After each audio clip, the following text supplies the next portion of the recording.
Part 1. The scene opens as a small boy the age of 4 with blonde hair and 3 whiskers on each side of his cheek speeds through the village as he's chased by angry mob. He moved as fast as his tiny legs could move him, dodging projectiles and maneuvering through any tiny spaces in between objects. However, all his attempts were for nothing as the villagers continued to move after him. But even for them, it should be very difficult to keep up with him. He just never understood why the villagers hated him this much.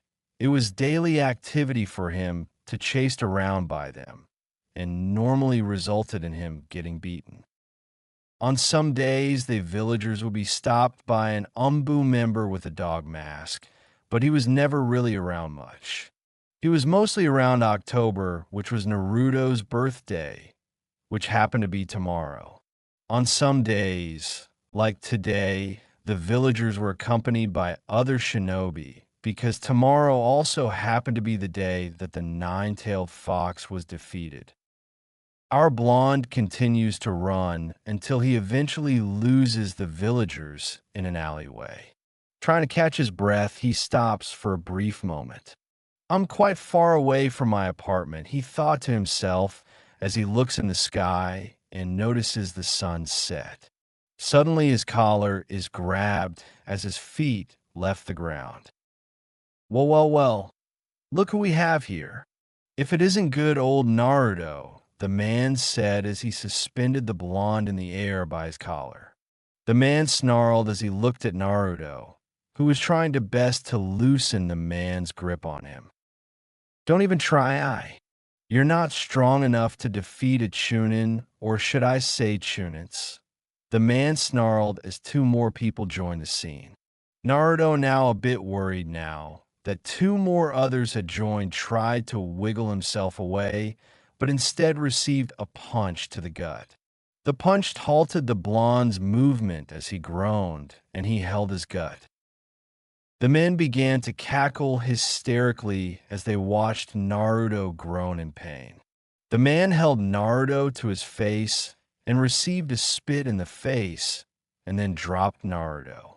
Wiping his face in disgust, he signaled for the others to grab the blonde as he tried to escape. Unfortunately for Naruto, he didn't make it far and was grabbed back to the alley and beaten, receiving kicks and punches on every place on his body. The men had just finished beating him up, expecting him to be out cold, and were surprised to see the blonde back up. "You think you're tough, huh?" the man said to Naruto as he closed the distance between them, preparing to send another attack. The man halted his attack when he noticed the blonde started laughing. This confused him a lot.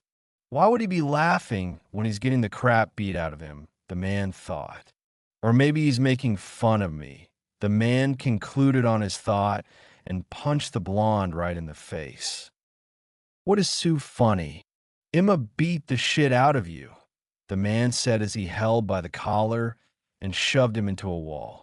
"Tell me, if guys like you can become Chunin, then becoming Hokage will be easy," as he dash. His sentence was cut short as a punch met his gut again.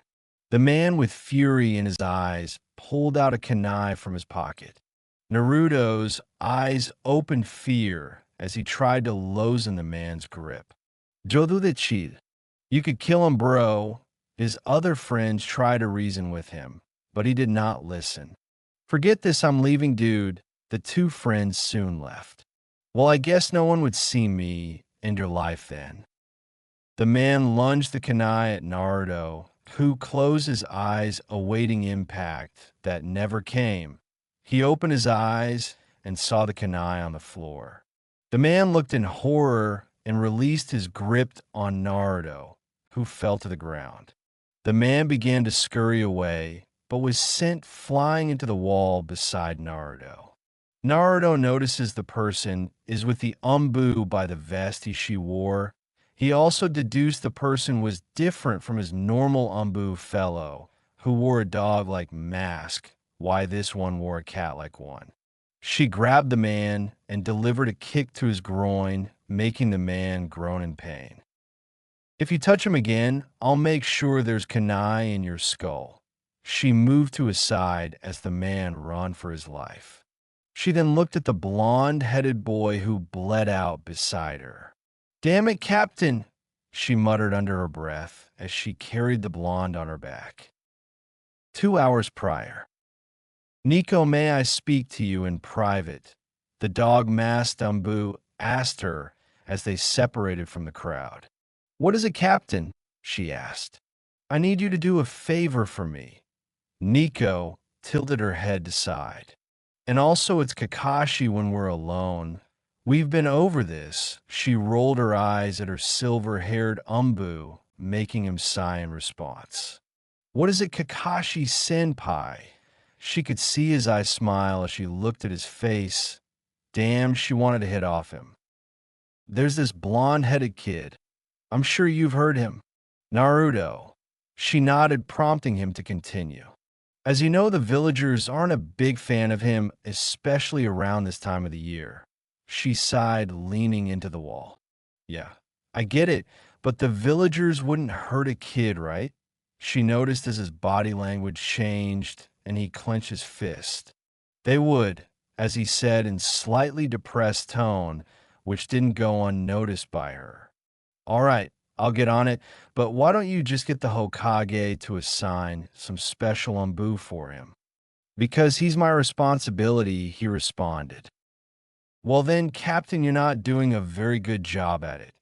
You're rarely home enough as it is, she said before she put on her mask. See ya, Captain. She sunshined into a swirl of leaves.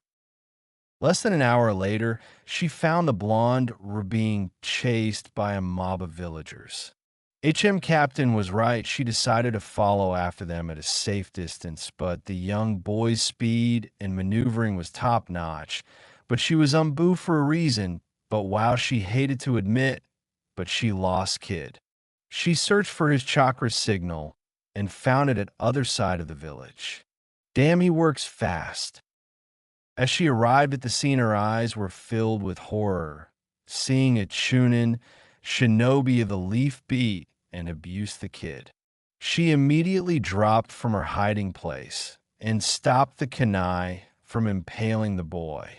She kicked the Chunin away as he released his grip on Naruto and tried to run for it, but she appeared in front of him, throwing him into a wall, giving him a swift kick to the nuts before threatening him. She watched as the man scurried away before carrying the blonde to the hospital. She jumped from building to building with the blonde on her back, hurrying to the hospital. He needed treatment for all his wounds, and she wasn't the best at medical ninjutsu. She barged into the hospital requesting for medics. She swarmed by a group of a med ninja, but suddenly noticed them all disperse almost immediately.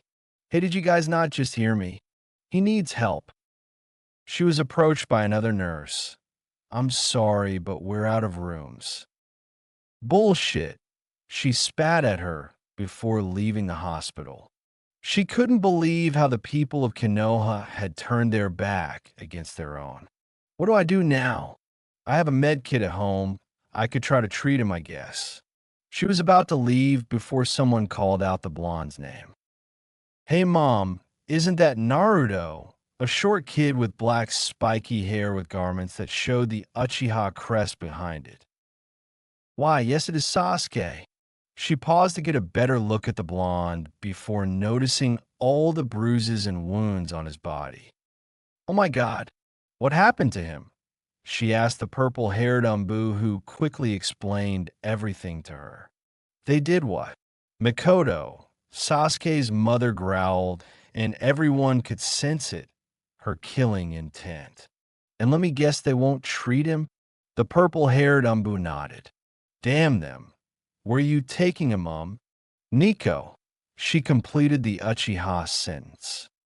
I was going to go treat himself at my place, she responded. Mikoto looked at her for a moment, as if contemplating something. Just how far away is your place? About 10 minutes, Nico responded.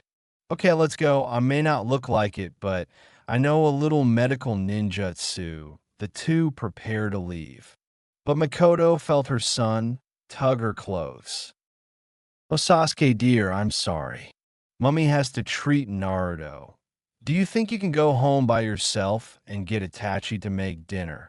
She watched her son's face drop. It almost broke her heart to see him sad, but she had to help cushion his son. She was her best friend. Sasuke, I'll be home before you know it. She saw her son's smile return as he hugged her and replied with a hug as well. Okay, Mum. Please do your best for Naruto. Okay. She nodded and kissed his forehead and left with the purple-haired Anbu. Sasuke watched as his mother and purpled hair Anbu left with Naruto. Following their lead, he began to walk home to the Uchiha compound. As he walked, he saw three men. By their outfits, he could tell they were Chunin. He swore he heard one of them ask the other why he didn't stop beating the kid. So he hid behind a trash to listen to what they said. Look, man, I was going to go until this purple-haired Anbu cat lady showed up. She crushed my nuts and took the demon with her. His friends laughed at his misfortune. Meanwhile, Sasuke identified him as the one who attacked Naruto. He was about to leave until he walked into the dustbin, falling over into the men's line of sight. Oh no! He tried to run away as the men drew closer to him. What do we have here? A little stalker. The man who Sasuke had identified as the one-hit Naruto spoke to him. I know what you did.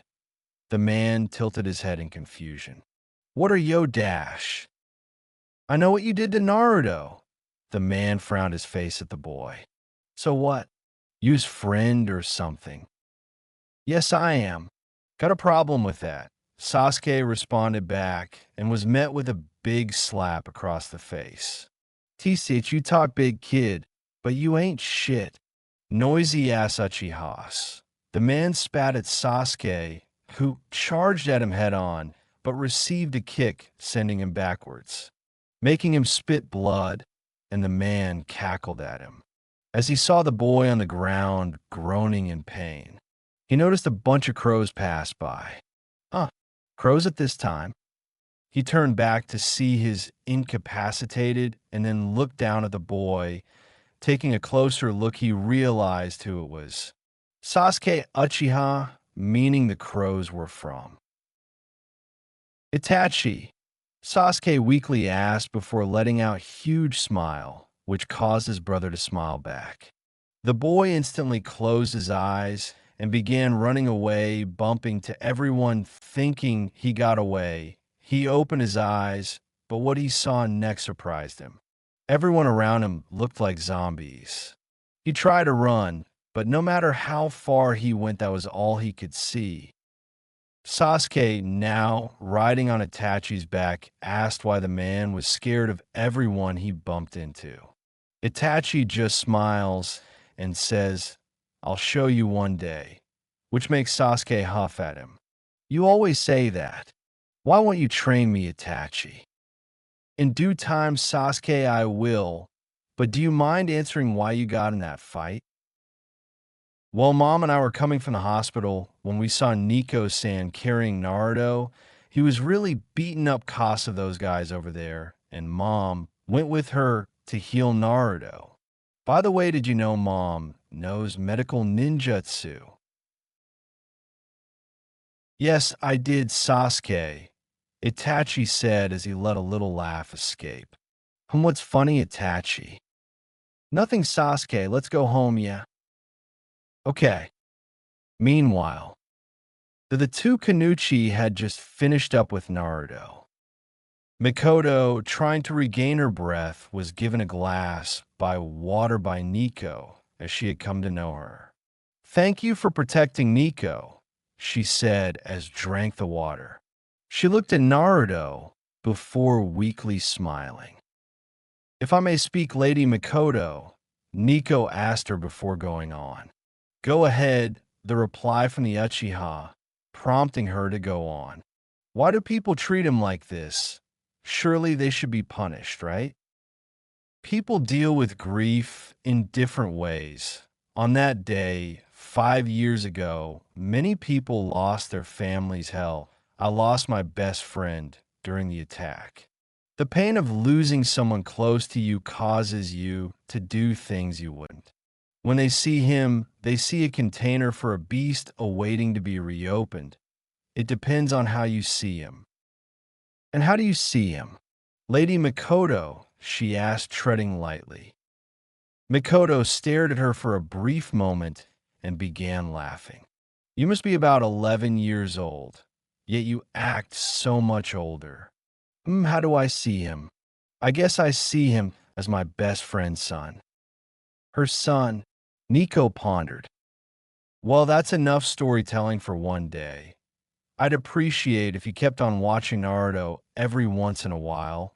You too, Kakashi. As she mentioned his name, the silver-haired Anbu suddenly appeared out of the shadows. You know it would make her proud. And with that, the Uchiha took her leave. Nico turned to look at Kakashi. She pointed an accusing finger at him. You, how long have you been watching the boy? She received no answer from him as he walked back in her room to check up on the boy. She followed him back, quite angrily. Hey, don't just ignore me. She was shocked to see Kakashi cradling the boy in his arms, ready to leave. And where do you think you're taking him? She asked her captain, who paused before responding. Thanks for your assistance today, but like I told you, before he's my responsibility. He proceeded to leave, but the window was shut by Nico. You go out of my way. She refused and received a sigh from him. He's my responsibility now, too, she said. The silver-haired Anbu frowned as he put the boy back in Yugao's bed. Okay, so what now? He asked, staring at her. Surprised by the question, she just scratched the back of her head, making her captain sigh again.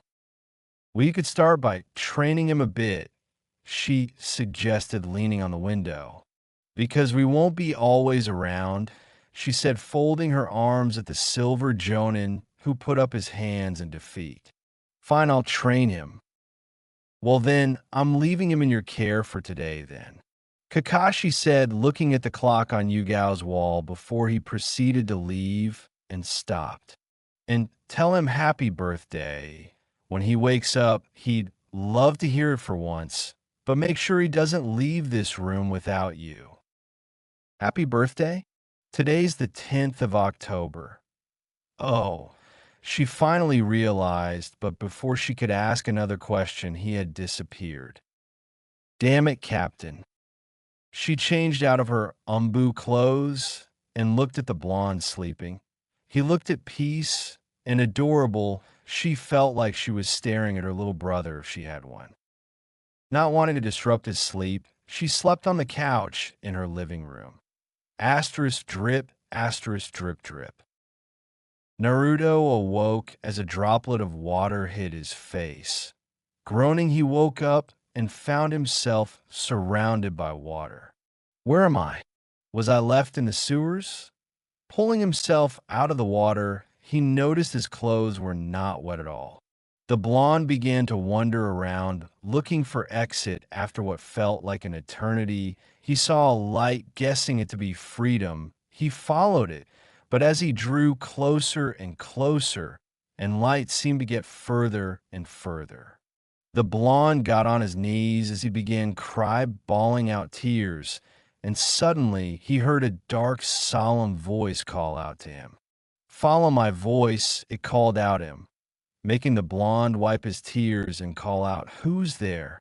He didn't receive a response, and so he got up and followed the voice until it called out again.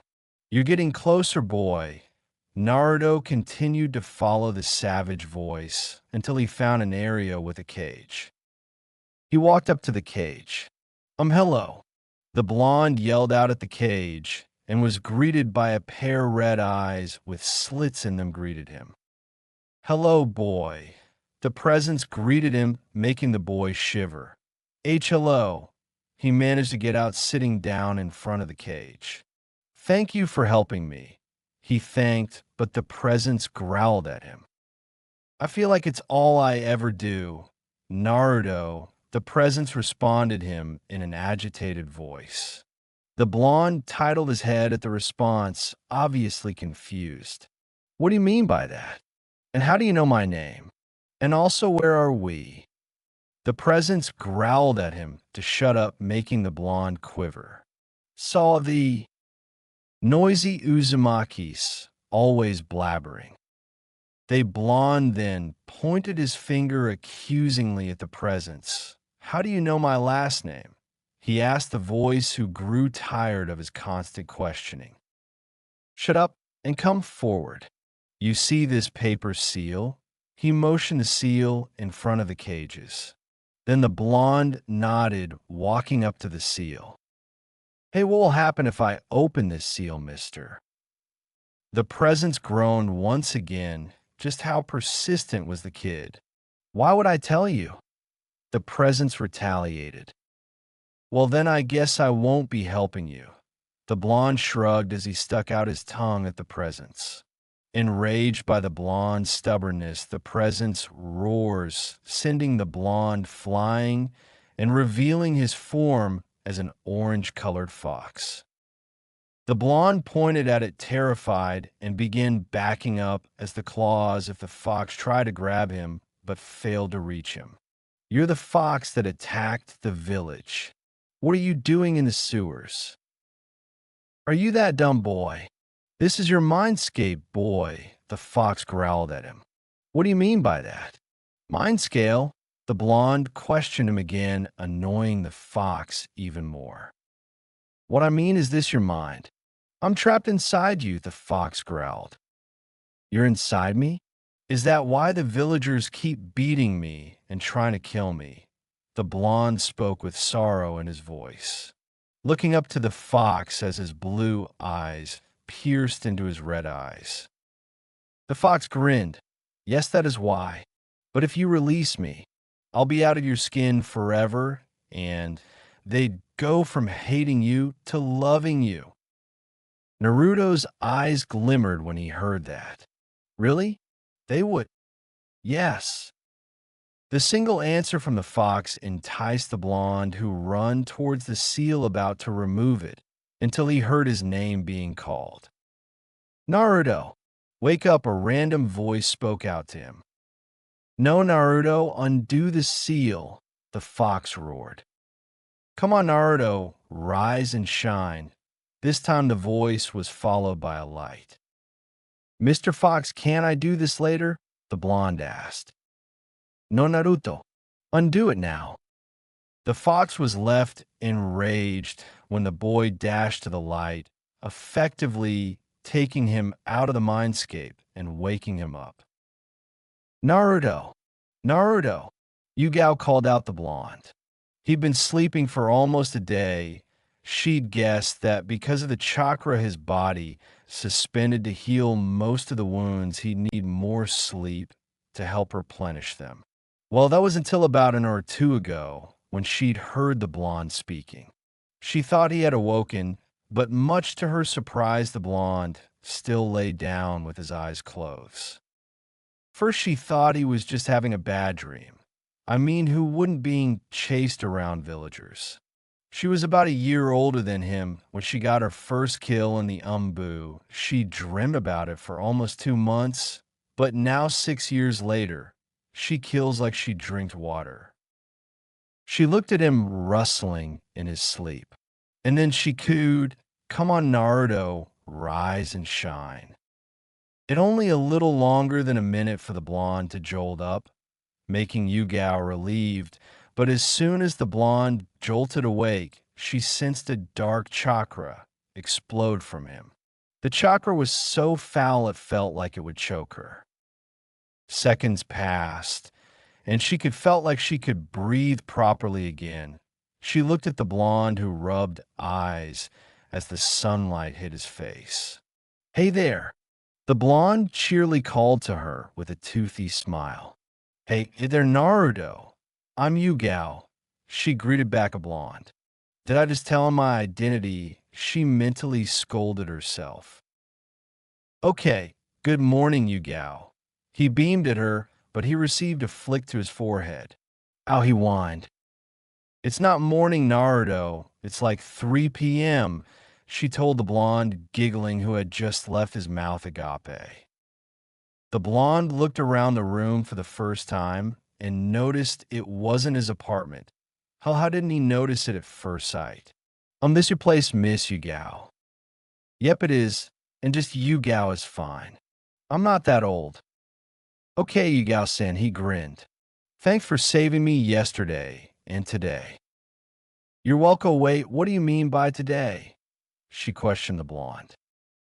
You were the one who called me to wake up, right? She nodded slowly at him, and he continued.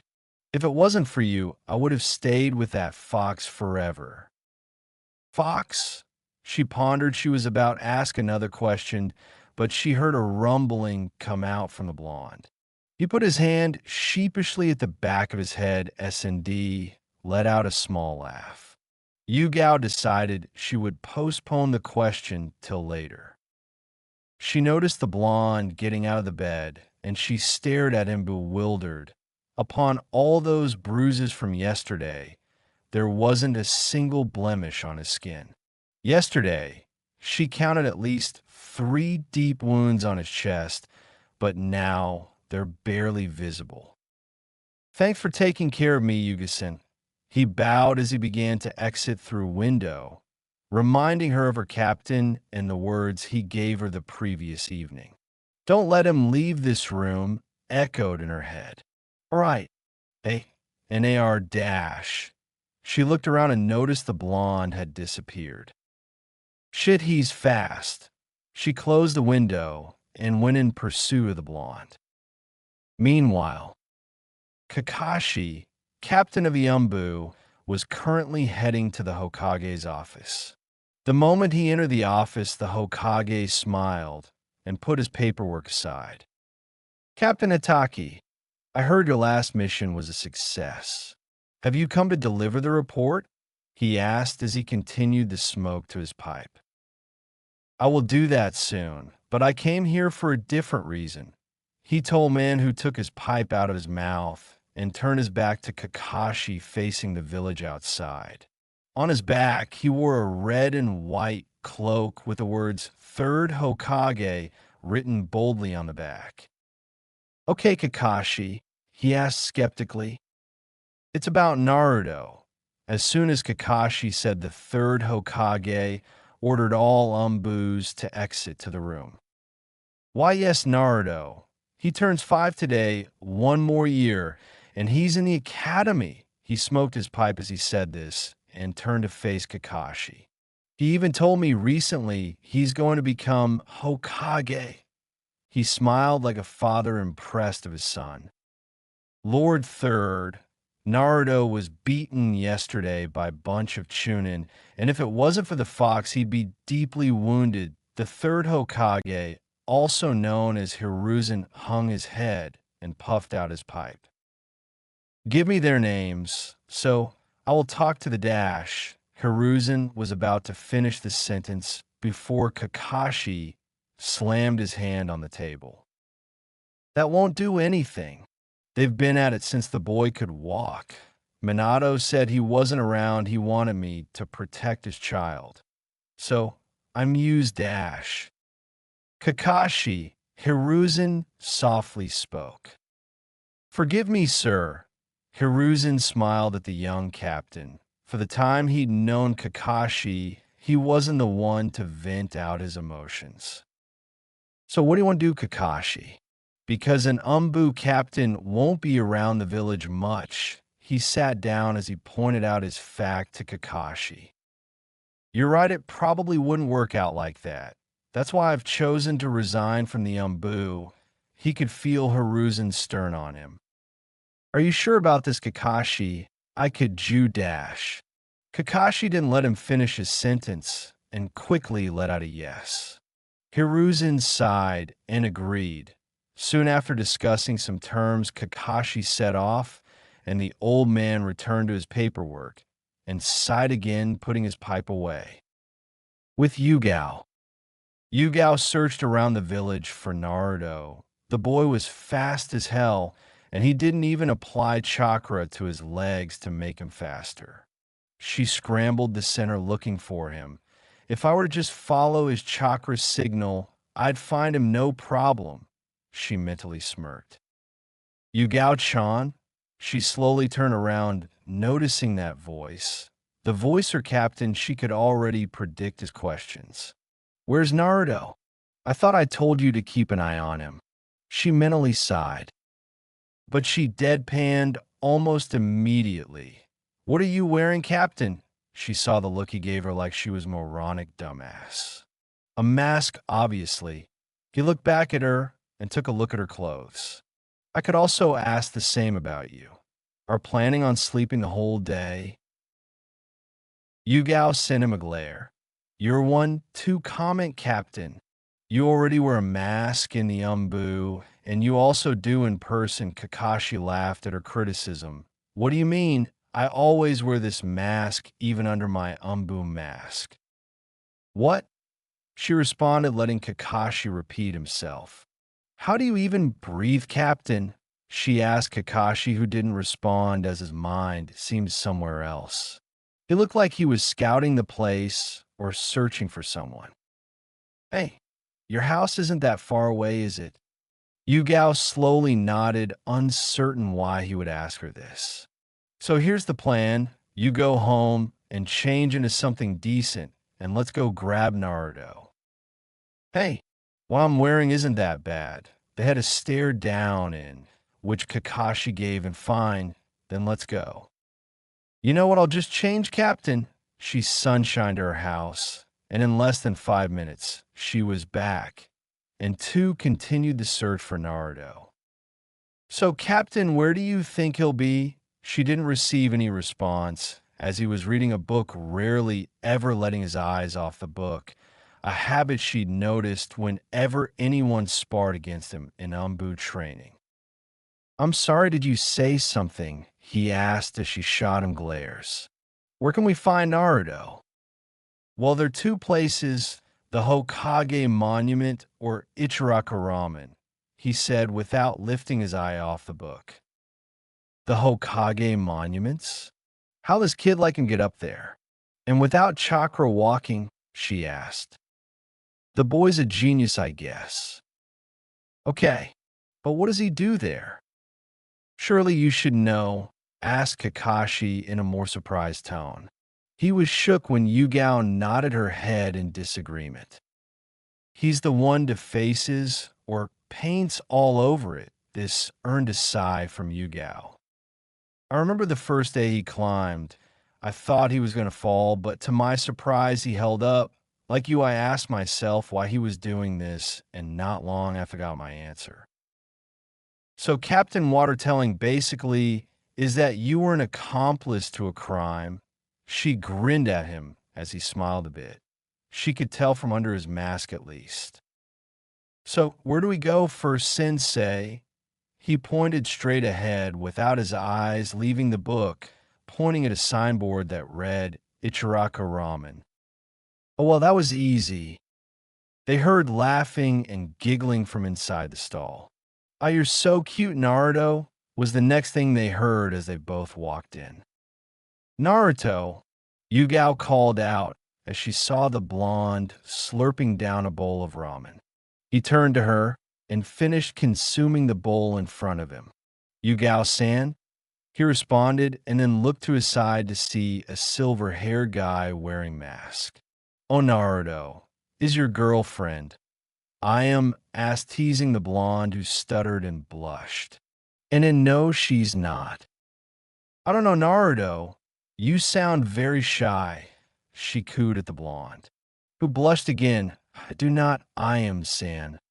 I am stopped teasing the blonde to greet the new guest. After everyone had exchanged pleasantries, Yugao asked Naruto why he'd left in a rush. After hearing his response, Yugao sighed and ruffled up his ear.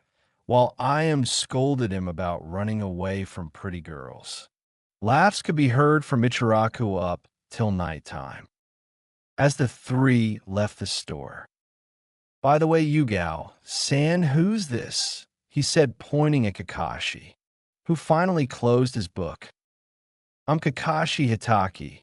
Nice to meet you, Naruto." "Nice to meet you," to Kakashi. "But for now on, you can call me Kakashi-sensei." The blonde's eyes glimmered and a toothy smile became visible on his face. "You're going to train me?" "More or less," responded the silver-hair man, as the three walked towards Yugao's home point 3 months since the last chapter. "And I'd like to thank Nico and her team for their brilliant work in the mist. They did a great job out there. Everyone is excused." The captain concluded as Yugao quickly sent a full squad report and unpacked her weapons from the mission into her locker. "Look, I don't know what it is." As soon as she closed it, she met the gaze of one of her friends and squad mates, Anko Mitarashi. "What do you want, Anko?" she asked her teammate as soon as she noticed her gaze.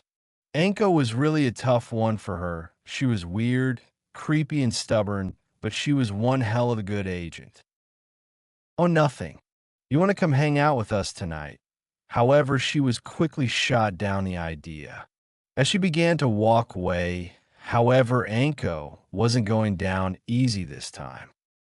"Come on, Kurenai will be there." She added a try and persuade the purple-haired Kunoichi into joining her. She thought for a moment it hard worked, as Yugao stopped for a moment, as if to think about. "Oh well." Anko mentally fist-pumped the air as she thought she'd finally gotten her. "Oh well, tell her I said hi," Yugao said as she began walking away. "Hey, you know you never hang out with us anymore," Anko told her, making her stop dead in her tracks. "Well, we're always on missions, and we don't have a lot of free time." She just received a sigh. "We don't need a lot of time. Just a few hours to eat, you know." Yugao suddenly felt bad. Anko was right. She hadn't been a good friend the past few months. She'd been blowing them off, and that wasn't really what a good friend should do. But it wasn't as if it was her fault. She had to go make sure Naruto was all right because she was his guard. "I'm sorry, I've been busy with something else," she in her apologetic voice as she turned to face her friend. She really hoped Anko and Kurenai didn't start to dislike her because of that. "Yeah, we figured," Kurenai responded from behind her. Yugao turned around to greet her friend. She had long black hair and red, beautiful eyes. The three girls decided to catch up a little as they made it out of HQ. "So Yugao, you coming or not?" Anko asked as they were just about to leave into the main street. This was probably the only time they could successfully persuade her to join them. "I really want to go, but I have to go see him first. It's been a month, but I can't keep doing this to them." The two of them stared at their friend, who remained silent. They waited passionately, hoping that she wouldn't blow them off again. However, they'd understand it seemed like whatever was keeping her away was really important. "Okay, let's go," she answered, making Anko overexcited as she pounced on her, burying her head in her chest. Kurenai had to pull off Anko from Yugao, but she also had a smile plastered all over her face. "Sorry, guess I was too excited." Anko apologized, and all three of them went towards that restaurant where Team Asuma used to eat at a lot, forgotten the name. Meanwhile, with Naruto, the blonde was currently dodging a bunch of shuriken being thrown at him by Kakashi. He found himself flipping, ducking, and rolling to avoid them. In addition, he was supposed to close the distance between him and silver-haired Cyclops to 10 yards without taking damage from any of the Kanai. The blonde had been at it since 12 p.m., which was about 4 hours ago, but he still hadn't closed down the space. He was about 15 yards away from the Cyclops. He just needed to close another 5. He dodged the final 2 kunai as he leaped at Kakashi, nearing to the 10-yard marker that lay on that ground. The blonde could feel his body drawing ever closer. "Hey, watch out!" As soon as he heard that, he leaped aside and watched his shuriken impale the ground. "That was a close one," Kakashi said to himself as he watched the blonde move out of the way. "His senses are dulling. He must be tired," he told himself as he looked in the direction of the stranger who warned the blonde. "Sasuke, why'd you interrupt their training?" Itachi said as he lightly bonked his head. "Come on, go apologize." Itachi and Sasuke drew closer. They noticed Kakashi immediately noticed Itachi. He'd grown taller since they last met, though. "My Itachi, what do I owe the pleasure?" he asked in his former teammate in his regular tone. "Good to see you too, Captain," Itachi greeted back. "Please no Captain here. I'm not in the Anbu anymore," he said as he glanced back to see Sasuke helping up Naruto. "It seems like they're acquainted," Kakashi said as he turned back to face the Uchiha prodigy, who nodded, confirming his question. "Quite a few times, actually," he responded as he vague memories of the two beating up bullies, while Naruto's bullies flashed his mind. "Oh, I see," Kakashi replied as he noticed the look the Uchiha was giving him. He didn't want it publicly known that he was training the blonde. That's why he chose the outskirt of the village. But it seemed that wasn't their personal training ground like he thought. Not that Itachi would tell anyway. "So, I take it you were coming to train, Sasuke?" Itachi nodded. "But it seems like you beat me to the chase," he smiled as he stared at the blonde. He was one of the only shinobi who knew the truth about him due to the simple fact he was about 6 years old when he and his mother would go see Naruto's mother. Naruto was helped up by Sasuke, who threw him a faint smile. "In the end, you always need me to save your ass." Naruto was soon able to stand on his feet and throw a glare at the Uchiha. "Huh, that's the only time." "What about 3 weeks ago?" the Uchiha asked with a bit of smug behind his voice. "What happened 3 weeks ago?" both Itachi and Kakashi asked at the same time. "It must have been less than a month ago when he saw the blonde being chased by some genin." "Not again." He mentally sighed as he followed after the blonde. Naruto, who was being chased, maneuvered between all carts and what not, leading them into the end, where he proceeded to take on all 4 of them. The Uchiha watched as the blonde incapacitated 2 of them simultaneously by leaping off each of them into a kick. However, he wasn't so lucky to avoid the 3rd guy, who grabbed him out of the air and slammed him into the ground. "You don't need help?" Naruto looked up to see Sasuke leaning onto the wall with a smug look on his face. "Teach only this time," he said as he backed away from the genin, leaving him in the middle of the alley. "What's this, another one has come to play?" he said as he walked towards the Uchiha. He noticed the Uchiha start weaving some hand signs as he drew closer. "Oh, what's this?" "The brat is weaving hand signs." "Oh, don't hurt me," he mocked as he began laughing. He noticed the Uchiha smug look didn't clear from his face. "Fire style, fireball jutsu." The genin watched as the fireball occupied the whole alley and began to head towards him. He turned around in an attempt to run out of the end of the alley. However, when he looked up, he saw the blonde with a foxy grin on his face. "Earth style, earth wall jutsu." He watched as the only route for escape for him was blocked.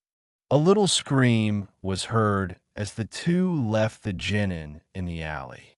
Of course, the fireball didn't kill him, some minor burns here and there.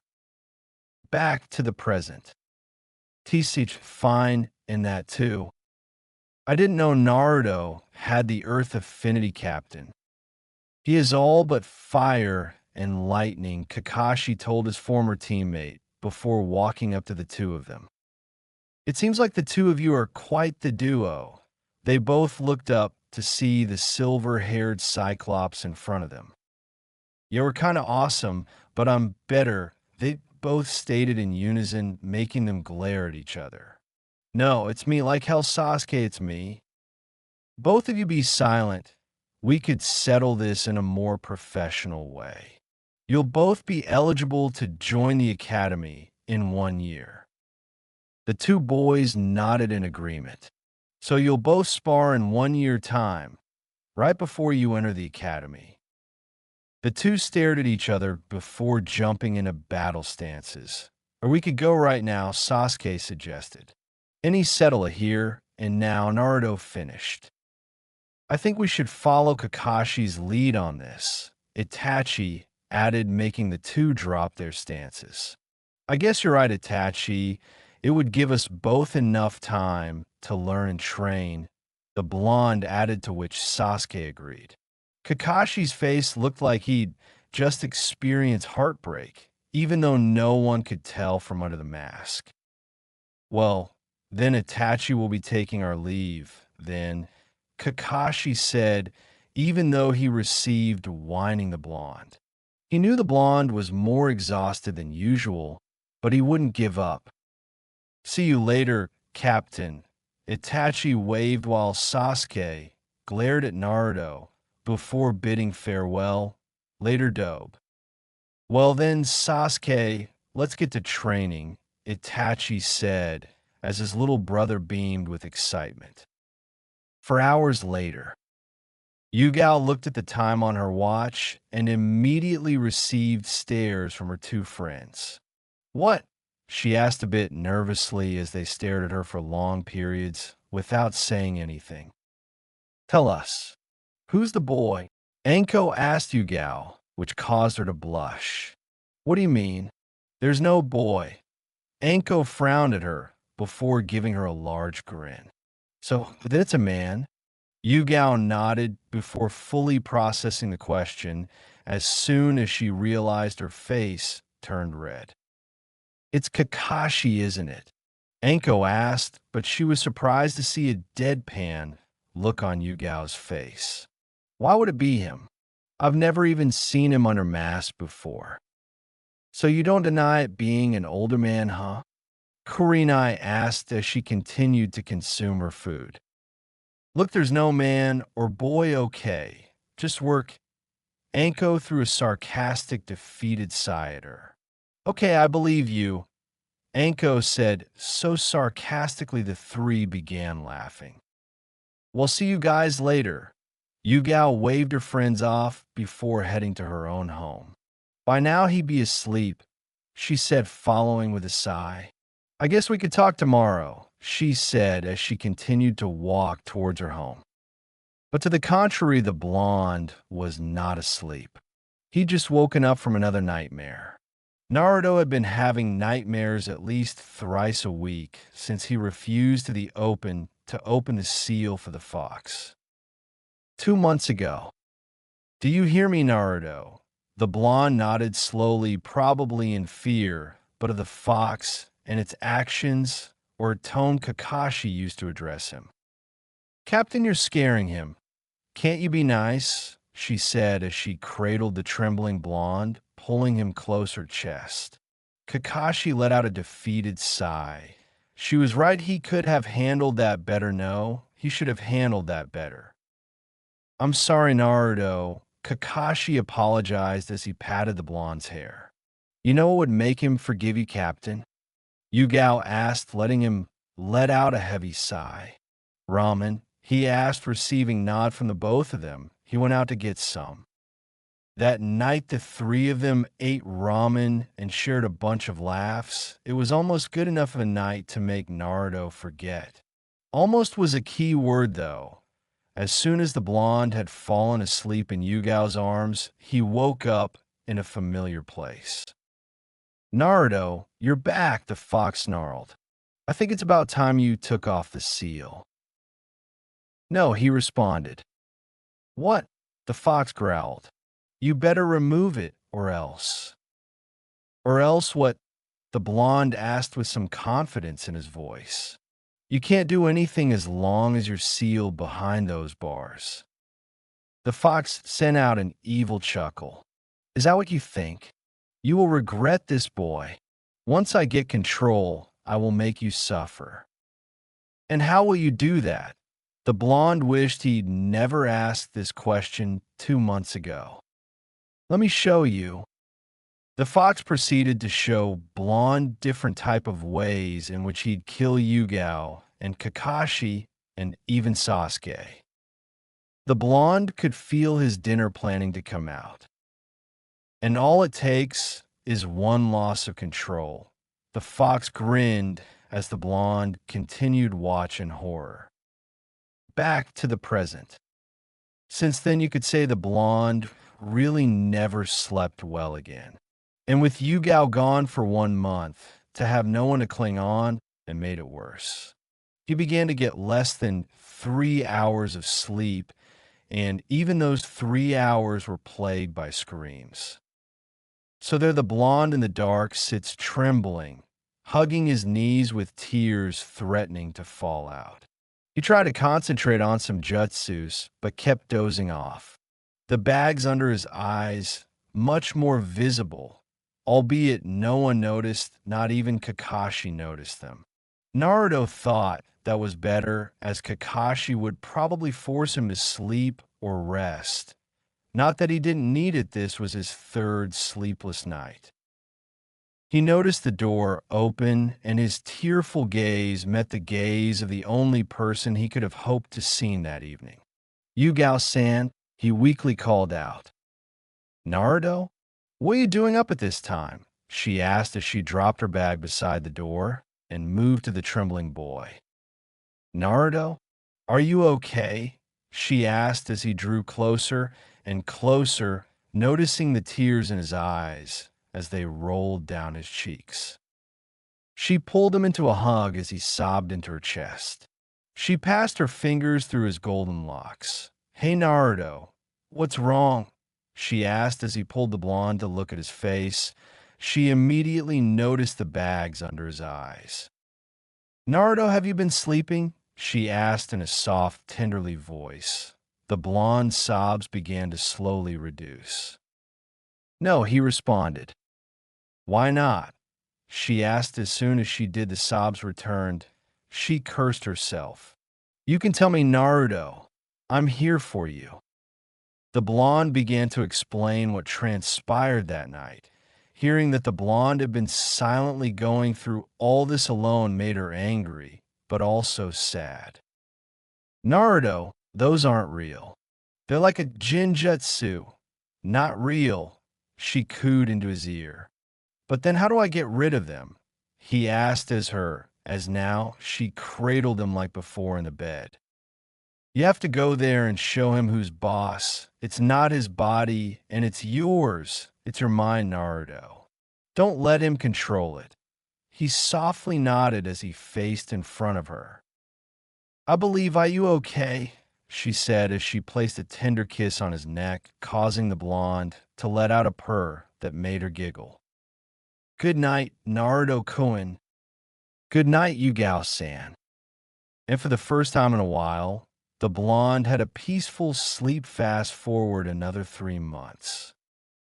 Sasuke had just gotten up from bed as he lingered the hallway tiptoeing to his brother's room. What are you doing, young man? Sasuke screeched as he heard his mother call his name out. She giggled as she noticed his pout as he lay on the floor.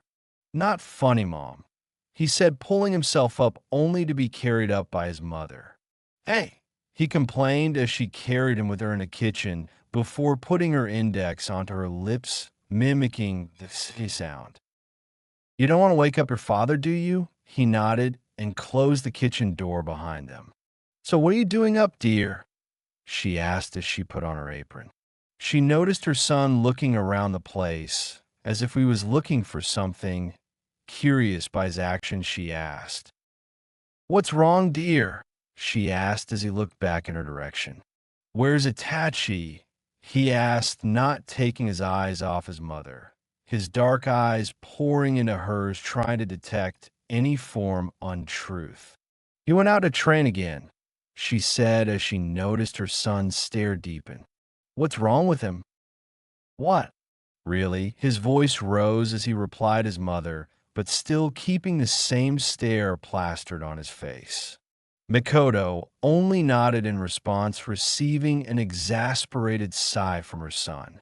Itachi must have duped him again, she thought, giggling. "Let me guess he promised you again?" she asked him, leaving him to reply in nods as he placed his head on his chin. "It's not fair. He always promises, then he's gone," he whined as he placed his head on the table. "Does he not want to train me again?" he asked his mother in his soft but cute voice, and she couldn't help but giggle off late. He'd been acting all grown up probably to fit in with Itachi and his father, but to her, she was still that little baby she carried. "I'm sure. This is training, dear." He stared back at her with a confused look on his face. "How is this training?" he replied. She turned away as she began washing some vegetables. "Maybe he wants you to go the extra mile." "He wants me to chase after him," he said, earning a laugh from his mother, who sprinkled water on him. "No, Sasuke. He wants you to prove to him that you really want to train." Her son nodded, but she knew he hadn't fully grasped what she meant. "He wants to yearn for it. For example, if you wake up a slight bit earlier, who'd be able to catch him before he leaves, and then he can't refuse you?" She saw his eyes glitter as he ran over to hug her. She really was blessed to have all this time with him. She stopped getting this time with Itachi when he was around Sasuke's age. That was when Fugaku saw his potential and began training him all the time. Sometimes it made her a bit glad her husband didn't treat Sasuke like that. "Konoha to Mom," she finally heard her son say as she broke out her thoughts. "I'm sorry, Sasuke, what did you say?" He pouted at being ignored by his mother and looked the away, but she quickly won him over with a quick kiss on his cheek. "Mom," he whined, getting her to giggle. "Do you plan on ignoring me again?" "No," he said as he rubbed his cheeks. "I was saying, do you mind if I stay out to train with Naruto?" Her eyes fluttered as she heard his name. She thought of the days when he would say that, and she'd go drop him off with Kushina whilst he hanged out Naruto, continuing their best friend cycle, and then Kushina and Mikoto, would cook or have a long chat. However, due to some unfortunate events, her friend passed along with her husband, leaving Naruto alone. She tried to adopt the blonde several times, but each time she submitted a request, it got blocked by council. Probably because they thought she was trying to gain the power of the Nine Tails for her clan. "Mom, I'm sorry, Sasuke. You can just be home before 11 p.m., okay?" She smiled as she thought of the two of them still being able to be friends, even after how everything turned out. She watched as he gave her a kiss on the cheek and run into his room. "He's in safe hands, Kushina," she whispered to herself as she went back to work on breakfast. Meanwhile, with Naruto. "Ow." Naruto whined as Yugao forcefully passed her hands through his wet hair as she washed for him. "Stop moving around, Naruto. You're making this difficult." She lashed back at the blonde, was indeed making it difficult for her to work. "I can do it myself," she sighed as she heard this, as it was lack of frequent of washing of said hair that put them in this position. The blonde had gone out on camp with Kakashi to undergo some wildlife training. It was made apparent the blonde didn't bath for almost 2 weeks. "We wouldn't be here if you had done it," she retorted as she began to run his hair over the shower, getting of all the gunk and what not present in his hair. Keep your eyes shut. Okay. The blonde nodded as he obeyed her instructions, letting the soap run out of his long gold locks. Over the past few months, due to his training with Kakashi the Blonde, had become a big fan of the fourth Hokage, even opting to let his hair grow to meet his idol length. It was a miracle how none of the villagers thought for a moment, oh shit, he looks like the fourth. Although it was to remain a secret, so I guess it works well in the end. She sighed as the last bit of soap left the blonde's hair. Okay, we're done, you can open. The blonde opened his eyes, and starting making a fuss about, he looked more like fourth now, leaving Yugao to nod with a smile plastered across her face. She handed the blonde a towel to wipe his hair off, but he shook his, causing water to sprinkle everywhere. Sorry, he muttered as Yugao glared daggers at him. She herself remained in the bath a little longer as she fixed her own purple hair. She watched the blonde ran out of the room, covering his jewels with his hands, disregarding his towel. She let out a little chuckle. As long as she'd been with blonde, she had written down as a hyperactive knucklehead, but there were some times in which he could act totally mature like her captain, and there were some times when he was just Naruto. Today she had no idea what she was going to do with him. Her squad had a day off for the first time that month, and her friends, Karina and Anko, intended to spend it with her doing whatever. But she couldn't also just leave Naruto alone. The boy was too troublesome to be left alone. She got out of the bath and wrapped her body up with a towel. Opening the door, she's met with the blonde reading one of the scrolls on the bed naked. Naruto, can't you dress up before? She said as she sat beside him. She took a peek at the scroll and saw the blonde was reading about chakra affinities. Chakra affinities, huh? She asked the blonde, who nodded his head aggressively with a toothy smile. He rolled till he was facing before he asked his next question. What's your chakra affinity, Yugao-san? If you put some clothes on, I'll tell ya. And with tremendous speed, she watched as he appeared in his classic orange jumpsuit. Well, that was quick. The blonde just smiled back with his usual fox grin. So my natural affinity is earth, but I am learning water as well, she told her blonde as she noticed his confusion. So you have two? He asked as she shook her head.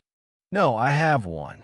But you can learn to use other affinities. The blonde nodded in understanding. What do you think my affinity will be? He asked her with a toothy smile. Well, I think it will be something stubborn and hard to control. When you do master it, it's very strong, just like you.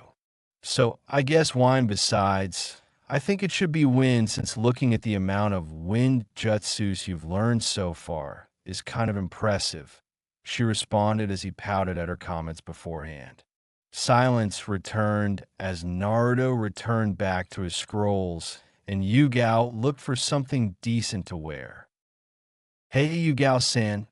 She turned and looked at him as he put the scroll in one of his pockets. Can I go out to meet Sasuke? This would work out great, she could be with her friends, and Naruto would be occupied with Sasuke. Perfect. Okay, but be careful. No mobs. He nodded before running to her and pulling her into hug. She picked up the blonde and kissed his cheek, while he whined about her putting him down.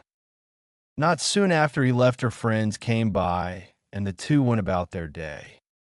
With Sasuke and Naruto. Yo, Sasuke called out as he spotted Naruto at Ichiraku. Blonde looked back at him while slurping down his ramen. What's up, Sasuke?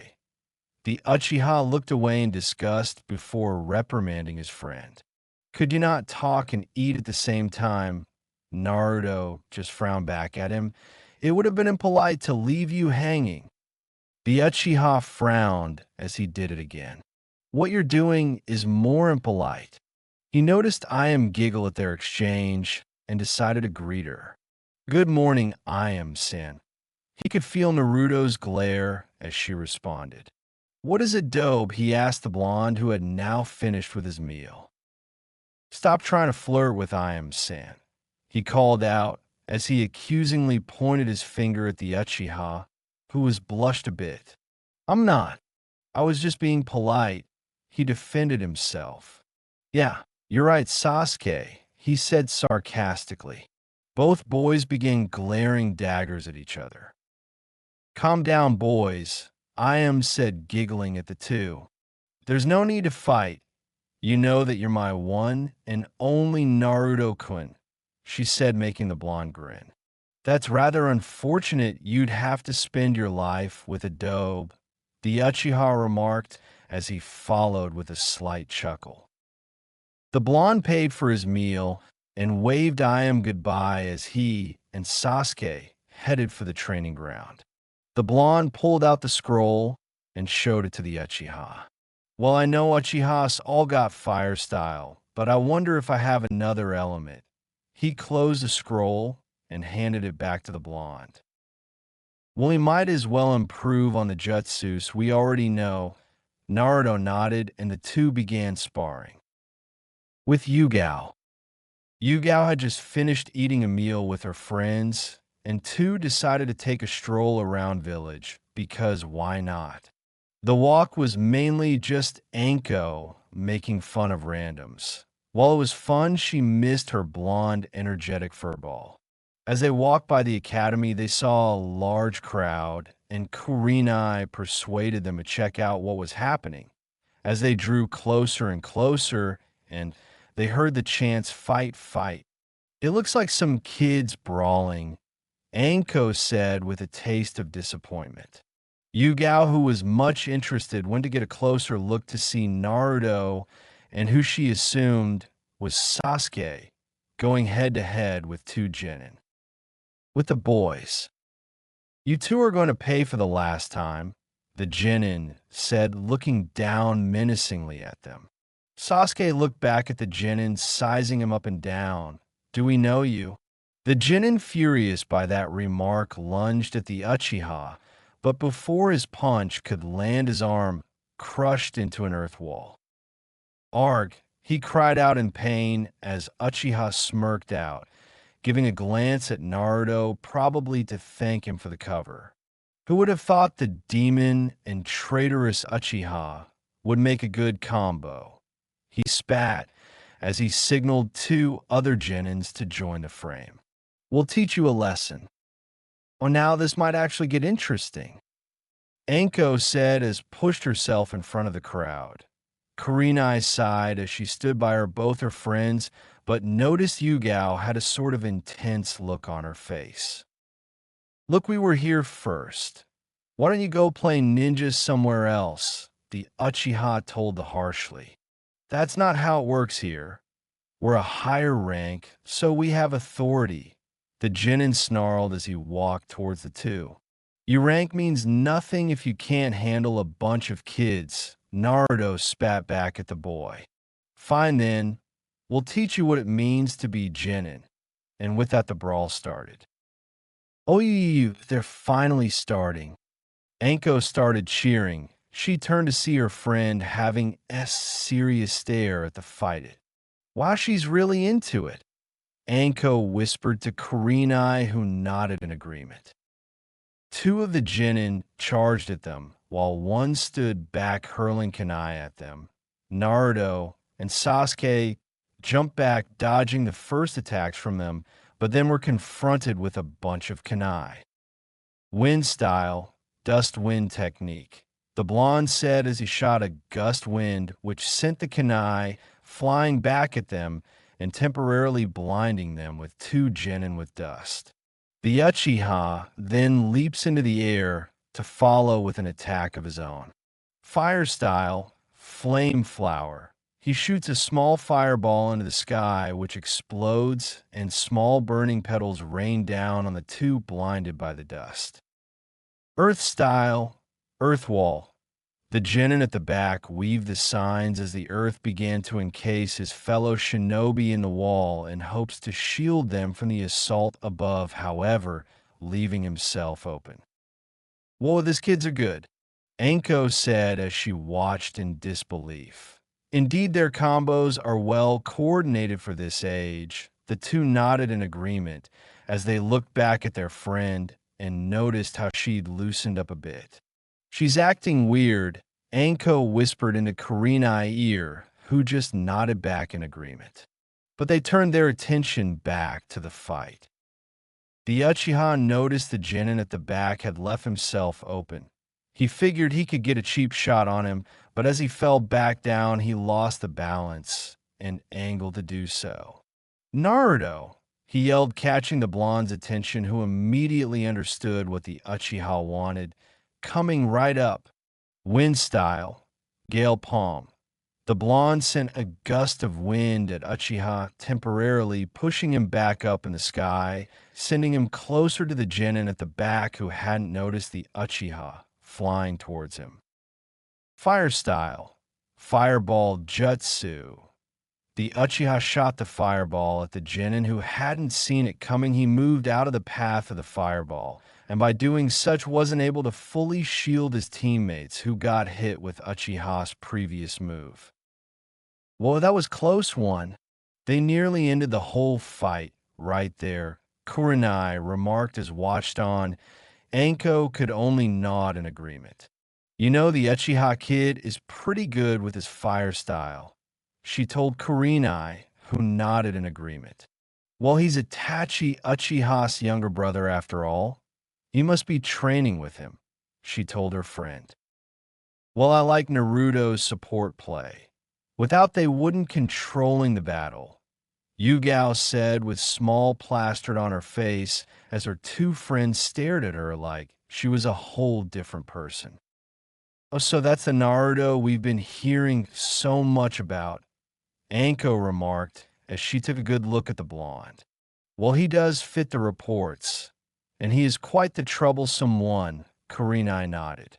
I think it's part of his charm, she said as the two looked at her again. Anko's look turned into a grin. Seems like someone has a crush, Anko cooed as she jumped on her teammate. Anko, you're crushing me. Kurenai face palmed and turned her direction back to the fight. Hey guys, the fight is over. Anko quickly pulled herself of Yugao to see the blonde and Uchiha standing over the three genin. You know what? You guys can keep the training ground. You look like you need it, the Uchiha growled as he and Naruto made their way out of the ground. They were met by an angry audience, probably because of Naruto. I'll see you later, Naruto. The Uchiha waved as he went home. Tiny pebbles and rocks and thrown at the pair as they exited, while other villages called the pair names. Fucking demons, one of the villagers spat. Shut up, Yugao growled at one of them. You don't know anything about them. So what give you the right to call them that? The man just glared at her. Are you kidding me? Did you not just see what they did to our genin?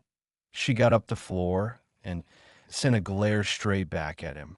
If you ask me, the genin started this, and they had the upper hand.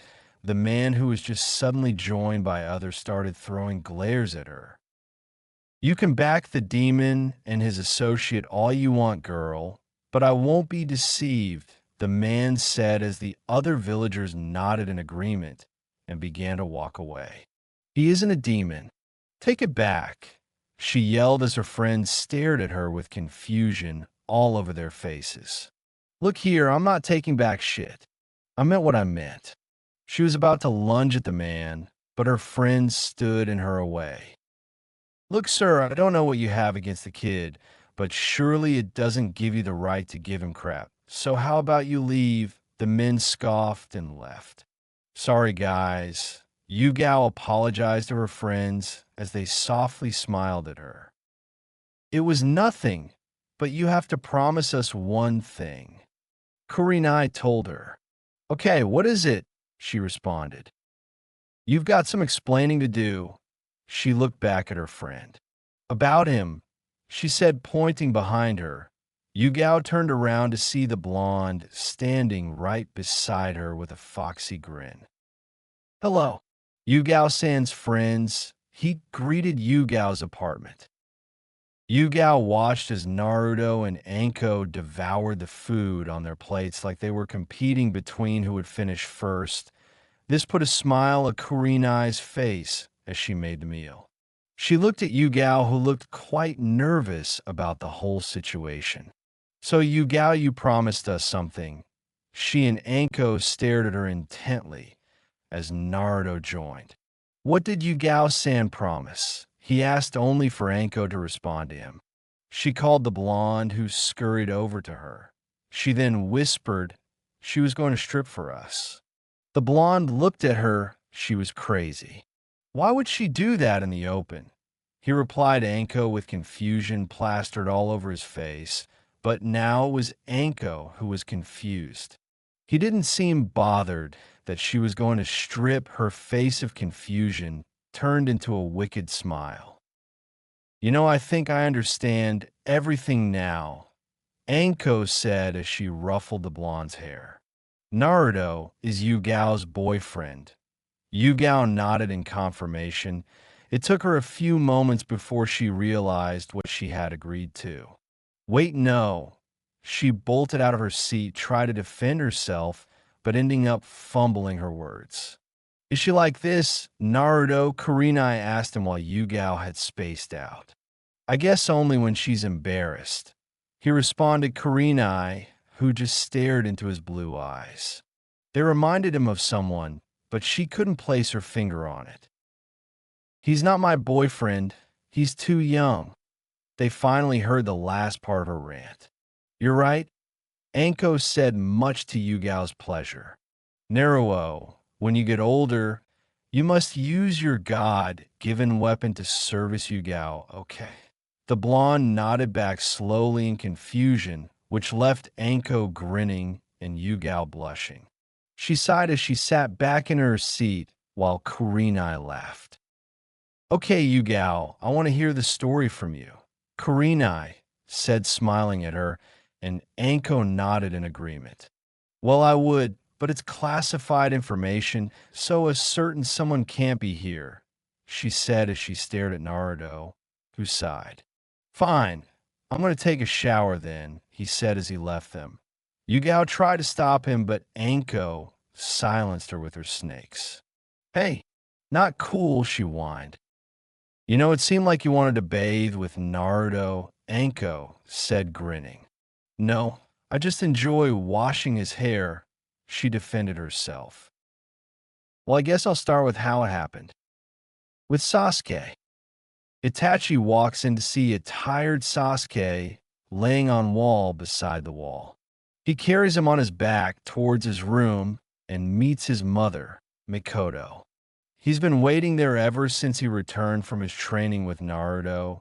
Itachi smiled as his brother put his head in his chest. You know, maybe, just maybe, you could wait a little longer before you leave tomorrow, she pleaded to him. He nodded and walked her, giving her a hug. I will, he said as he took Sasuke to his room. Mikoto was jovial after this hug. Now I have to make the best dinner ever, she said as she walked back into the kitchen. Itachi sat down as he began to write out a training regime for Sasuke. He wanted to put all his knowledge in his scrolls, into which he'd leave to Sasuke before the big night. Brother, what are you doing? He turned around to meet Sasuke, rubbing his eyes while walking towards him. He slid the paper under the desk. Well, I came to tell you I witnessed your big fight today. Sasuke smiled when he heard Itachi had watched the fight. And what did you think? He asked his older brother, who had put his fingers on his chin in a thinking pose. Well, you should be able to shoot your fireballs more consistently, he told him. But overall, a good performance. Although Naruto, I'd say, is a little ahead of you. Sasuke's face twisted to one of sadness. But that's good, because now you know who you're supposed to surpass. Tomorrow I'll take you through a new jutsu. That's what you always say. Sasuke scoffed, but he saw Itachi signal him to come. But as he drew closer, he used his 2 fingers to tap his head. It all depends on you, Sasuke. Back at Yugao's apartment, Anko and Kurenai were left horrified by what Yugao had told them about beating up Naruto, but were also surprised to know he healed within a few hours. Though that may be because she didn't tell them about the Kyuubi. It was still classified after all, so the villagers hate him because he was coincidentally born on the same day. Kurenai shuddered at that thought, although she knew it was not the only reason.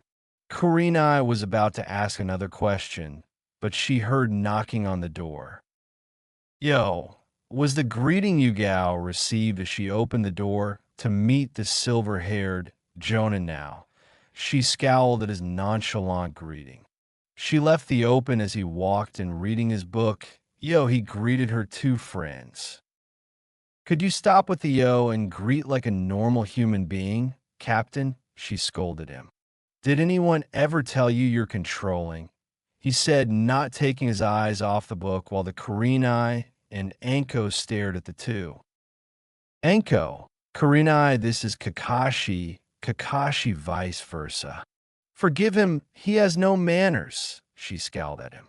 Ouch, you wound me, he said with his eyes glued in the book and no emotion in his voice.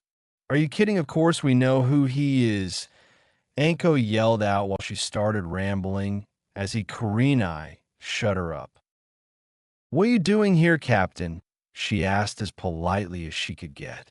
I came to see Naruto, of course. I have something I want to teach him. She pointed to the bathroom. Oh, surprisingly, you're not grooming him. She blushed while Anko grinned. So I was right.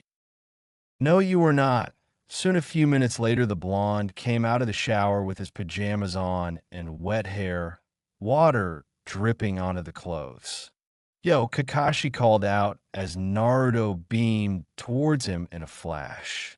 Kakashi-sensei. He beamed as the Jonin put his book aside to catch him in his arms. How are you doing? He asked the blonde who was coming to start talking about his day, but was shushed by the Cyclops. On second thought, save it for when we're going. The blonde looked at him confused. Where are we going? He asked him. Yeah, where are you going? Yugao also asked the man. It's classified, he told as she received glares from him. Don't be like that, Yugao. I'll bring your boyfriend back before dawn. You better, was all she replied the masked Jonin before she looked over to Blonde. See you later, Naruto. He waved back and left with Kakashi. Tell me, Yugao, how did you get so many guys in your life so quick? Anko asked as she just received her stare. Kakashi is training Naruto? Yugao nodded. That's interesting. I guess that's where all those strategic plays came from. Yugao nodded back at her with a smile. I guess it did. And what do you teach Naruto? Anko asked her, a question that made her truly think. She'd taught him manners, but that didn't count. She taught him how to throw shuriken and kunai, but that didn't count also because Kakashi was doing same. It took her a few moments to notice she hadn't been teaching him anything, just babying him. Her friends noticed her answer when she slumped in defeat. Don't worry, I'm sure can teach him about swords or something, Kurenai suggested, but was shot down by Anko. Nope, his body couldn't handle the weight of a normal sword right now, she told her, to which Yugao nodded in agreement. Then there's no helping it. You'll have to wait till he's older, Kurenai told her friend, placing her hand on her shoulder. She yawned as she looked at the time. Sorry, Yugao, but I have to go. I got a mission tomorrow, Kurenai told her as Anko followed suite. See you later. They waved on before leaving. And for the first time in a while, Yugao realized she was all alone. With Naruto. Kakashi-sensei, where are we? The blonde asked as Kakashi held his hand as they walked in the dark to a closed part of the village.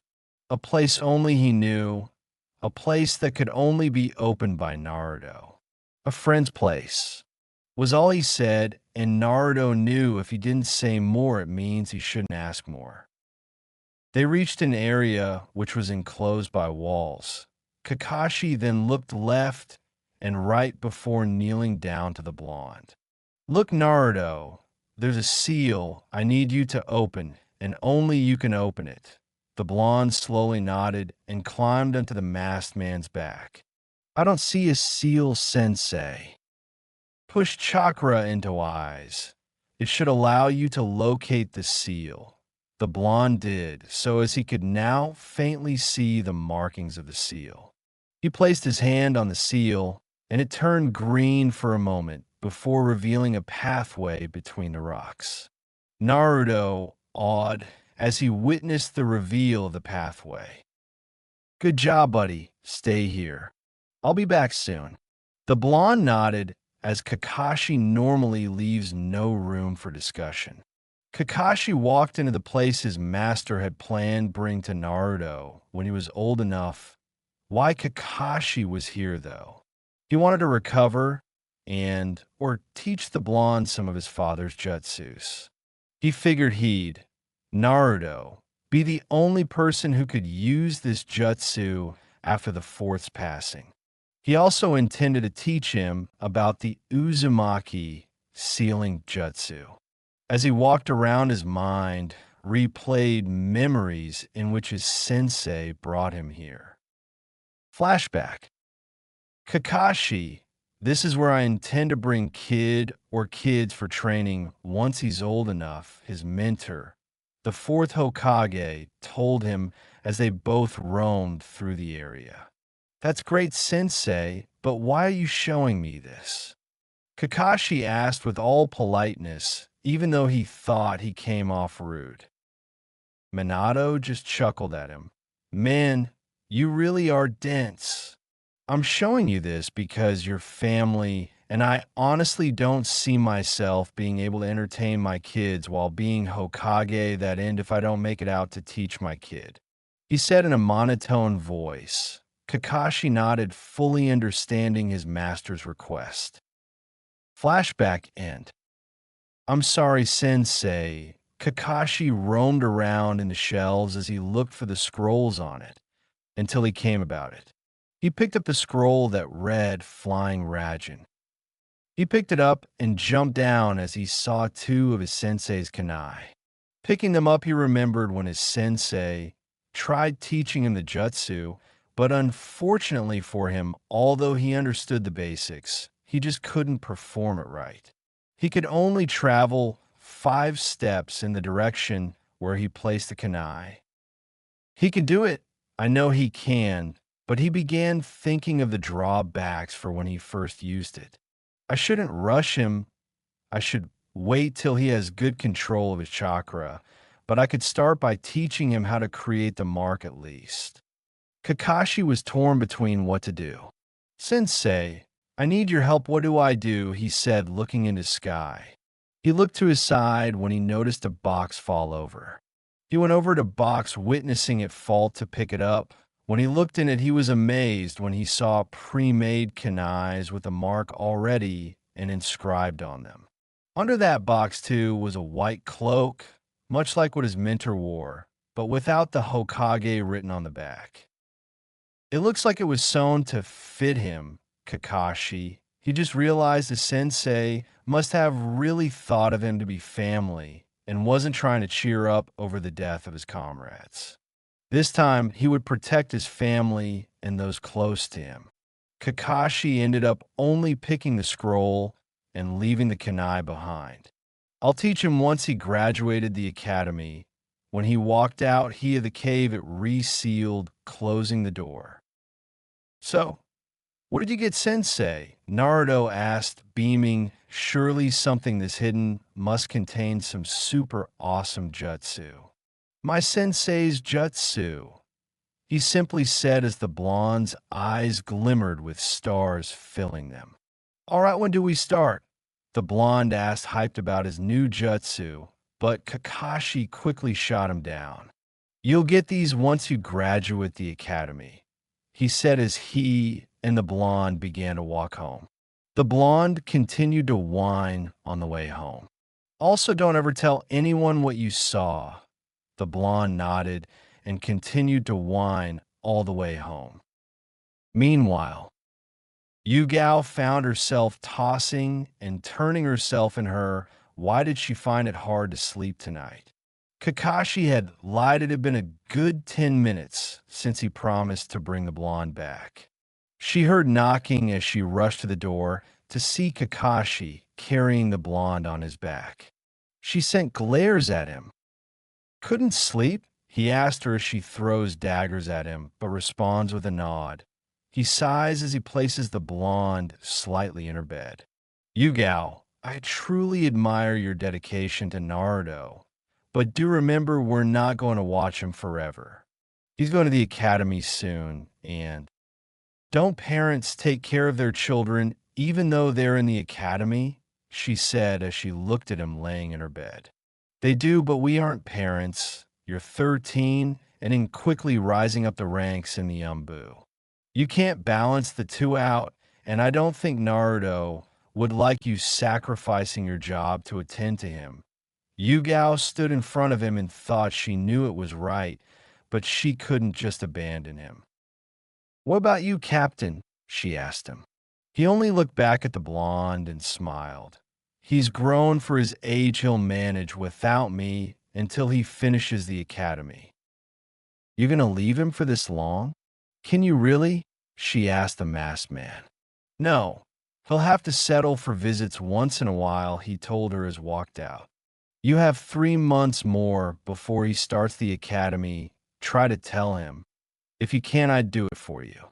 Make your time with him worthwhile. He disappeared. Yugao climbed the bed and faced the blonde. Watching his chest lightly move, she cradled him in her chest. Yugao-san. She heard him call out in his sleep. Yeah. She didn't receive any respond. She passed her hand through his golden locks.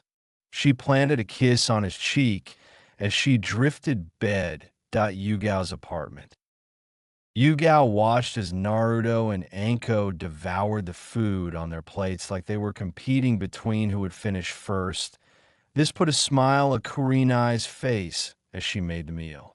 She looked at Yugao, who looked quite nervous about the whole situation. So Yugao, you promised us something. She and Anko stared at her intently as Naruto joined. What did Yugao-san promise? He asked only for Anko to respond to him. She called the blonde, who scurried over to her. She then whispered she was going to strip for us. The blonde looked at her. She was crazy. Why would she do that in the open? He replied Anko with confusion plastered all over his face, but now it was Anko who was confused. He didn't seem bothered that she was going to strip. Her face of confusion turned into a wicked smile. You know, I think I understand everything now, Anko said as she ruffled the blonde's hair. Naruto is Yugao's boyfriend. Yugao nodded in confirmation. It took her a few moments before she realized what she had agreed to. Wait, no. She bolted out of her seat, tried to defend herself, but ending up fumbling her words. Is she like this, Naruto? Kurenai asked him while Yugao had spaced out. I guess only when she's embarrassed. He responded Kurenai, who just stared into his blue eyes.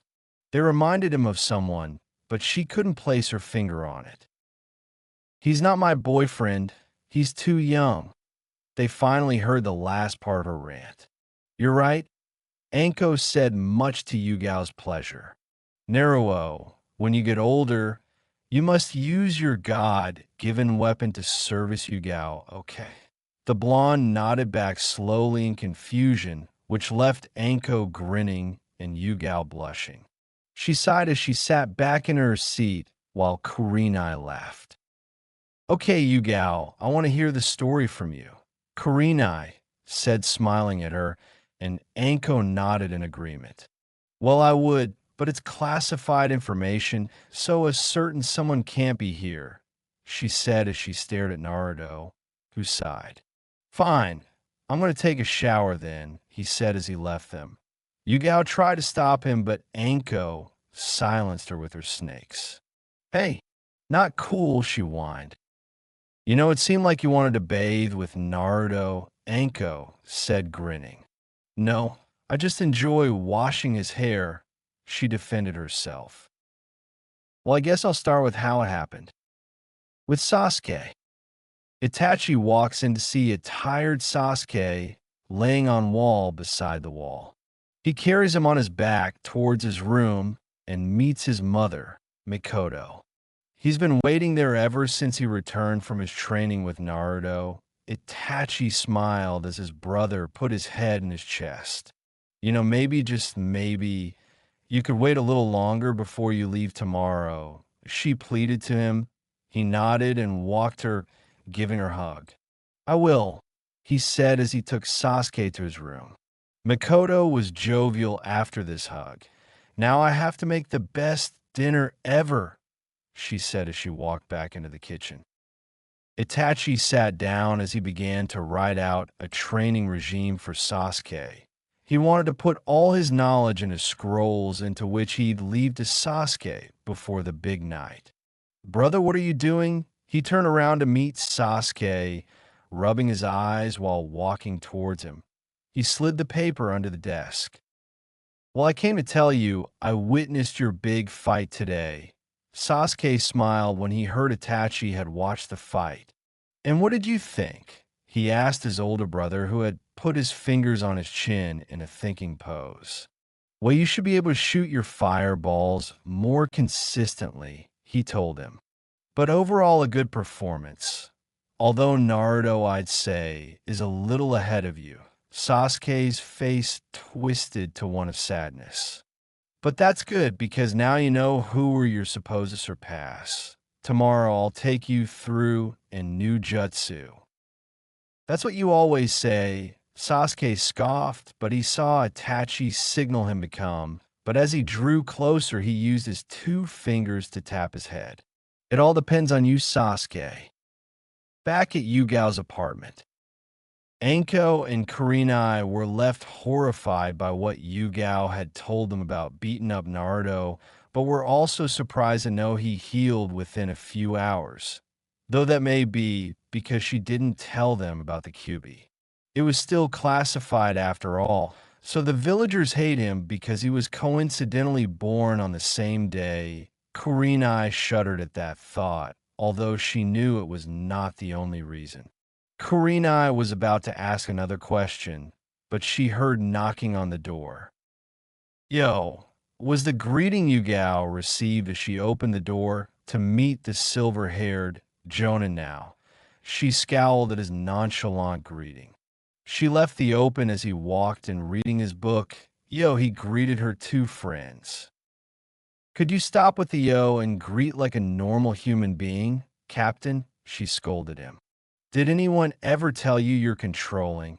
He said, not taking his eyes off the book while the Kurenai and Anko stared at the two. Anko, Kurenai, this is Kakashi, Kakashi vice versa.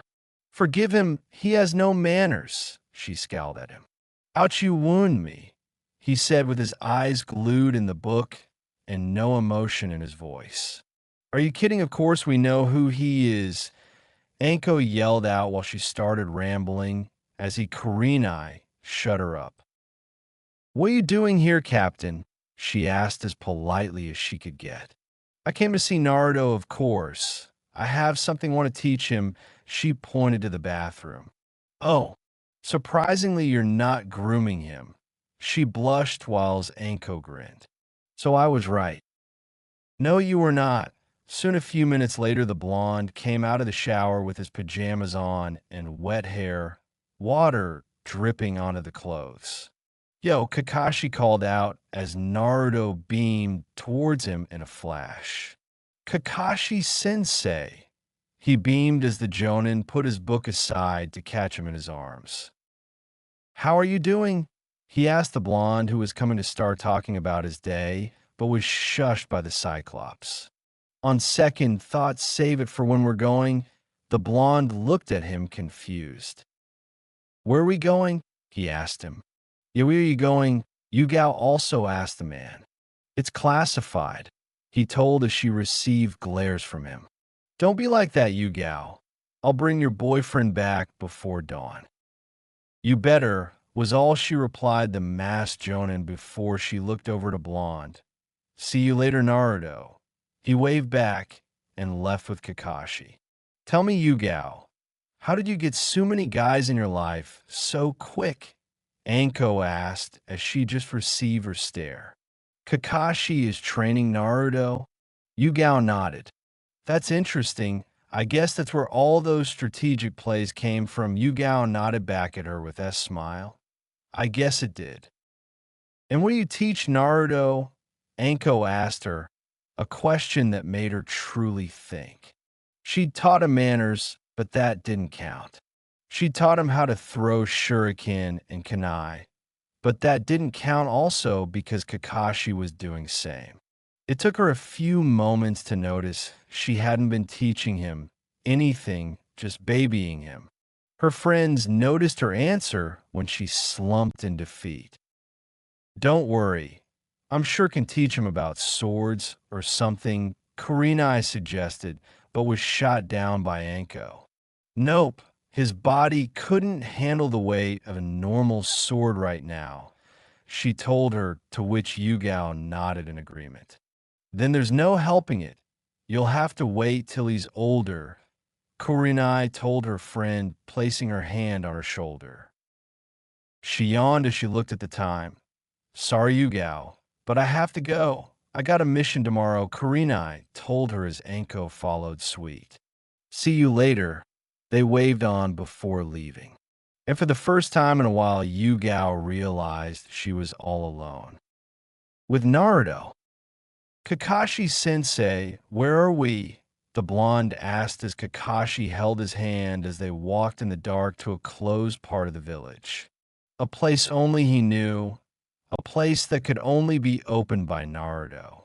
A friend's place, was all he said, and Naruto knew if he didn't say more, it means he shouldn't ask more. They reached an area which was enclosed by walls. Kakashi then looked left and right before kneeling down to the blonde. Look, Naruto, there's a seal I need you to open, and only you can open it.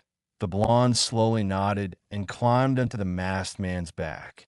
I don't see a seal, sensei. Push chakra into eyes. It should allow you to locate the seal. The blonde did, so as he could now faintly see the markings of the seal.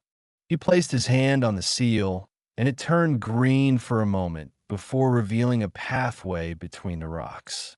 Naruto, awed, as he witnessed the reveal of the pathway. Good job, buddy. Stay here. I'll be back soon. The blonde nodded as Kakashi normally leaves no room for discussion. Kakashi walked into the place his master had planned bring to Naruto when he was old enough. Why Kakashi was here, though? He wanted to recover or teach the blonde some of his father's jutsus. He figured he'd, Naruto, be the only person who could use this jutsu after the fourth's passing. He also intended to teach him about the Uzumaki sealing jutsu. As he walked around, his mind replayed memories in which his sensei brought him here. Flashback. Kakashi, this is where I intend to bring kid or kids for training once he's old enough, his mentor, the fourth Hokage, told him as they both roamed through the area. That's great, sensei, but why are you showing me this? Kakashi asked with all politeness, even though he thought he came off rude. Minato just chuckled at him. Man, you really are dense. I'm showing you this because your family, and I honestly don't see myself being able to entertain my kids while being Hokage that end if I don't make it out to teach my kid. he said in a monotone voice. Kakashi nodded, fully understanding his master's request. Flashback end. I'm sorry, Sensei. Kakashi roamed around in the shelves as he looked for the scrolls on it, until he came about it. He picked up the scroll that read Flying Rajin. He picked it up and jumped down as he saw two of his sensei's kunai. Picking them up, he remembered when his sensei tried teaching him the jutsu, but unfortunately for him, although he understood the basics, he just couldn't perform it right. He could only travel 5 steps in the direction where he placed the kunai. He can do it. I know he can, but he began thinking of the drawbacks for when he first used it. I shouldn't rush him. I should wait till he has good control of his chakra, but I could start by teaching him how to create the mark at least. Kakashi was torn between what to do.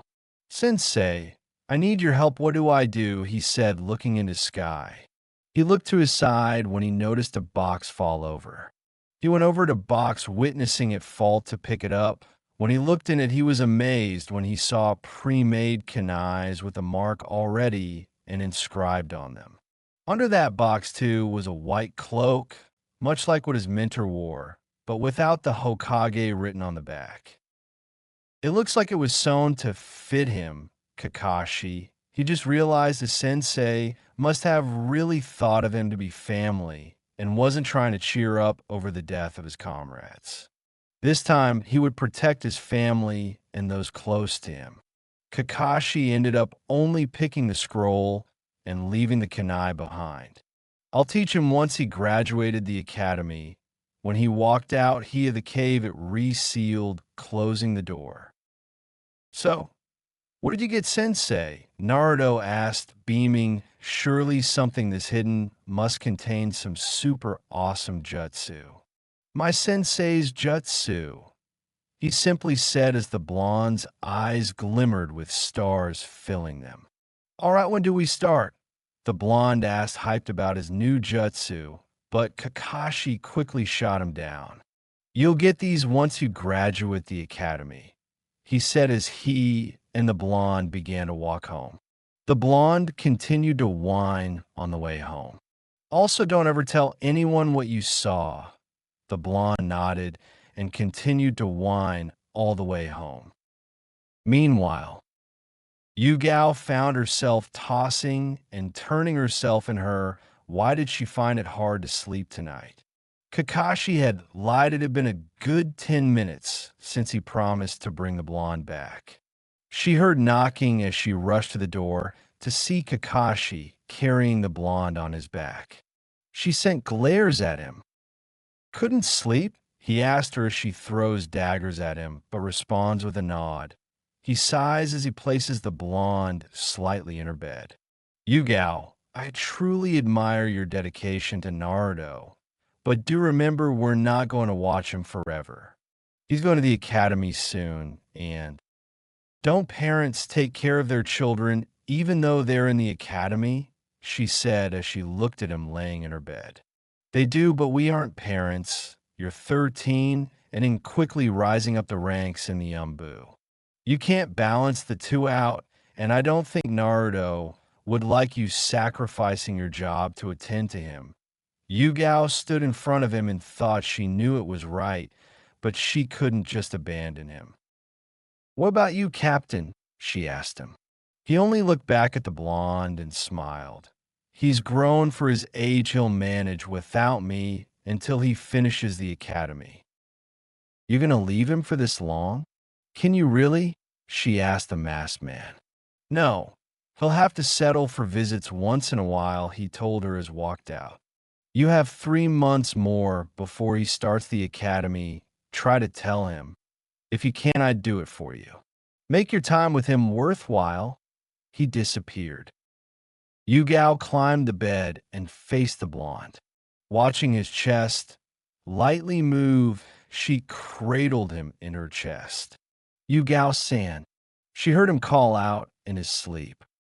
Yeah. She didn't receive any respond. She passed her hand through his golden locks.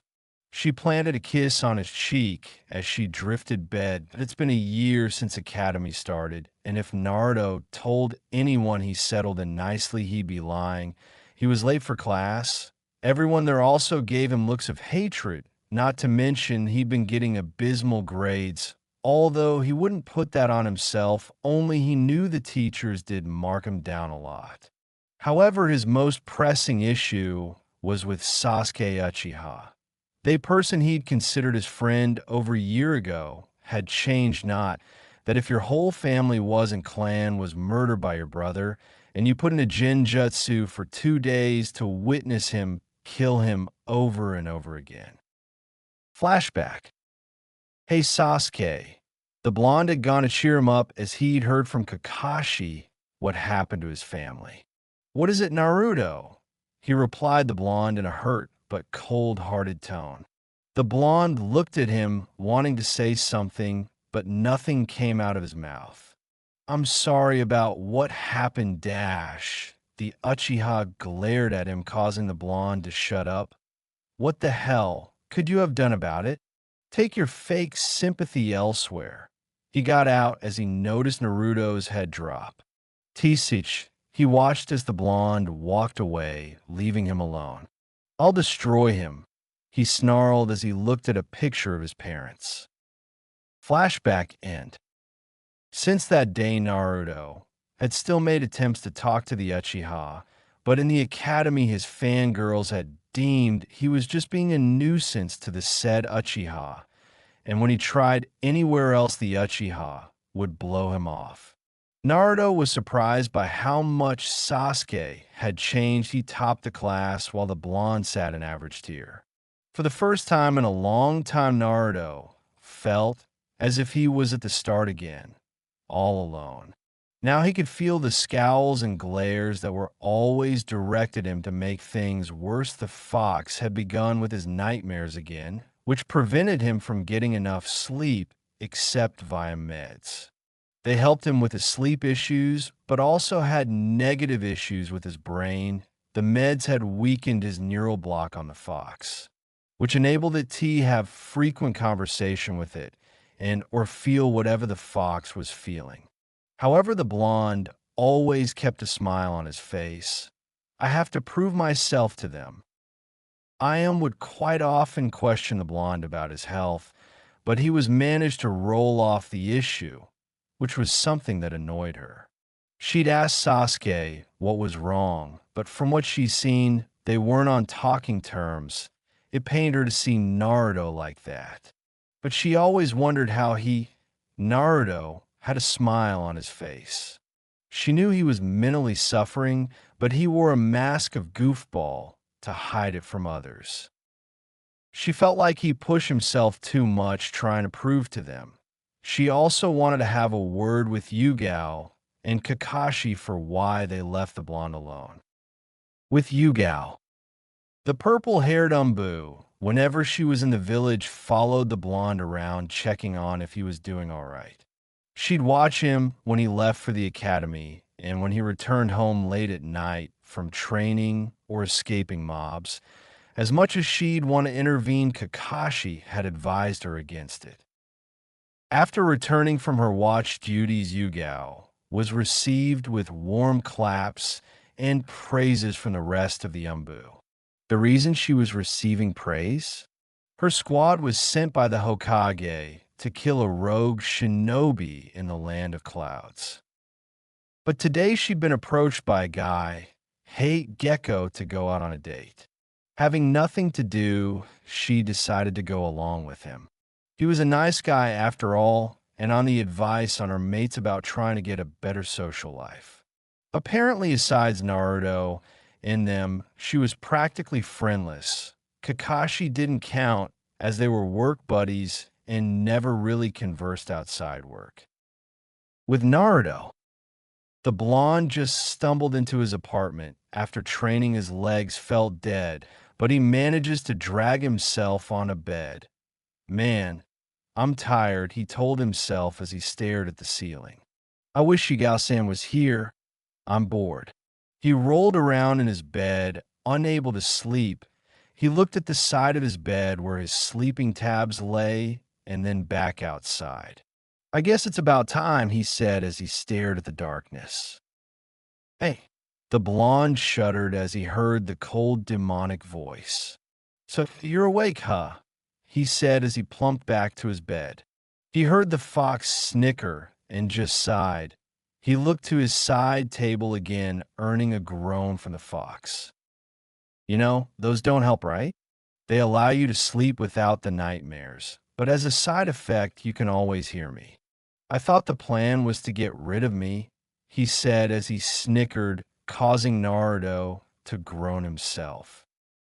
I'd rather not have you put scary images in my sleep, as it is needed, and as for getting rid of you, as long as I ignore you, I'll be fine. He closed his eyes as he waited for a response again, but received nothing. He slowly opened his eyes and eyed the tabs. He didn't admit the fox was right, but he wasn't wrong. They helped, but at what cost? The blonde shook his vigorously in denial. No, he's just trying to trick me.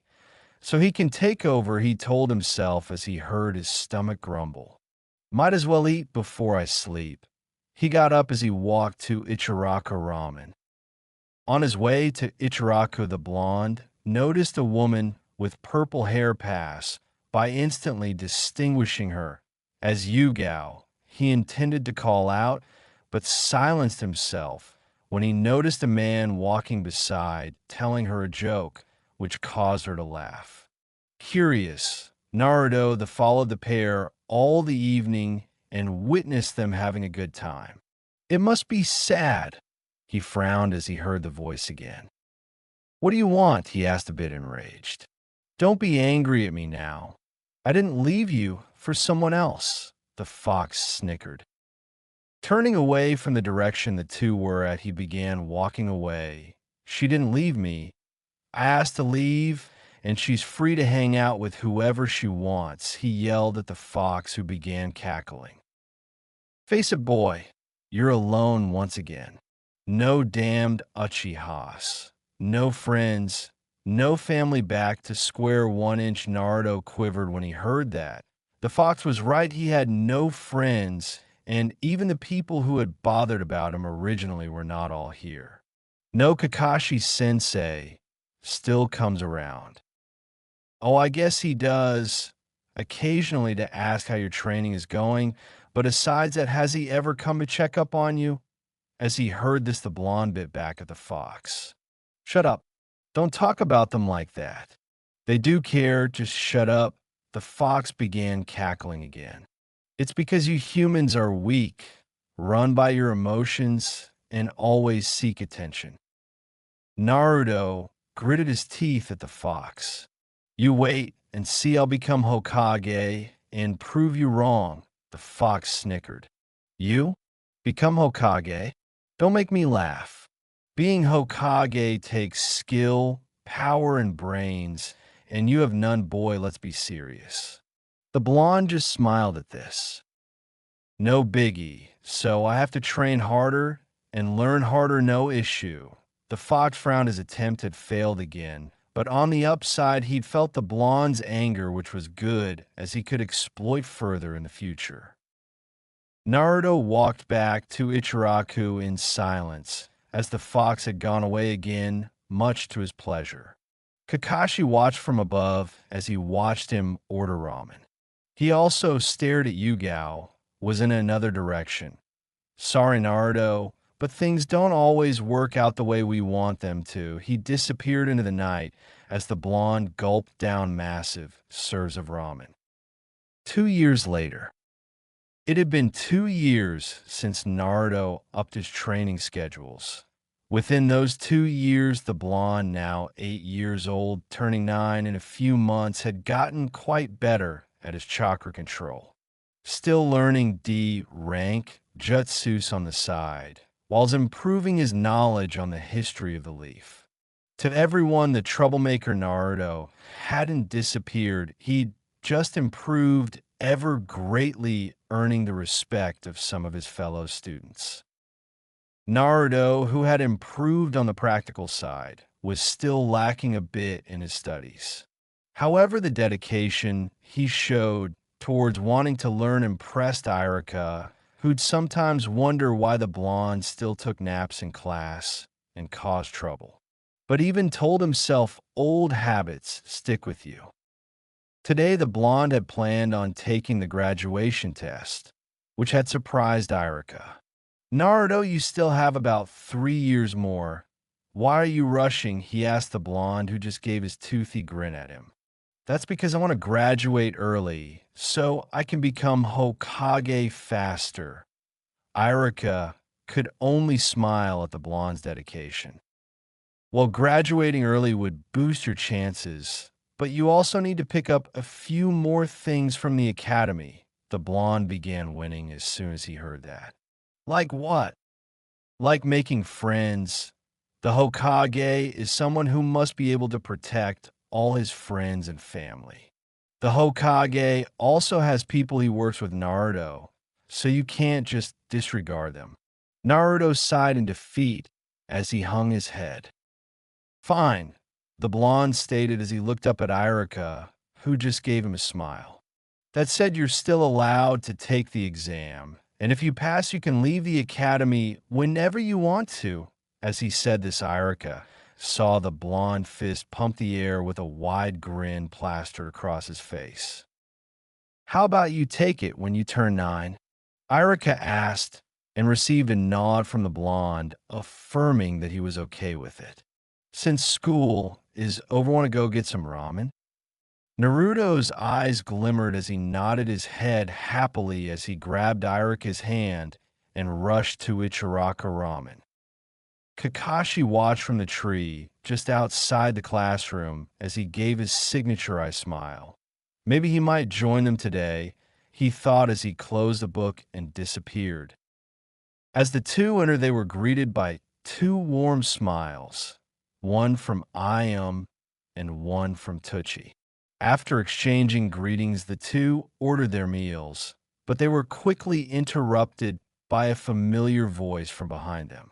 I'll have one of what Naruto's having. The voice called out as Naruto quickly turned around to confirm his suspicions. Kakashi Sensei, he called out as he dashed to the silver-haired Jonin. How are you doing, young man? The blonde began explaining everything that happened since the last time they met. Naruto explaining all the new things he'd learned in the past few months whilst trying to get Kakashi to give him new information about jutsus and or stories of some of the missions he'd been on, but to his displeasure, the Jonin refused to let out a single piece of information. Irika stared at the two with a smile on his face. Even if his parents were still here, I'm sure they would have turned out this way. Soon the trio's meals arrived, and eventually with the meals finished, Irika had to leave the trio, leaving Naruto and Kakashi alone. Kakashi walked the blonde home as he continued to talk about his training. So you're taking the test when you're 9? The blonde nodded in affirmation. That's not bad. I'll look forward to when you graduate. They both walked into Naruto's apartment as they talked about trivial matters. Eventually, the blonde began yawn and tiredness as Kakashi put him to bed. I'll see you again, Naruto. And with that, the silver hair Jonin disappeared into the night. October 10th, 3 months later. The blonde woke up and dashed into the shower. Today is the day. I can't be late. He quickly dashed out, and he picked up his orange jumpsuit and dashed towards the academy. He's watched by Yugao and Kakashi as he jumps from rooftop to rooftop at incredible speeds. He's grown up a lot, she commented as she watched him. Oh, in what sense? The masked ninja asked her. Well, he's more agile. He looks more masculine, and he really resembles his idol, Kakashi, using his right hand to imitate hiding a blush. You think he looks like me? Yugao chuckled and softly slapped the Jonin. So, Captain, how's it been going? Yugao asked the Jonin, looked at her with a bored look, Don't call me that, he answered before pulling out his favorite book. I heard you failed another set of genin. Looking up from his book, he nodded at her as she gave him a shocked look. They lacked something needed in all genin teams. Yugao looked at him confused. But why would you fail clearly capable shinobi? She heard him release a sigh as he closed the book. Capable shinobi need to know teamwork. Without it, there's no need for a four-man team. When he saw Yugao nod in response, he opened his book and began reading. There was a brief silence before Kakashi spoke up again. "You didn't tell me you were dating Hade." She immediately blushed and began stuttering. The Jonin just stared at her, waiting for her to recollect her emotions. "Well, I thought we were always work buddies," and she was shut up by the Jonin's answer. "And it wasn't my business." She sighed at him, but he was right. She did not owe him this, as they never really spoke outside work unless it concerned Naruto. "Well, we were friends, even though we don't talk outside work or Naruto. Besides, Naruto would want us to be friends," he said, not lifting his eyes off his book. "You say that, but you can't keep your eyes off the book when you're talking to me." He chuckled and closed the book before giving his signature eye smile. "My apologies," he said before jumping onto the roof of the Anbu headquarters. "Oh, and you should pay Naruto a visit. I know I advised against it, but you should. I think it'd be best for both of you." She watched as he disappeared in the headquarters. Later in the day, the blonde was just returning back home from his day at the academy. He was rather late, as the day's events had made him late. As he reached his apartment, he reached out for the doorknob, but noticed his door was open. Pulling out a kunai from the pouch on his rear, and he slowly slipped in between the door, trying his best not to make a sound. Making his way into the kitchen, he felt a cold presence behind him. The blonde quickly swept the space behind him with his legs, causing the perpetrator to fall, and the blonde to flip around and throw his kunai right at the perpetrator, who split its legs, causing the kunai to fly through them. The perpetrator quickly uses its arms to push himself onto his feet. "What do you want?" the blonde growled before his eyes actually began to stare the perpetrator, slowly examining him or her, as the blonde had come to recognize the female-like physique of the perpetrator with the Anbu mask. "Why is the Anbu in my house? I paid everything on time," he said, not taking his eyes off her. As he circled around her, he noticed the purple hair coming out of the sides of the mask. He quickly remembered the mask and who it belonged to. "In the flesh," she said as the blonde lowered the kunai and rushed into her arms, embracing her tightly. She returned it warmly as she run her hand through his golden locks. They remained like that for a minute or two before he pulled away with tears in his eyes. "I've really missed you," he sobbed as the tears trickled down his face. Yugao felt a tug on her heart as she used a finger to wipe the tear away and hugged the blonde. "Come on, you're too old for that." The blonde nodded in agreement as he wiped the tears out of his face. "Better?" she asked and received a nod in response. "What are you doing here?" "Well, your big day was today, and I wanted to know how you did," she said as the blonde widened his eyes in confusion. "How did you know that?" She kept quiet as the blonde discovered the answer on his own. "You?" She nodded quickly in response to his answer. The blonde beamed mentally as a happiness grew in his heart, something that pissed off the fox as soon as he realized it. The fox laid down in the darkness of the mindscape, but warm presence awakened him. "What is this?" he growled as white light shined across the face of the mindscape. "Must be the feeling of happiness," the fox commented as it loomed over him. Normally I'd be worried, but recent events haven't got me bored a bit. The fox growled as the light was soon swallowed by the darkness. It closed its eyes and retreated immediately to sleep once again. So how was it? How did it go? Yugao asked like a child in a candy store. Upon asking this question, the blonde felt every little happiness in him disappear. Today, he thought as he recollected everything that happened during the day. He fell on his knees and buried his face in his palms. He expected tears to roll down his face, but nothing came out. Why didn't come? Did he feel no remorse? Was he okay with what he did? Naruto, are you okay? If you didn't get it now, you'll get it again. So don't worry, she tried her best to console him. How did he fail, though? It made no sense. He was almost the same level as Sasuke, if not better. I didn't fail. I actually passed with everyone else. That's great then. So why are you crying? The blonde removed his face from his palm to reveal his face. I'm not. She smiled as she brought him closer to her. But that's the problem.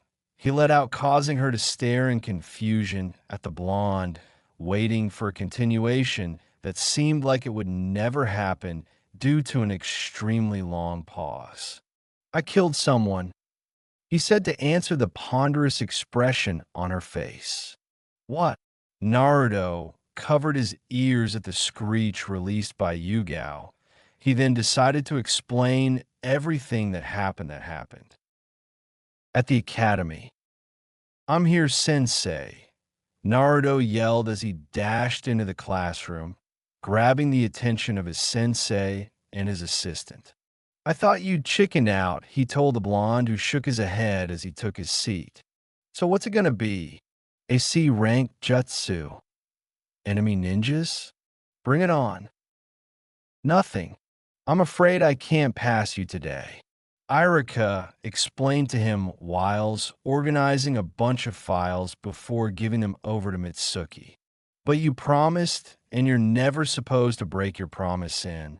He noticed Irika burst into laughter. What's funny? Hey, he whined, causing his sensei to break into further laughter. Now he was confused and curious. You're so impatient. I said you don't have to do anything because I've seen your progress and you've been passed, but you can't leave the academy now. The Hokage wants you to graduate with your peers. Oh, the blonde softly said before jumping around in joy. He signaled his sensei to join him in his celebrations, something he took up. Mitsuki watched as the two celebrated.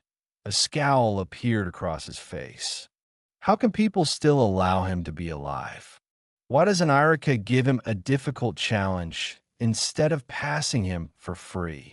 It didn't matter anymore, because soon he'd be out of this village, and he just found his ticket out.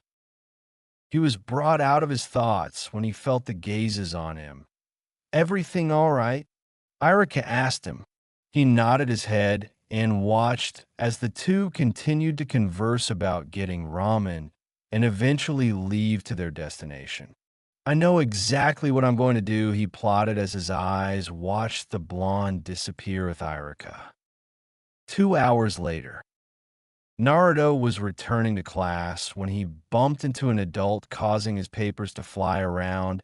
He was fully expecting a bunch of insults to be thrown at him, but he was shocked when the hand of the grown man was held out to him. He wearily took it and was brought back to his feet, which caused him to see the man better. It was Irika Sensei's assistant. Sorry, Naruto, my mistake, he apologized. No, it was mine, he said as he quickly recovered all the sheets. Let me help you take them, he insisted as he accompanied Mitsuki to the classroom. So big day today, huh? He asked the blonde, who nodded furiously in agreement. But you know that Irika's words aren't enough to get you promoted, he told the blonde, who gave him a confused look. But he said dash. He can't, otherwise people will question the honesty in his job, And if too many people know you passed without tests, they'd throw a fit.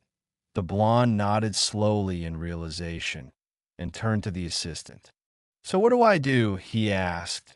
Too bad the blonde walked through the door, otherwise he would have noticed the evil smirk that appeared on Mitsuki's face. I can assign you a mission, but it won't be easy. He watched the blonde drop the stack on the table and yell, "Bring it on." He gave the details of the mission to him and dismissed the blonde. Now go and give me my freedom.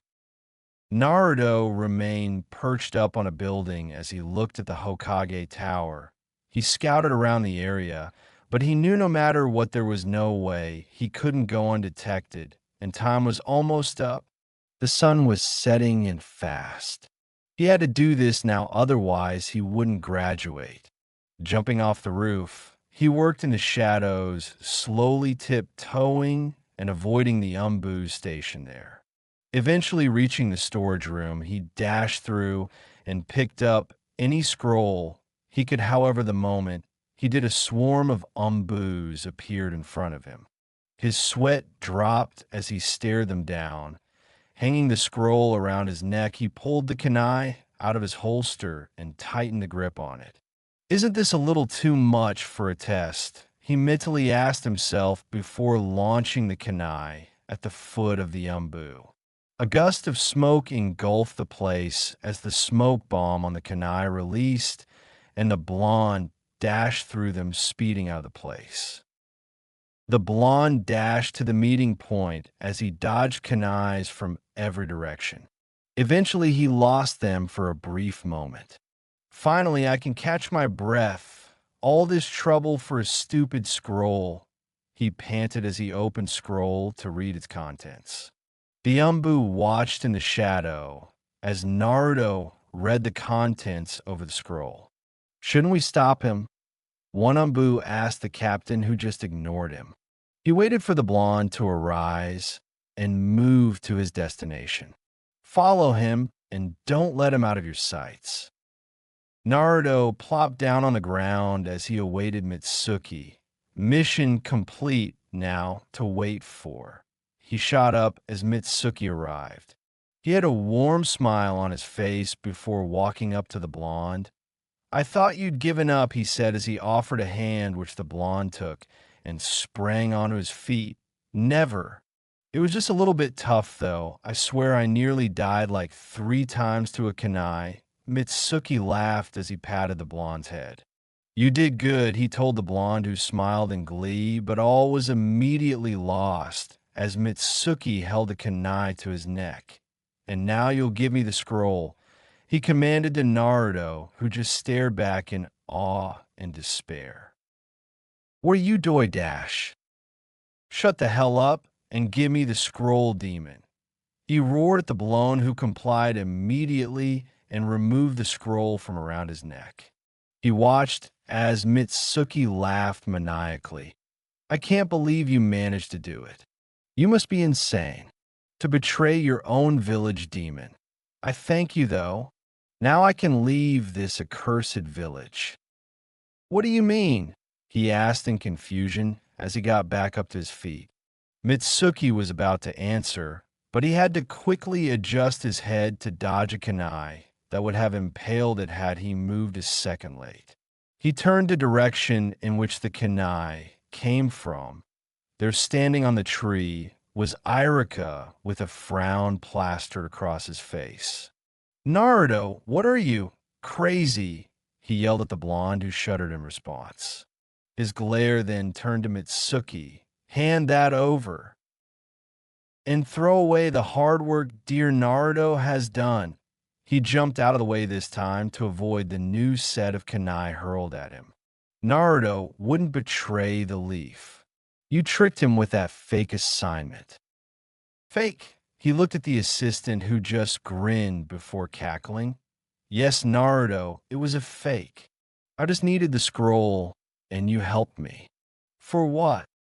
He wanted you to steal a forbidden scroll, most likely, so that he could join an enemy village and hand over our secrets to them, Irika explained.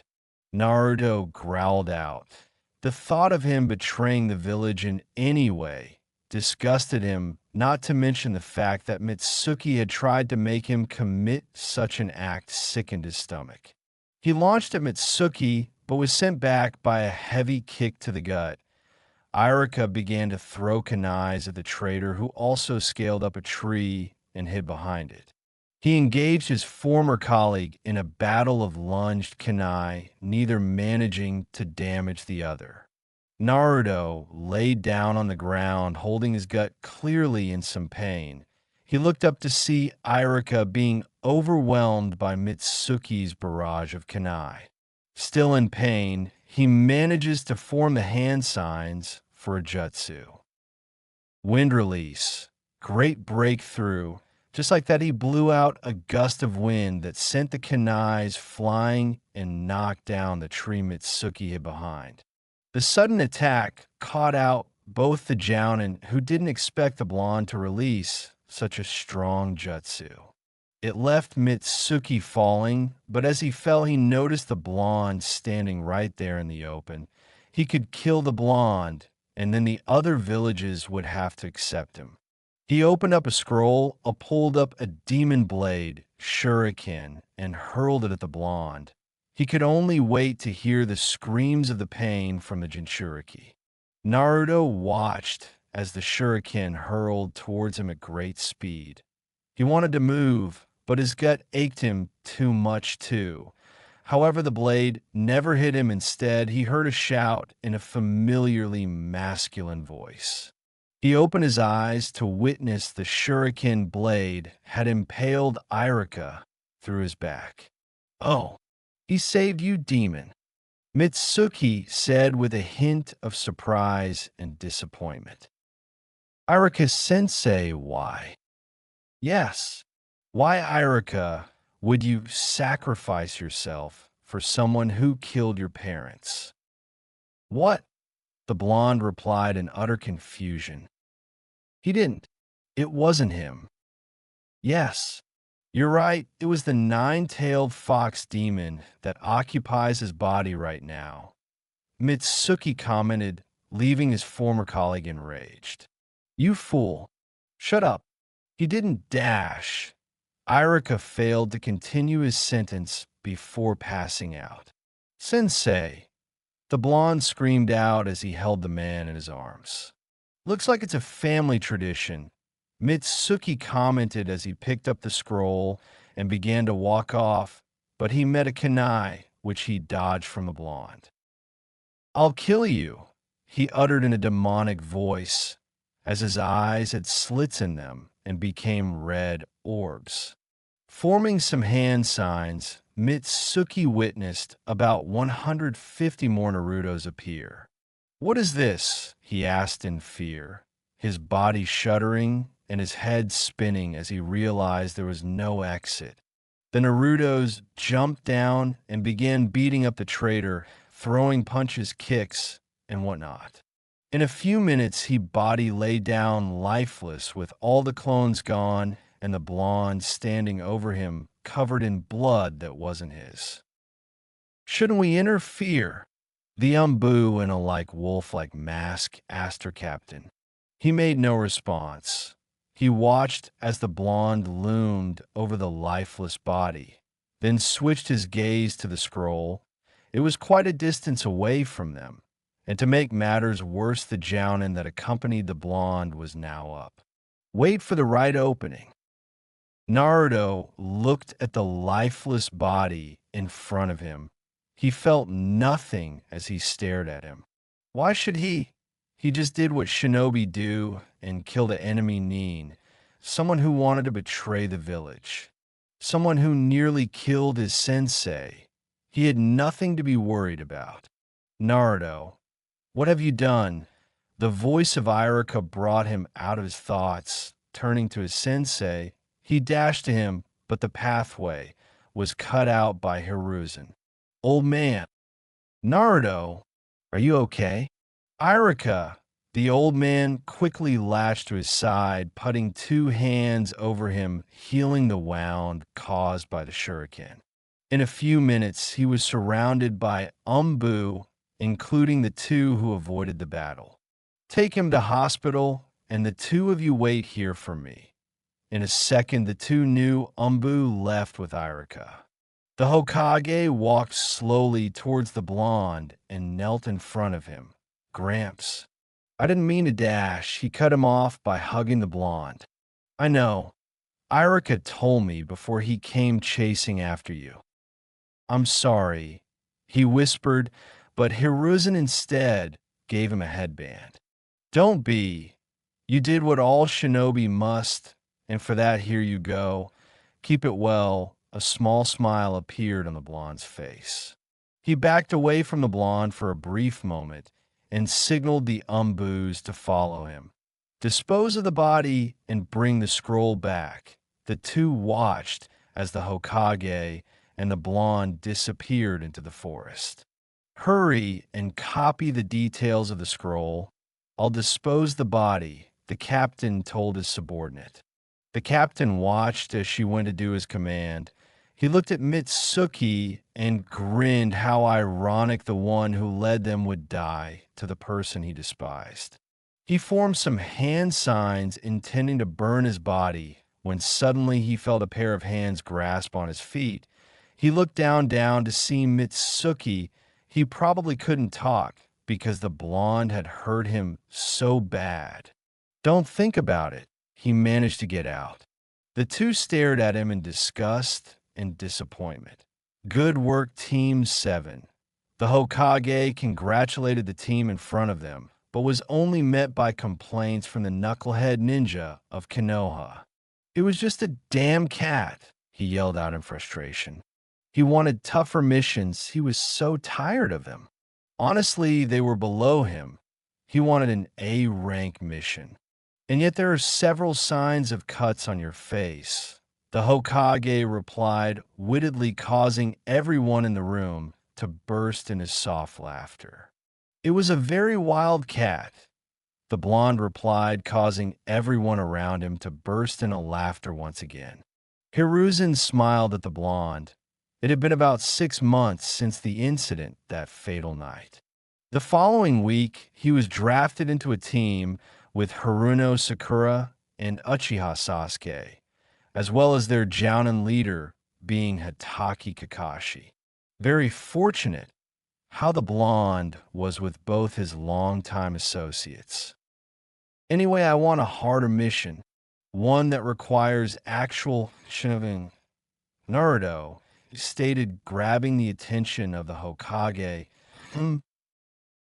We need harder missions. It's way too easy. The Uchiha nodded in agreement. Speaking of the Uchiha, the boy had shown increased development and was still getting better. At this moment, Naruto was quite far away from matching him, not to say that Naruto was bad. He had actually surprised him with his rapid growth. He was probably 10x stronger than he was that night. The weakest link among the team was probably the girl.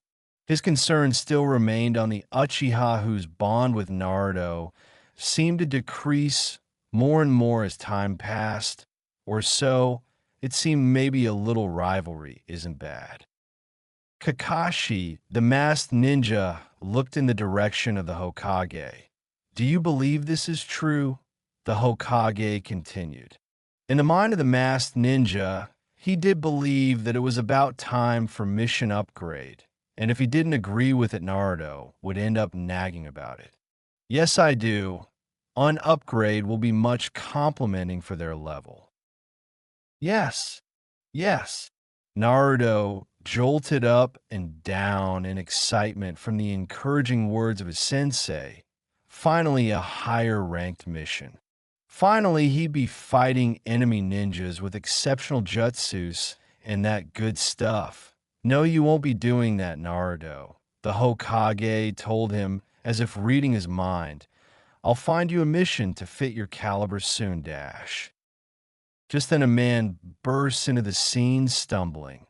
Probably a bit drunk, the Hokage and Kakashi noted. He bowed in front of them. Sir Hokage. Both Naruto and Sasuke grinned as the man greeted the Hokage, as they knew what was coming. Naruto exited the tower with a huge smile on his face. Finally, a mission that wasn't about chasing cats or some sort of domestic animal. Honestly, why would they flee from their owners and home? It made no sense. Well, it wasn't like it was hardest mission ever. They just had to escort some bridge builder back to his village. It wasn't too hard, but still he lose focus. Maybe if they good enough, they'd be bumped up another tier again, and these missions would become normal. Now, though, he had to prepare for the mission. It was a few hours away, so he'd have some time to make adequate preparations. But first, he'd have to go see Yugao before he leaves. Speaking of Yugao, what was she doing at this moment? Well, she was returning from a date. Yes, another one. She'd never imagined that she would have so much fun in a relationship.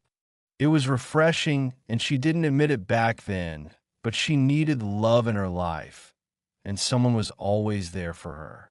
Although he was dull, he knew how to make her happy, and that was enough for her. Hell, she was sure she wanted to marry him, but she's only 15. Imagine a letter version of him and her wandering around. She hoped they were as optimistic as Naruto is, or at least was when she first met him. Now it was as if he was never really happy, not since that evening 6 months ago, but he always forced himself to be happy so others wouldn't worry about him. However, since then his growth has rapidly increased and doesn't seem like he's slowing down either. As if by fate, she noticed blonde, spiky hair pass through a crowd. She immediately scanned through again, but he disappeared, or so she thought, as she had to dodge a sneak attack trying to be made by the blonde. Keyword tried. She easily caught him midair and locked him down. Nice try, but you'll never catch me off guard. She giggled at the small pout that appeared on his face, but she quickly changed her facial expression to a confused one when the blonde began grinning as he disappeared in a puff off smoke, and the real blonde tapped her from behind. "Joke's on you." The blonde grinned as he noticed the look on her face. "Is it really, though?" She replied as a huge ramen noodle tied the blonde up. "A genjutsu. Damn it." He looked at the Kunoichi, who had a pleased look on her face. She dispelled the jutsu, causing Naruto to sigh in relief. Now that he looked at her, she looked stunning in the black dress she wore. It brought out her nice hair, pretty face, sweet lips, and body. Shit, he was doing it again. Earth to Blondie. He shook his head and looked to her. "Sorry, what were you saying?" "I asked what you were doing." "Oh, well, I was actually looking for you. We got a C rank mission. We were leaving, so I wanted to inform you before we left." "Your first C rank mission. What's it about?" "You know, I can't tell you that." She smiled. It seemed like he was finally catching on. "Well, what do you say if we grab some ramen before you leave?" The three of them waited quite longer than they expected to. Not only Naruto was late, but Kakashi as well. Sakura jumped as swirl of leaves appeared around them, revealing the half-eyed Jounin. He was about to make up an excuse, but as one, "I didn't see Naruto around."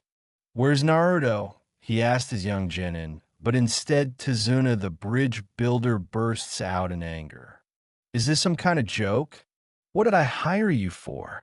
Two of your genin showed up before you, damn it, and the last one is nowhere to be found." The two of them stood there startled, looking back and forth between the adults. "Sorry, I got lost on the path of life," Kakashi told the man with his eye smile, causing his students to fall over and Tazuna to sigh. "Look, I'm in a rush.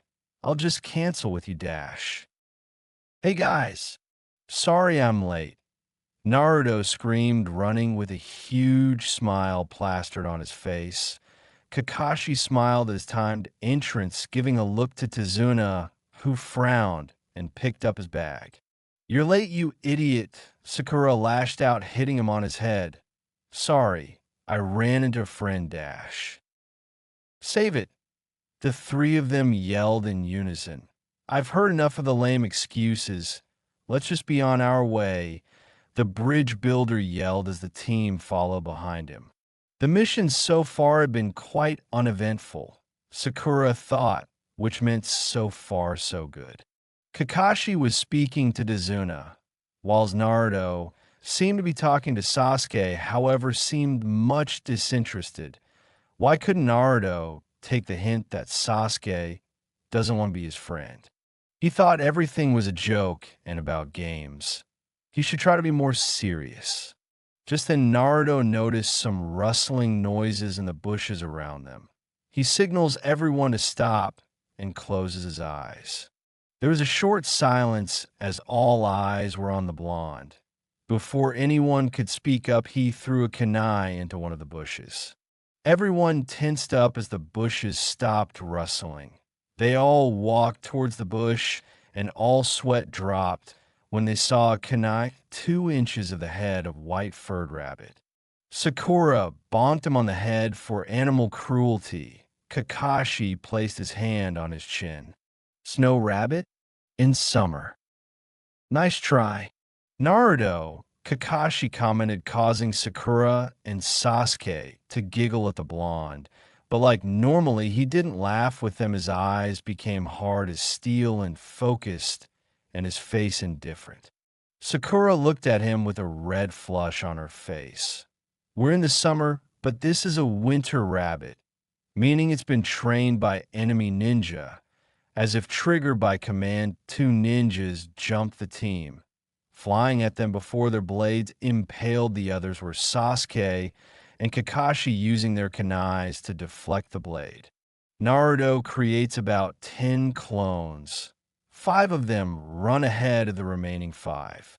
The 5 ahead engage the ninjas in hand-to-hand contact, whilst the remaining begin to weave hand signs for a technique all too familiar to Sasuke and Kakashi. Wind style, great breakthrough. In a matter of seconds, the builder and Sakura watched as the 2 men were blown into the air by the gust of wind being released by Naruto. The blonde nodded at Sasuke, who started to weave signs of his clan's signature jutsu, fire style. Fireball jutsu. Sakura could feel the heat emitting from Sasuke's flame as it engulfed the 2 enemy ninja. She wiped her face dry from all the sweat it caused. Kakashi watched as the 2 ninja fell from the sky with their bodies turned to crisp by the duo. Sakura nearly threw up at the gory sight in front of her. 2 people who were just alive minutes ago turned to crisp in front of her in a matter of seconds. Are you okay, Sakura-chan? She nodded slowly as he helped her up to her feet. She looked into his face that moment. It was hard but still soft and caring. Her face flushed when their eyes met. He grinned at her receiving a heavy punch from her. Ow, he moaned as the whole team gathered around. I think you got some explaining to do, Kakashi asked Tazuna. The bridge builder began to reveal the truth to them. Meanwhile, Naruto could feel his breathing become ragged and his eyes beginning to shut themselves. So basically this mission just got bumped up. Naruto asked once again in his hyperactive mood. Kakashi confirmed this with a small nod, but he noticed something was off about Naruto. Naruto, are you okay? Of course I am. Naruto waved them off, causing Kakashi to catch a glimpse of a kunai wound on his hand.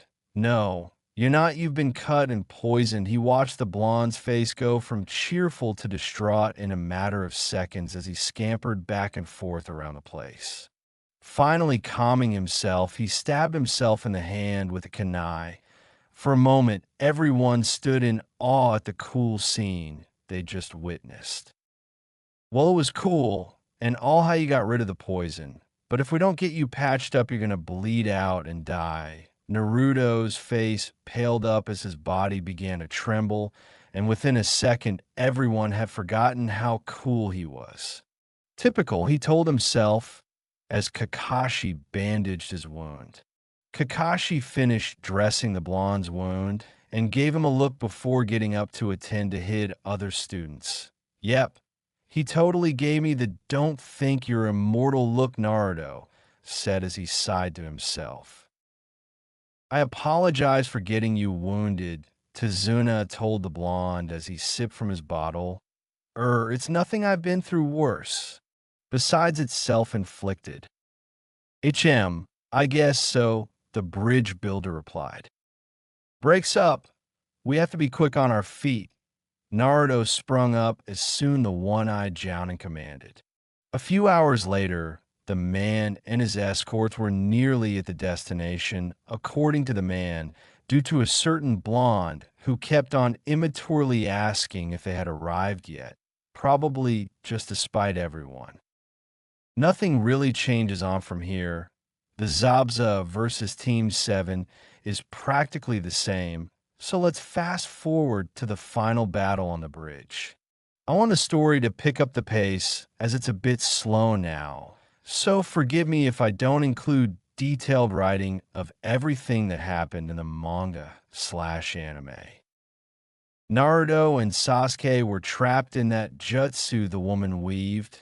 She proceeded to hurl kunai at them from every glass mirror. They did their best to avoid them. It was quite a task, though, even with Sasuke's Sharingan. In a matter of seconds, they were hit by an incoming wave of kunai, unfortunately getting impaled by a few. Naruto looked at mirrors. How could he defeat this jutsu? Maybe the answer lied in raw force, something so strong it shattered the mirror, but what? What about the blast with the Kyuubi chakra? Yes, it would probably destroy it easily, but it could in turn give him control, or I go berserk. You're not wrong. Weak jutsu like this wouldn't be a challenge. It just depends on if you want to die or live, the words of the fox echoed in the back of the blonde's mind. And after taking a glance of the Uchiha, he knew what needed to be done. He backed into the Uchiha, catching a kunai that was aimed for his head. I've got an idea to destroy everything, Sasuke nodded as he flung his own kunai, deflecting the opposing one from the blonde. Well then, what do I have to do? Nothing, just cover me. I'll handle the rest myself. He wanted to retaliate, but assessing the situation, he was nearly out of chakra, and his eyes hurt from the use of the Sharingan. He'd have to trust whatever Naruto had planned. Whatever, loser. Naruto smiled as he closed his eyes and formed a diamond with his fingers, with the index and thumb of each hand touching each other. Sasuke stared back in confusion, but shook his head, dispersing those thoughts. Right now, it was him versus the kunai. Naruto couldn't see anything, but he could hear several clangs of kunais being deflected. In his mind, two orbs with tubes connected glowed, one orb red and the other blue. He began to focus more on the red. It was as if he watched himself receive the chakra in third person, then as if on cue the fox glowing in an orangish-yellow color swallowed him, and everything was dark. In real time, Sasuke was almost a breath from dodging, deflecting, and even taking blows himself, but he still held his head high. Your stamina was impressive, and so is your loyalty to your friend, but everyone's ends here. Suddenly there was a rumble, and the bridge shook, managing to even wrong foot both Kakashi and Zabuza. Haku looked at the blonde, who now had red eyes instead of blue and sharp fangs as well as nails.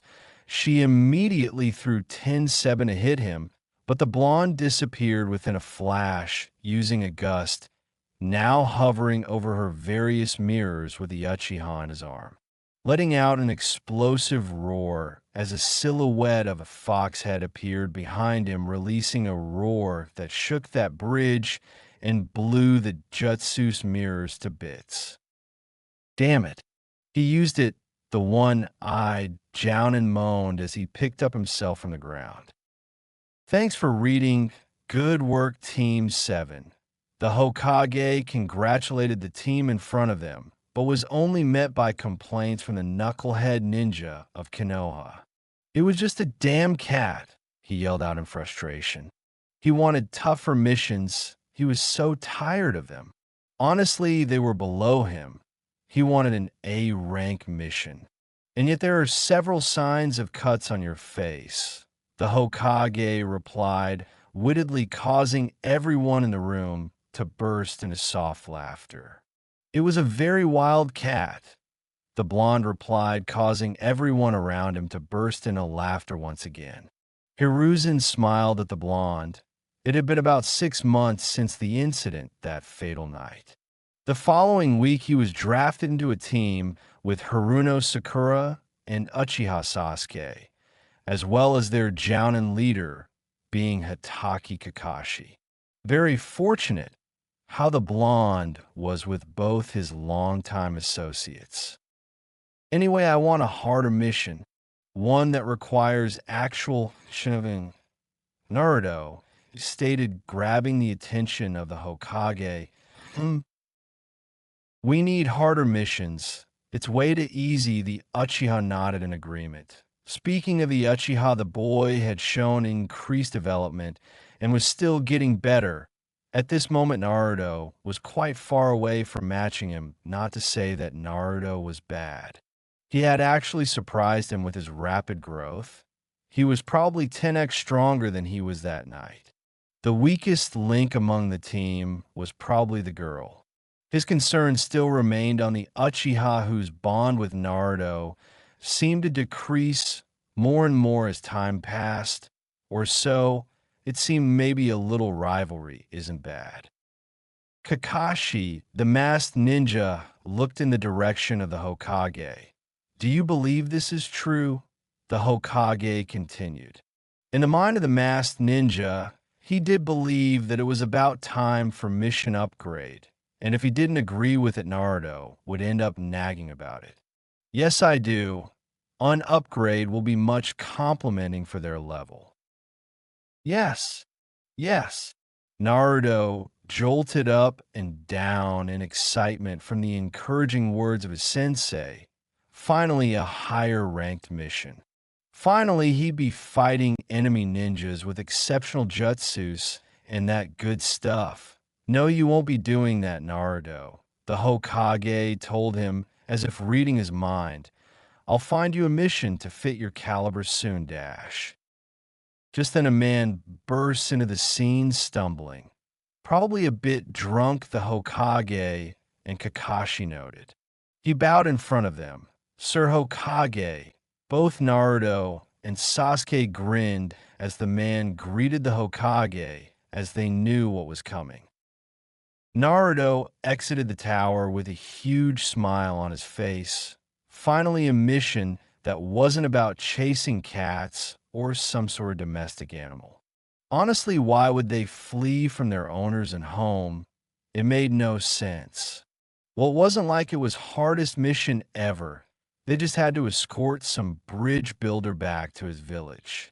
It wasn't too hard, but still he lose focus. Maybe if they good enough, they'd be bumped up another tier again, and these missions would become normal. Now, though, he had to prepare for the mission. It was a few hours away, so he'd have some time to make adequate preparations. But first, he'd have to go see Yugao before he leaves. Speaking of Yugao, what was she doing at this moment? Well, she was returning from a date. Yes, another one. She'd never imagined that she would have so much fun in a relationship. It was refreshing, and she didn't admit it back then, but she needed love in her life, and someone was always there for her. Although he was dull, he knew how to make her happy, and that was enough for her. Hell, she was sure she wanted to marry him, but she's only 15.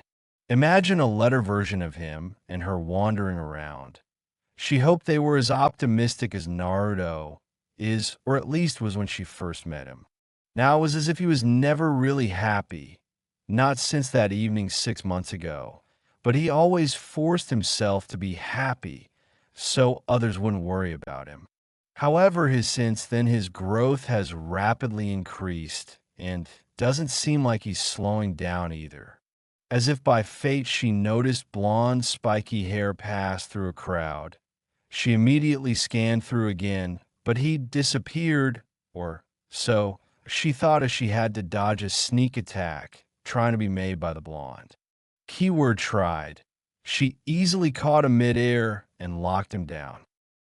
Nice try, but you'll never catch me off guard. She giggled at the small pout that appeared on his face, but she quickly changed her facial expression to a confused one when the blonde began grinning as he disappeared in a puff off smoke and the real blonde tapped her from behind. "Joke's on you." The blonde grinned as he noticed the look on her face. "Is it really, though?" She replied as a huge ramen noodle tied the blonde up. "A genjutsu. Damn it." He looked at the Kunoichi, who had a pleased look on her face. She dispelled the jutsu, causing Naruto to sigh in relief. Now that he looked at her, she looked stunning in the black dress she wore. It brought out her nice hair, pretty face, sweet lips, and body. Shit, he was doing it again. Earth to Blondie. He shook his head and looked to her. "Sorry, what were you saying?" "I asked what you were doing." "Oh, well, I was actually looking for you. We got a C rank mission. We were leaving, so I wanted to inform you before we left." "Your first C rank mission. What's it about?" "You know I can't tell you that." She smiled. It seemed like he was finally catching on. "Well, what do you say if we grab some ramen before you leave?" The three of them waited quite longer than they expected to. Not only Naruto was late, but Kakashi as well. Sakura jumped as swirl of leaves appeared around them, revealing the half-eyed Jounin. He was about to make up an excuse, but as one, "I didn't see Naruto around." "Where's Naruto?" he asked his young genin, but instead Tazuna, the bridge builder, bursts out in anger. "Is this some kind of joke? What did I hire you for? Two of your genin showed up before you, damn it, and the last one is nowhere to be found." The two of them stood there startled, looking back and forth between the adults. "Sorry, I got lost on the path of life," Kakashi told the man with his eyes smile, causing his students to fall over and Tazuna to sigh. "Look, I'm in a rush. I'll just cancel with you, Dash." "Hey guys, sorry I'm late," Naruto screamed, running with a huge smile plastered on his face. Kakashi smiled at his timed entrance, giving a look to Tazuna, who frowned and picked up his bag. "You're late, you idiot," Sakura lashed out, hitting him on his head. "Sorry, I ran into a friend, Dash." "Save it," the three of them yelled in unison. "I've heard enough of the lame excuses. Let's just be on our way," the bridge builder yelled as the team followed behind him. The mission so far had been quite uneventful, Sakura thought, which meant so far so good. Kakashi was speaking to Tazuna, whilst Naruto seemed to be talking to Sasuke, however seemed much disinterested. Why couldn't Naruto take the hint that Sasuke doesn't want to be his friend? He thought everything was a joke and about games. He should try to be more serious. Just then Naruto noticed some rustling noises in the bushes around them. He signals everyone to stop and closes his eyes. There was a short silence as all eyes were on the blonde. Before anyone could speak up, he threw a kunai into one of the bushes. Everyone tensed up as the bushes stopped rustling. They all walked towards the bush, and all sweat dropped when they saw a kunai 2 inches of the head of white-furred rabbit. Sakura bonked him on the head for animal cruelty. Kakashi placed his hand on his chin. "Snow rabbit? In summer." "Nice try." Naruto, Kakashi commented, causing Sakura and Sasuke to giggle at the blonde. But like normally, he didn't laugh with them. His eyes became hard as steel and focused, and his face indifferent. Sakura looked at him with a red flush on her face. We're in the summer, but this is a winter rabbit, meaning it's been trained by enemy ninja.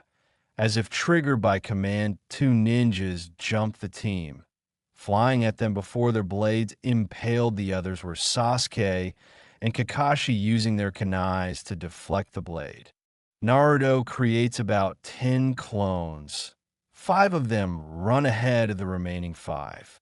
The 5 ahead engage the ninjas in hand-to-hand contact, while the remaining begin to weave hand signs for a technique all too familiar to Sasuke and Kakashi. Wind style, great breakthrough.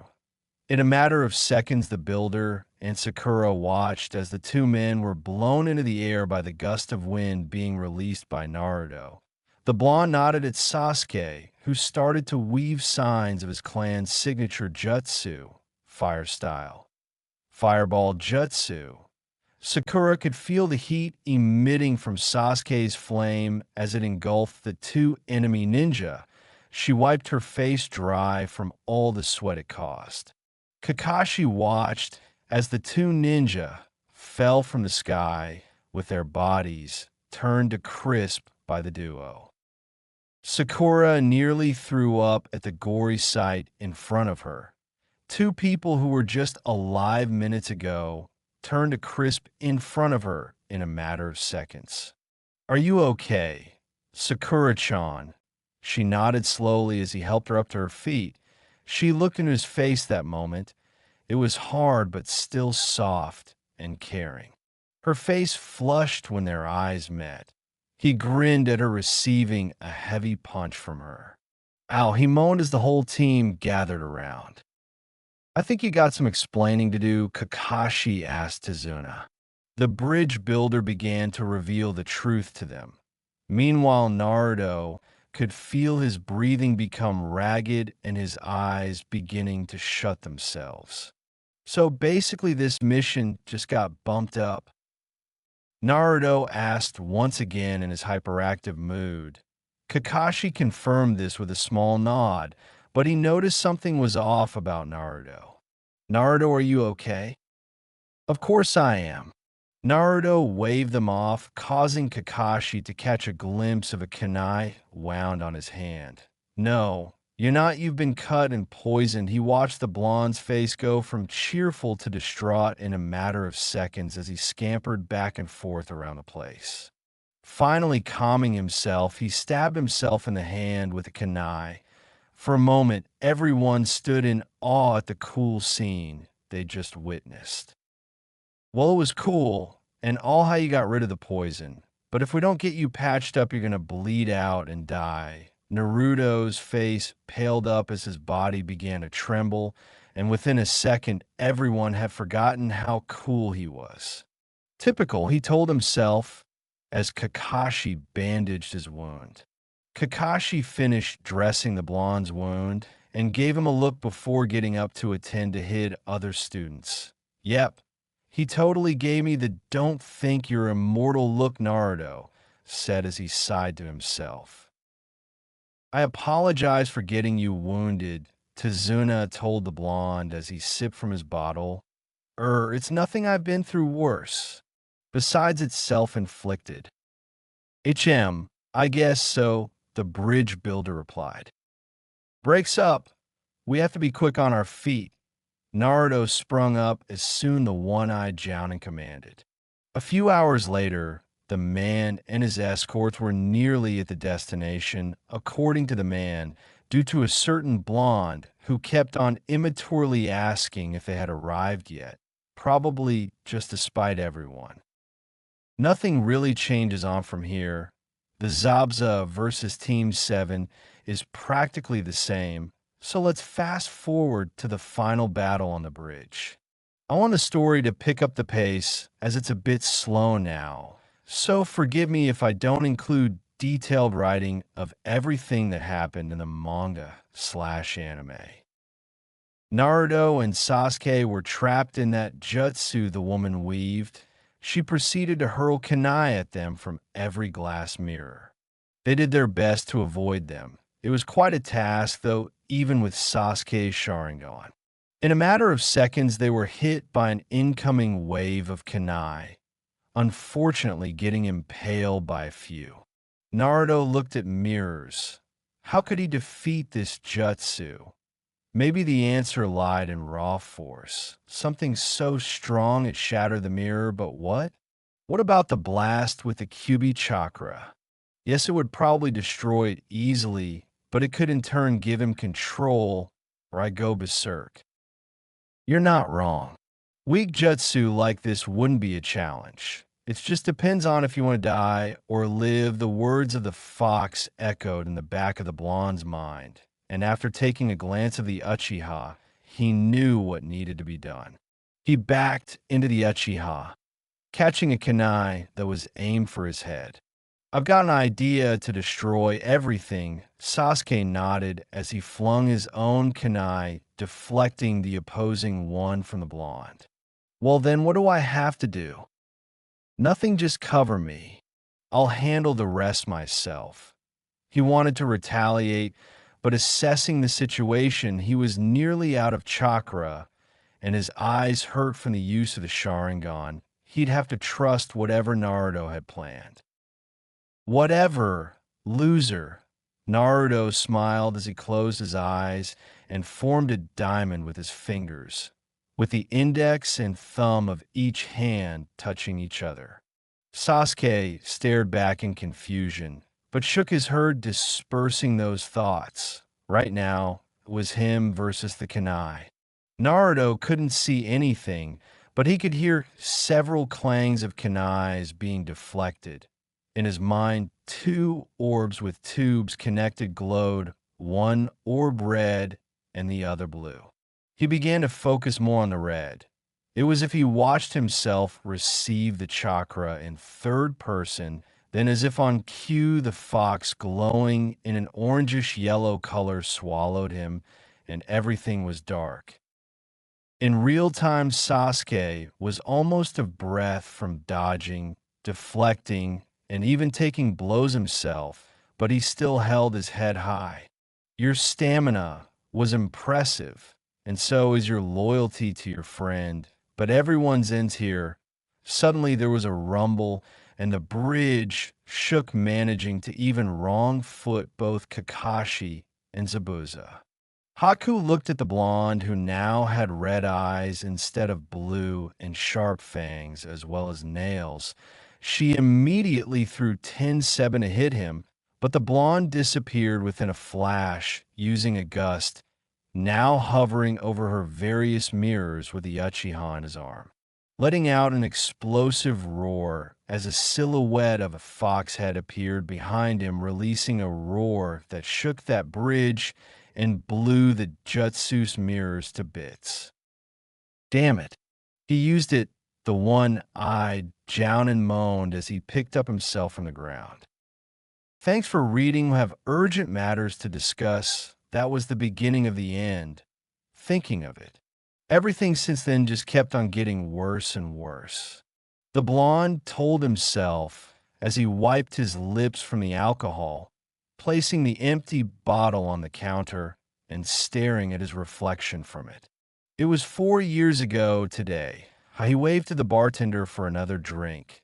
His eyes wandered around the place as he wondered how this had become his life. Hanging out late at bars with all sort of criminals and prostitutes alike. Here you go, kid. The man gave him his drink before casting a look of concern his way. What is it, old man? He asked as he pulled the drink closer, twisting the cap of the bottle.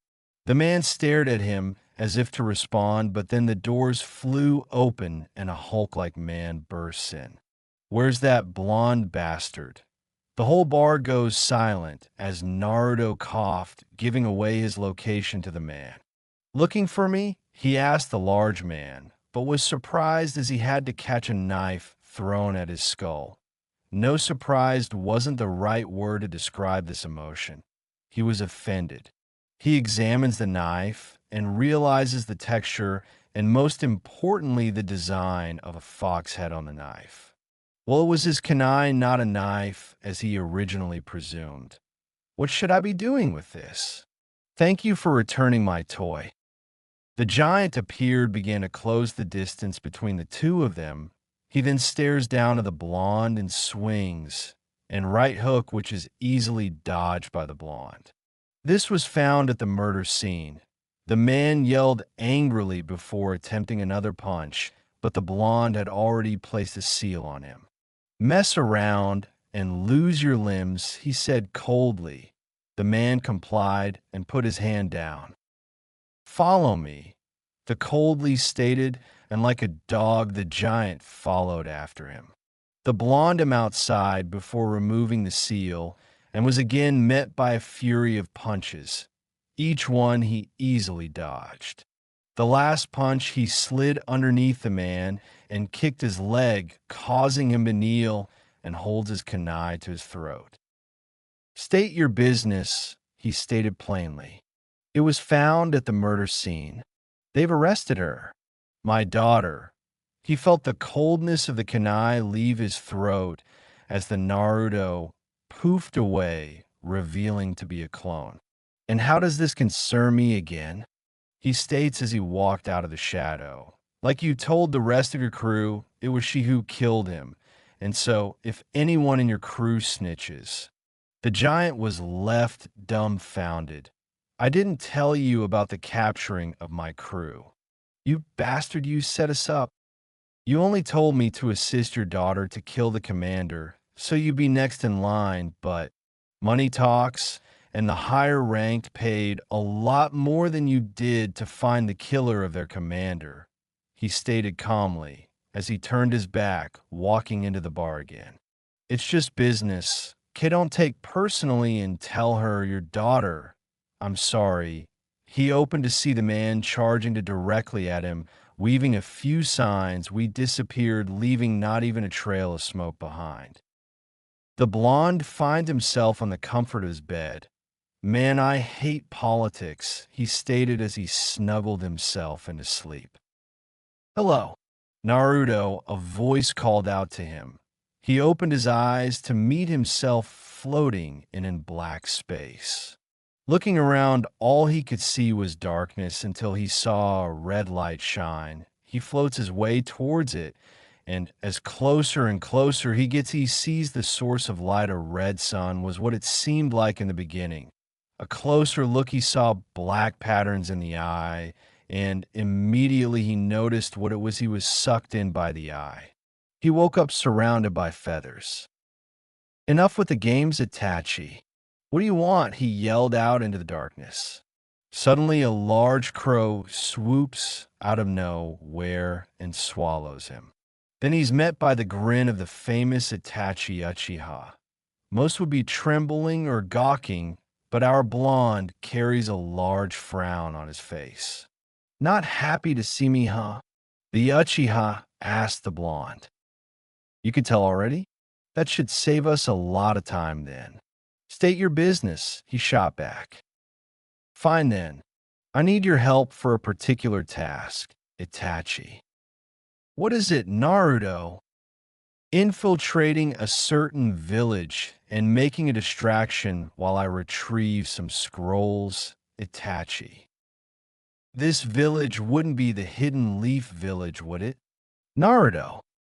It is, and don't worry, I'm not handing it over to the Akatsuki Itachi. Why would I worry about a village I'm no longer a part of? And to think I'd be scared of your circus group, Naruto. So, then you're up to it? And about my so-called circus group, don't think we've not been finding you. I'm making it so they don't, Itachi. No, Naruto. Well, you have no choice. You still owe me for that time. And what would you rather have the Akatsuki send their own to tear up the place? Itachi. Growling at the last sentence, Naruto looked at the Uchiha. He wasn't lying. They could definitely do this, and innocents could die. However, If he was the one instigating the distraction, he could minimize death and losses. Yes, you could indeed minimize damage. Itachi spoke up, as if reading his mind. I've left you a scroll with further details, but I must warn you it won't be easy. There's a lot happening that day. There's a big meeting to celebrate the Umbus, as well as the collaboration between the Sand and Leaf. Such will be there. Ichim, two Jinchurikis at one place seems rather convenient for the circus. How are you sure they won't catch wind of it? Naruto, you're the only Jinchuriki going to be present. The one tail was captured a while ago. Itachi stated plainly, much to surprise of Naruto. Your friend is still alive, so don't look so mortified, but it was only through sacrifice from another. But enough about that. It's in a week, so get ready. And also, isn't it exactly 4 years since it happened? If you're done, get me out of here, Naruto stated to the Uchiha, who grinned at him. If you actually thought you could ignore them and the past forever, you were a bigger idiot than I thought. Now you would have seen that this world works in an engineered motion. You were always going to meet them, and now they will also meet you. This new version of you, in which he kills, frames, and manipulates just a cash in a bag. The blonde spat the words of the elder Uchiha. You think know everything about of me? You know nothing. Now release me, or else. At the end of the blonde's statement, his blue eyes sharpened and turned crimson. Okay, Naruto, I hope for the best, for your sake. And with that, the blonde arose with his bed, soaked probably from what he hoped was sweat. In his hands, a scroll, just like Itachi stated. It was a detailed map of infrastructure of the Leaf Village with all the Umbu routes and village blind spots. If an enemy village had hold of this, they could easily destroy the Leaf. Information leaks like this is what caused the incident 4 years ago, he told himself. Well, then I guess I better start getting ready, he told himself as he took out his all-black ninja wear, but it had some cuts in it from his previous scrap. Guess I'll fix this later, he noted, tossing it aside. He proceeds to open a box containing a bunch of kunai decorated with the fox symbol with them and others with his father's mark on them. On top of them, a fox mask with 3 whiskers. Guess it's back to the Leaf. At the Leaf. So then reinforce the whole goddamn village in the next week. Tsunade yelled out her instructions to Umbu officers who disappeared in a flash. Not easy, is it? A silver-haired man spoke up from the door. The Hokage growled at him. What would you know about it? And where have you been? Paying some homage, he stated, and with the eyes of the Hokage softened, she didn't even notice it was already that day, since the incident 4 years ago, when the Leaf lost its sunshine, when she lost her grandkid. Yugao-san, Lady Tswanda wants to see us. A pink-haired girl yelled out to a purple-haired kunoichi, the one and only Yugao. I'm coming. Just a few more minutes. Go without me, she stated to her junior, Sakura. She shot her a quick glance before making her way to the Hokage office. Yugao saw the look of Sakura towards her. Why couldn't she understand? She couldn't just stop without doing this. It felt wrong, criminal, absurd. Don't worry, Sakura, she'll be fine. She's always like this around time. So be patient with her. You know how much he meant to all of us. To her. Sakura nodded to the words of Sasuke. Of course, he'd know more than everyone. They were essentially brothers. We'll permit her tardiness just for today, Tsunade said as she looked at the 3 now in front of her. Kakashi, Sasuke, and Sakura. As the 3 of you know, next week we have a very busy event. And that means defense and security will have to be tight in case immigrants and rogues try to mix up with the people of the sand. And as a fix, we'll have to hold umbus at all borders. Sasuke, I leave you to organize the groups and their patrolling path. Kakashi, you do the same, but for the area of the main event, and Sakura, you will order the medics just in case of anything. Sure, my lady, but who would be crazy enough to attack during such a big event, especially when they know it's going to be tight? Sakura asked, and was quickly answered by Sasuke. Crazy people. Sorry I'm late. Lady Hokage, Yugao said as she entered the room. All eyes shifted to her as everyone greeted her. Don't worry, you're always early, so you're forgiven. The others will fill you in later, but let me inform you of your duties for next week's events. You'll be assisting Kakashi in his. Next week is very important, you guys. It will display our power or weakness depending on the outcome. Everyone nodded with a serious look plastered around. We will not fail you nor the village. And with that, the assembly had been closed. Sasuke headed out early and was followed immediately by Sakura, leaving the two grown-ups alone.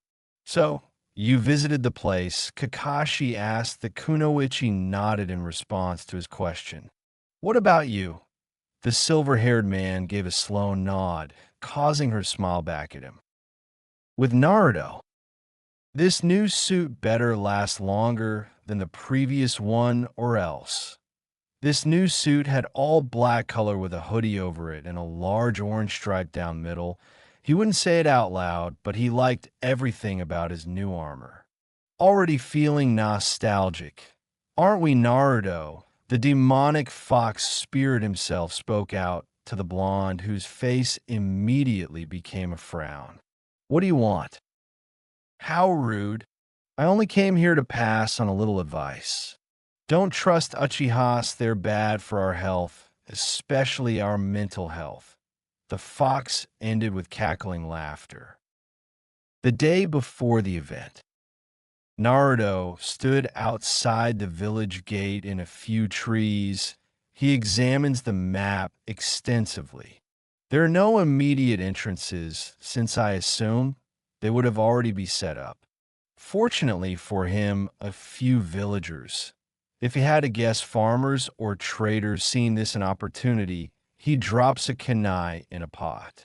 As soon as they make it into the village, he teleports to the kunai. Phew. Imagine if they hadn't showed up, would have had to do something crazy. Naruto looks around bewilderment. Nothing had changed, but everything still felt brand new to him. Before he could indulge in any sight, seeing a certain crow flies in front of him. So he's here already. How he snaps out of his gaze and scales up the wall. Now he has to locate each corner of the border and place a special seal at each side. He succeeded in planting one at 3 places, which meant it was left with a single corner. I don't remember the village being this big. He wiped sweat of his face. He began to weave signs. At the last second, someone appears hovering over him. He immediately rolls out of the way, dodge a fist that practically dents the earth. It also causes a short quake, which causes him to lose balance and open himself to another attack. But before the person can land the punch, he creates a clone that serves as a shield for him. And immediately after the person punches the clone, it poofs into the atmosphere, allowing for Naruto to get away. Damn it. The person lets out, and in a matter of seconds, she's surrounded by Anbu and a silver-haired Jounin. Sakura, what's wrong? The Jounin interrogated. I just had an encounter with someone, non-identifiable, black get-up with a hoodie, a slate of orange down the middle, wore a mask. As well, can't really tell the animal, though. You sure it wasn't a civilian? Kakashi asked. If it was, he must be pretty skilled because he escaped 2 attacks, and one of them he was off balance. The other, well, we might want to fix the road, she said as she let out a nervous laugh at the end. Kakashi is then bewildered by the dent she made in the road, as well as the fact someone dodged the attack. They might just have to tighten things up a bit.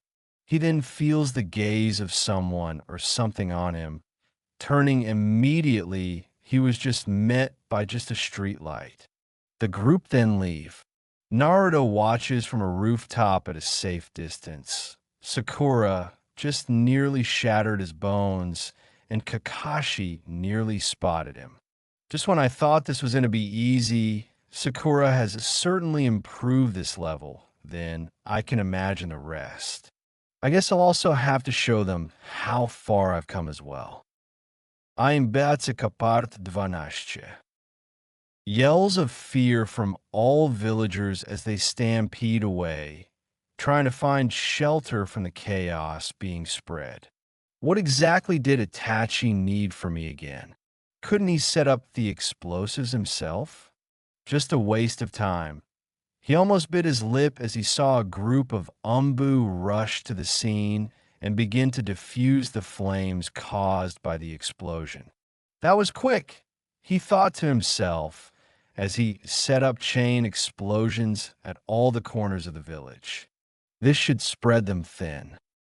Tsunade watched as the center of the event was erupted into explosion. To some degree, she was shocked that the enemy would the main event first looking at the number of Anbu she had present, as well as some of the big names who hung around.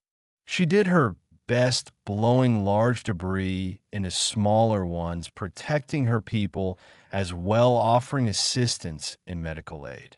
Lady Hokage, we've received reports that the corner walls of the village have been attacked. An Anbu with a demon-like mask informed her. That's your area of work, demon. So how about you get working, huh? She replied with annoyance in her tone. She looked up to see a huge chunk of building break up from his original structure and threatened to squash some civilians. However, before the debris could land, a chirping noise was heard, and the debris was destroyed into several mini pieces. Then a silver-haired man with a mask landed beside them, his left eye spinning red as he covers it with his ninja band. That would be rather unnecessary, Lady Hokage, he stated to the two of them. If external forces would have infiltrated the village, they would already be in. It's been more than 15 minutes since the explosion at the corners of the village happened, Demon continued for him. That means they're already in and are just trying to run as thin, she finished. How'd any enemies get in here without them noticing? Through the sand, maybe? By joining the travelers without them noticing, she began to think and think. But then how? She thought aloud. HM? They're not moving to cover those areas anymore. Naruto noticed as the Anbu in the demon mask signaled for the remaining Anbu to gather around them. They noticed rather quick. What to do now, he pondered. He couldn't have them alert the others. It would make for a rather messy situation, especially if he'd have to face the sand forces as well. He suddenly took notice of some of the Anbu who received new orders and began to head towards the Hokage residence. Oh, can't have you intruding on good OL Itachi. Before they could make any progress, he threw a bunch of needles at their necks and watched as they crumbled unconscious on the rooftops. Tsunade watched as 4 of her men suddenly fell and stopped moving. The demon turned to the direction in which the needles came from, and there he saw a man-like figure in a black getup with a hoodie and animalistic-looking mask. In anger, he weaved his hands and launched our fireball jutsu, and it flew across the gap in quick speeds. Naruto watched as the ball became bigger and bigger, heading closer towards him. Weaving his hands, he launches an assault of his own, water style, water bullet jutsu. Tsunade Kakashi and Demon watch as a large sphere of water clashes with the fireball, causing a huge gust of steam to blow around the event center. Demon, agitated that his attempt was dispatched, rather quickly begins to prepare for another assault. No, don't. Kakashi yells out, alerting Demon, who halts and looks at his superior. We don't know his motives. Shooting off random jutsus can increase the damage radius and even endanger citizens. So relax, Sasuke. Demon, now identified as Sasuke, shakes his head, slowly showing his understanding of the situation at hand. Kakashi waits as the steam clears and looks in the direction of where the attack came from, but the figure isn't anywhere to be seen. Everyone on guard. He yells out, and all follow his command and begin to move into mini groups. Guess I have to go down there, Naruto told himself. You mean you're itching to brawl, brat? Not that you have to be there, a demonic voice told him, causing him a grin. Maybe. He leaps from his spot and into the air, and is immediately being made a target for several kunais, although none manage to hit him. He lands smoothly on both feet as he stares down the group of men in front of him. Sasuke unsheathes his sword as he stands between Tsunade and Kakashi and walks a tad bit ahead of them. We give you the option of surrender, he stated plainly as he takes a stance. Naruto laughs and throws a kunai at him, but it's easily deflected behind the group. So be it then, Sasuke states, and with that the Anbus fly forward. Naruto charges at them with a kunai in each hand. He leaps in the air, meeting his first victim with a boot to the face, using that momentum to propel himself backwards in the air as the victim tumbled into his comrades. More and more leap at him, at which he ducks under a kick and grabs the assailant's legs, slamming him into the ground before quickly parrying a punch from another, using that as a counter, throws a right hook which send him flying. Still on the defense, he uses his kunai to block a downward swing of a katana, and he continues to tussle with a blade wielder. Another pops up from the back, swinging a kick at him. He manages to push the wielder back and holds his kunai, waving as it stabs the assailant's foot, and the blonde flips backwards out of the danger zone. He weaves a jutsu so fast no one can view the hand signs. Wind style, tornado trap. He engulfs the rest of the Anbu in a tornado and creates two clones beside him. One shoots a water bullet into the air, and the pressure from the tornado bursts it, causing a little drizzle, which takes effect in the tornado. And the final clone fires a lighting style, which ends up mixing up with the water to incapacitate the Anbus. Kakashi washes in awe while Tsunade frowns at the mysterious man. He disperses the tornado and bunch of bodies fall to the ground. Naruto walks towards the trio, cracking his knuckles. They're not dead, so don't gimme any looks, he states plainly. You're quite the skilled one, and you seem young. So what's your motive? Kakashi asks out as he pulls up his headband to reveal his Sharingan. Nothing really, the Uchiha spits as he stands beside his former mentor. You're just another crazy bozo, he states as he holds his blade up and charges at Naruto from the right, while Kakashi attacks from the left. Smiling behind his mask, the blonde begins to dodge his assailant's attacks, but that was proving a tad bit tricky. Even trying to counter was difficult. Their attacks were fluid and left almost no blind spots. He jumps onto a building, running up it as they chase after. He tosses a kunai at them, which they move apart, creating a gap, which the kunai flies through, but then he's nowhere to be seen, and before either of them can ask what happens, he appears between them, split kicking them. He watches as they both fall, but manage to land safely with the help of the buildings. However, before they can recover, he attacks with one of his clones and is now on the offensive. He was lighting kick with his attacks, but with the help of the Sharingan, Kakashi and Sasuke were easily maneuvering these attacks. Naruto swings at a right hook at Sasuke, who ducks under it, sweeping him down with a kick and slamming a fist down his gut before propelling him into the sky. And then a chirping noise heard, and in his hand, lighting engulfs it.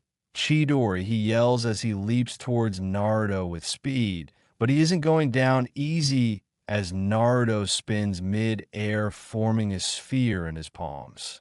The clash creates a mini explosion which almost blows away Kakashi and Tsunade, but destroys the clone.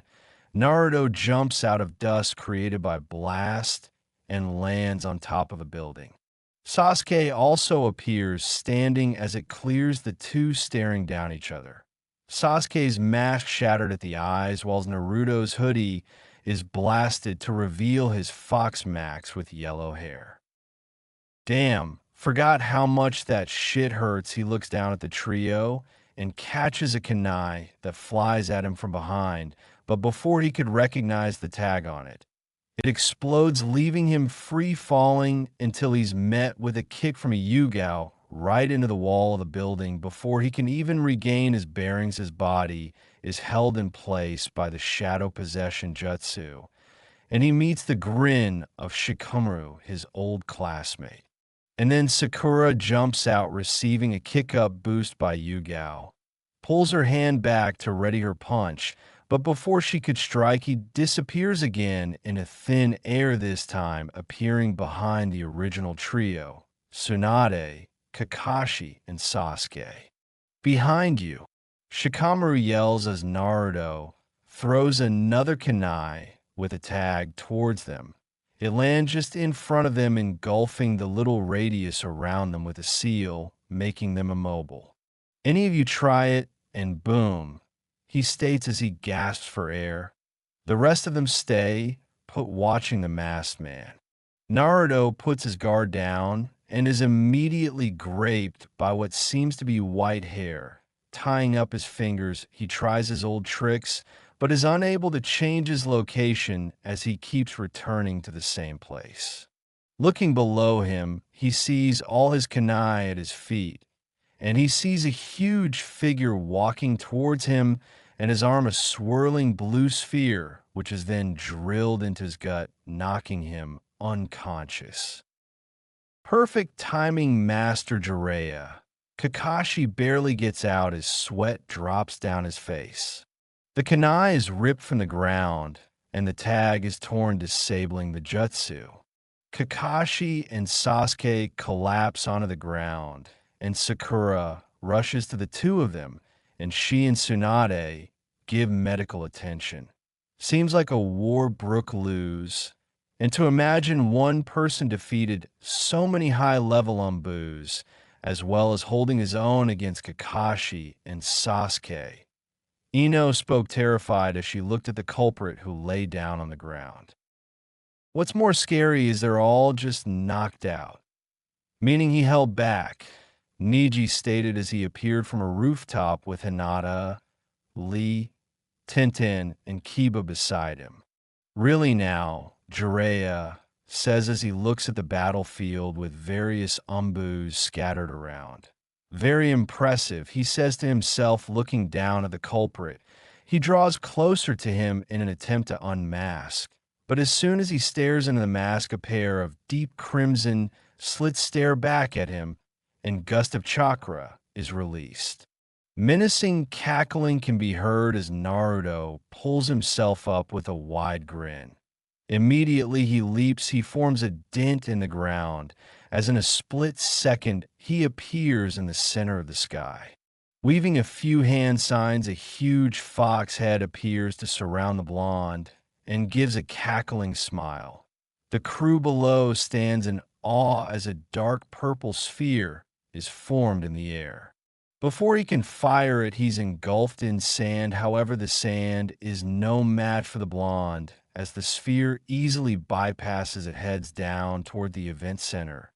Everyone there could only watch, but before the sphere can hit Kinui, A whirlpool-like rip in the sky slowly, but effectively swallowed it up, and everyone turned to look at Kakashi, whose Sharingan I was bleeding profusely and finally collapsed from exhaustion.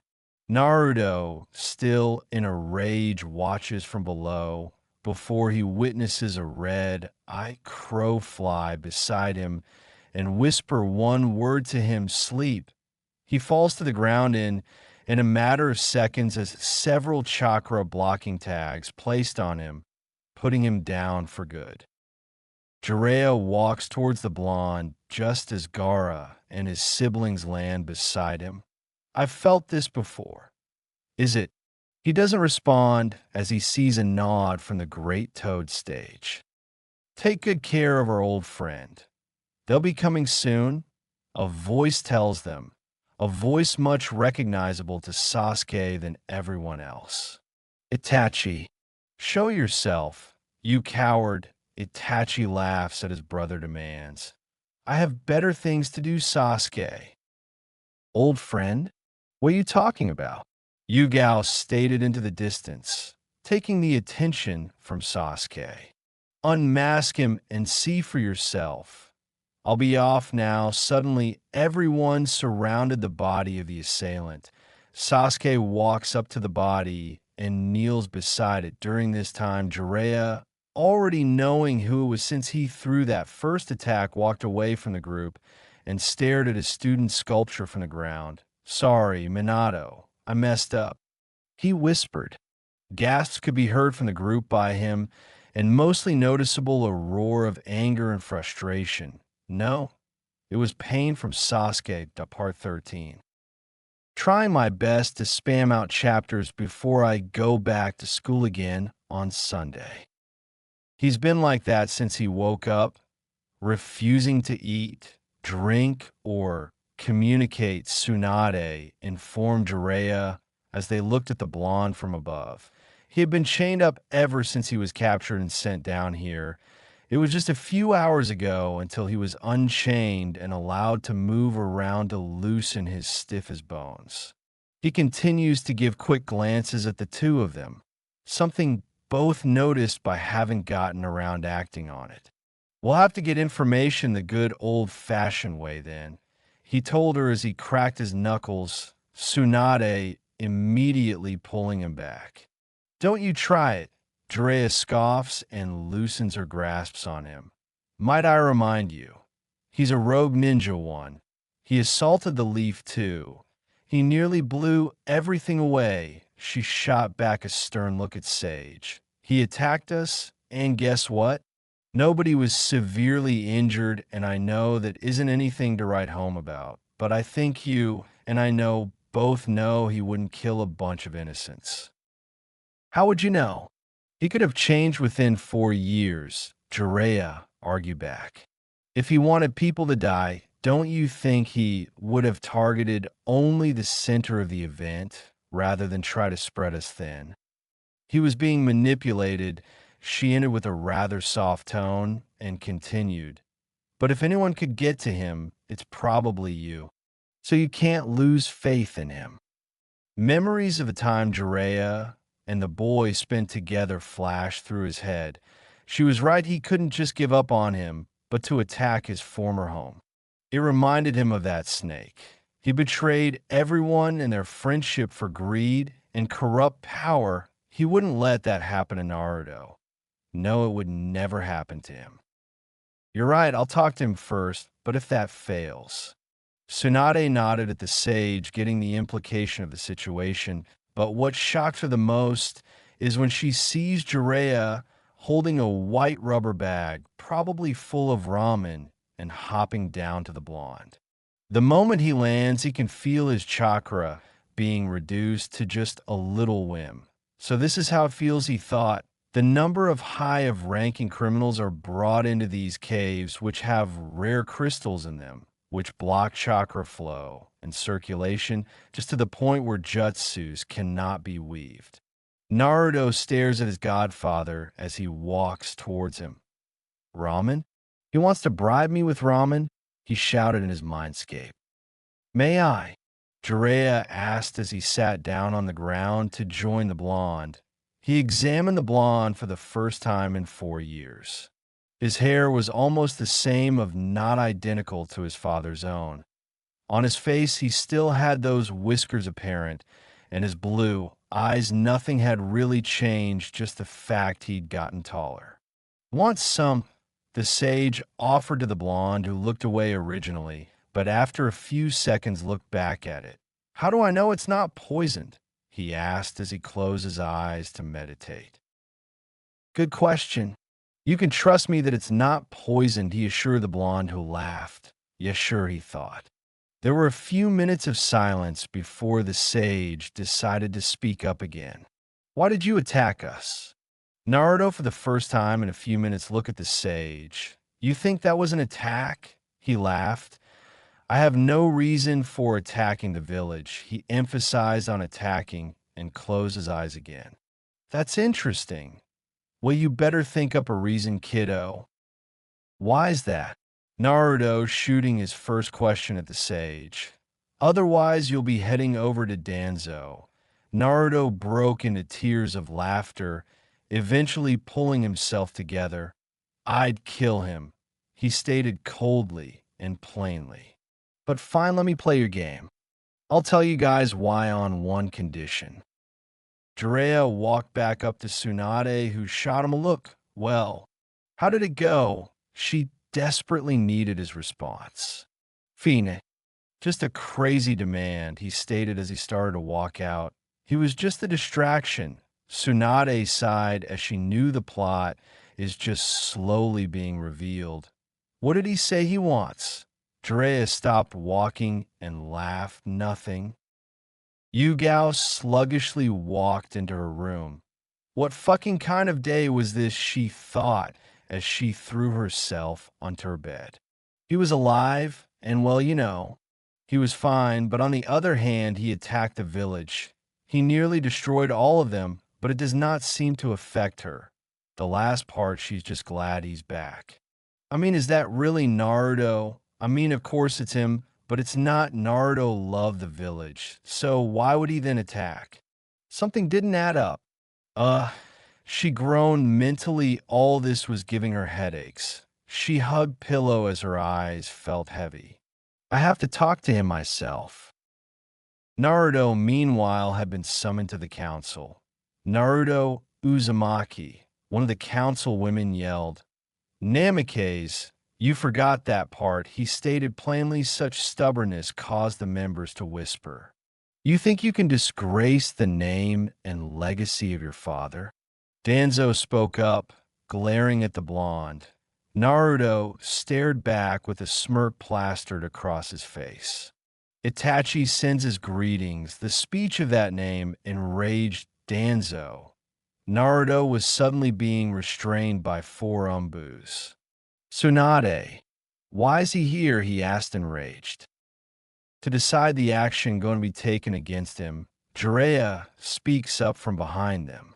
The room then becomes silent, and the meeting is then about begin until an Anbu suddenly informs Tsunade about it. It anonymous, she says as the Anbu beside reads out the letter. Dear Hidden Leaf, treat this letter with all seriousness. We require and demand the life of the Naruto Uzumaki. However you choose to inform of this letter him is up to you. We demand the boy alive, and your village will be spared from the onslaught of the Akatsuki and pain. Failure to comply immediately will result in a series of attacks. If you give him up, you'd be ensuring peace for your village and all the other nations. Lest you'd rather let him commit another homicide or make the tables be turned. All is up to you. The Akatsuki. The room goes silent as every member of the council begins to ponder. How'd they find out soon? There's no way they're giving up this boy to that group of mercenaries. But now they're all intrigued on the activities of Blonde during his 4 years' absence. I think it's safe to speak for everyone when I say He has to be locked up as well as his mind interrogated. Danzo spoke up. The following silence that engulfed the room was a testament to their agreement. You won't be getting far with the interrogation because I won't be telling you anything. Danzo and the rest of the council ignore his comment. I have a place where we should keep him. Very few people know about it. The council began murmuring. It was obvious that they didn't have full trust in him, and he was well aware of that himself, but if there were no other options, they'd have to comply. Instead, how about setting me free and I disappear again? The council shot glares at him, most likely for talking without permission. Stop talking? Okay, I will, he comments. Then I'll assign some of my men to the job. Tsunade adds to the man's suggestion, which was not according to his plan. I have very capable men. Yours will not be needed, he stated plainly at the female Hokage. Then I cannot motion for this plan, she says as she gets up from her seat, about to move out the door, signaling the Umbus to bring the blonde along with her. Before she can exit, however, Danzo plays into her desires, leading her to return to her seat, as well as that I'll receive daily reports, all activities occurring. Danzo was reaching his limit. She was trying to control and suppress him, however, he unwillingly nodded, and with that meeting was more or less over. Naruto sighed as he was to follow Tsunade out, and he met the glares of the villagers. Something's never changed, I guess, he whispered. At least they had no idea who he was. The council was ever so kind to keep his identity a secret, so let him don his mask and attire. As he looked through the crowd, his thoughts trailed elsewhere. How stupid was this? He was dragged here by the dumbest of reasons. Why didn't he just refuse Itachi in the first place? Why didn't he just stay hidden instead of attacking? What is keeping from making his regular decisions? He didn't understand. Well, how did it go? Shizen asked Tsunade as her gaze shifted to Naruto, whose mind was obviously somewhere else. Something that pissed off the blonde Hokage. You know, you could at least pay attention. She yells at the blonde, whose mind still seems distant. Feeling a nudge in the back, he's brought to reality and looks behind him. The Umbu with the demon mask stared him dead with his crimson eyes shining through the mask. What is it, Sasuke? He asked nonchalantly. Sasuke is just a tad bit surprised when Naruto blabs out his name. Lady Hokage requires your attention. Dope. Turning to look at Tsunade, basically giving her permission to talk. Who do you think you are? Talking all that rubbish in front of the council. You... Ugh, Tsunade groaned as she walked away, leaving Naruto, Sasuke, and Shizen alone. Shizen can't help but stare at the masked criminal in front of her, failing to comprehend how this was the little Naruto. Sasuke, reading the scenery gather surround the Umbu, talking to them, probably giving them new orders, creating a window of opportunity for conversation between the two. Shizen examines the blonde, preparing how she'd begin the conversation. Naruto, is that really you? She can't see his face, but she can tell he probably had a confused look all over his face. In the flesh, she heard him respond. Her face lit up and immediately turned gloomy. So you really attacked us then? She asked him, to which he nodded. Why, he could not give such a witty reply to Shizen like the one he gave Jiraiya originally. She looks at him intently for an answer. Nothing comes out of him before she could ask again. Tsunade returns, and the troop continue to the Hokage residence. The rest of the Umbus are released by Sasuke, and the crew go into the confinement Naruto was in before. Not here again. The blonde whines before he is unstrapped, pushed in, and locked. Tsunade and Sasuke begin to discuss how the new situation should be handled. Yugao suddenly walks through the door. Tsunade sighs as she knows that's going to be a huge problem in a few seconds. She shares just a quick glance before she sees where the blonde is being held. Her attempt to enter is blocked by Sasuke, who shakes his head at the kunoichi. Yugao looks at Tsunade, her eyes piercing the Hokage's gaze. Let her through, Sasuke. I'm too old for this, Tsunade says as she proceeds to leave upstairs to the office. Sasuke follows, which leaves Shizen alone with Yugao. You know jutsu can't be performed here, right? So don't hurt him. Shizen informs the purple-haired kunoichi, as well as shooting her look, but the serious look on Yugao's face quickly shatters her character, and she leaves. She enters the room and looks to the blonde. Drop the mask, Naruto. Naruto almost immediately dropped to the ground, revealing his face, which has been plastered with an indifferent face. Not the reaction I expected, he states in a mockingly fashion before he swiftly dodges a punch from her. This space isn't wide enough for us to be dashed. He's suddenly cut off as he blocked another one from her. Using her hand, she pushes to blonde to the wall. Now with his back against the wall and the elbow of Yugao on his throat, he stares directly into her eyes. They look they're full of anger. But on the other hand, they look full of sadness. Why? She simply asked him as she continued to apply pressure on him. I told you I didn't mean it. So why? He only stared back at her, so that's why she's mad. I've always regretted saying what I did, as well the actions I did over that period. He continued to stare back at her. She slowly removes her elbow from his neck, leaving the blonde gasping. You've been carrying all this nonsense in your head for 4 years, thinking I'd forgive you now. A tear rolled down her cheek.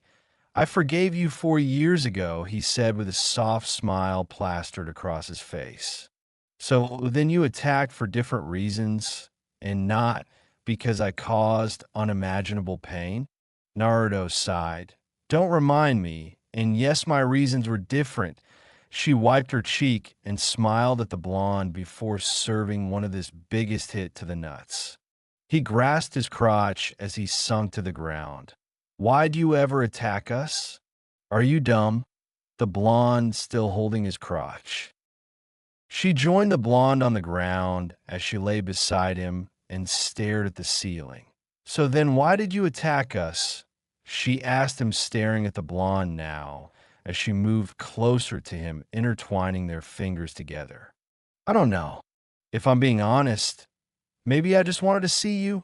She blushed after she heard the last part and looked at him square in the eyes. If that's the reason, then you're crazy. Especially after war crimes you committed, Naruto's heart skipped a beat.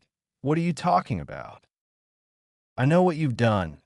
I've seen you in action before. I just didn't know it was you, but the moment I saw the mask on you after your attack, I knew it was you.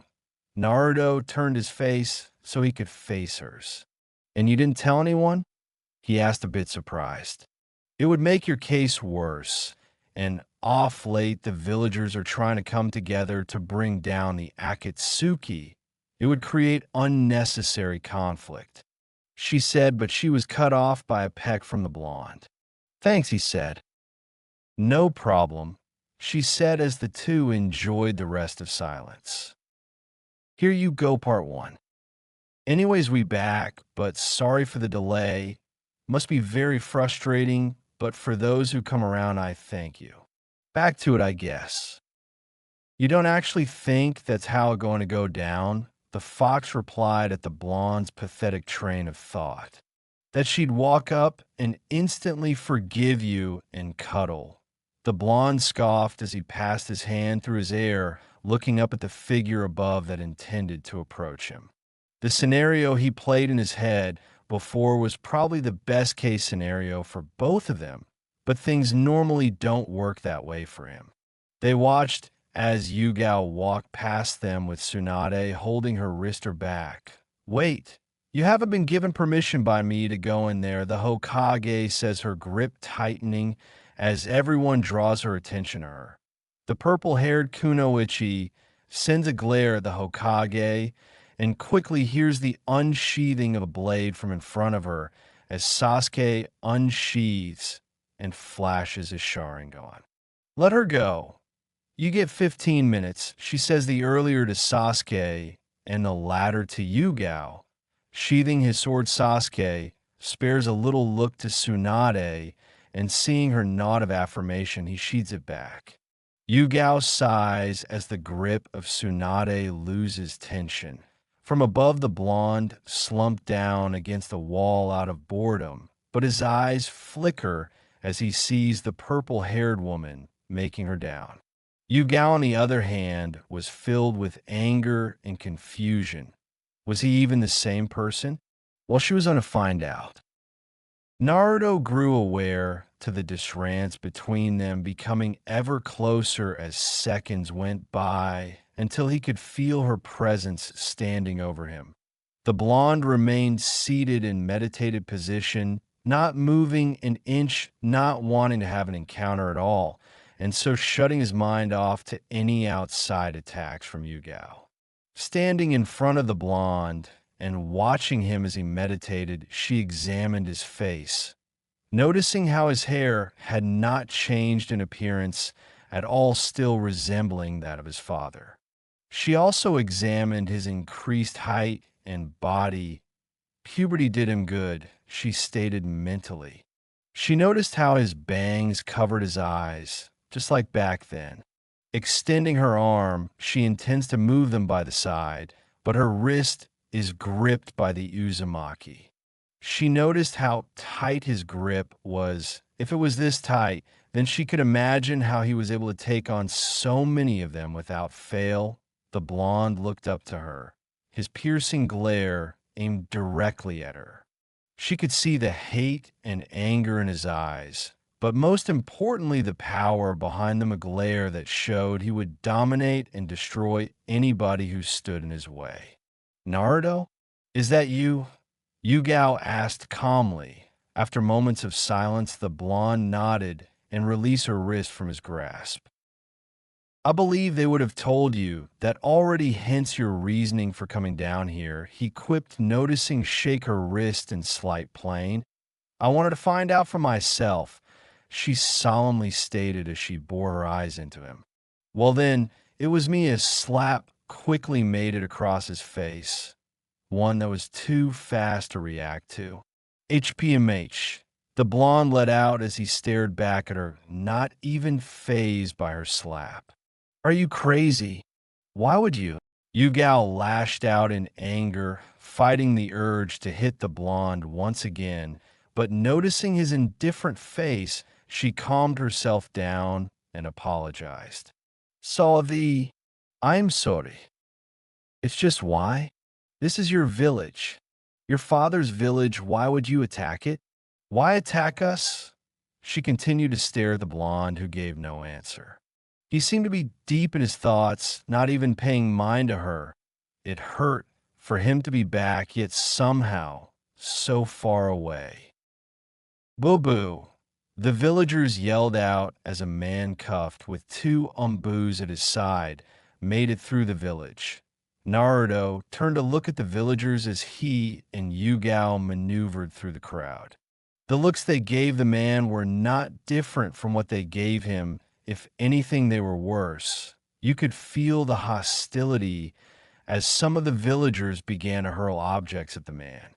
Yugao wanted to get the blonde out of the vicinity now, as it wouldn't be long before someone spotted the blonde and turned their anger on him as well, gripping the wrist tightly so much so that it causes him to wince.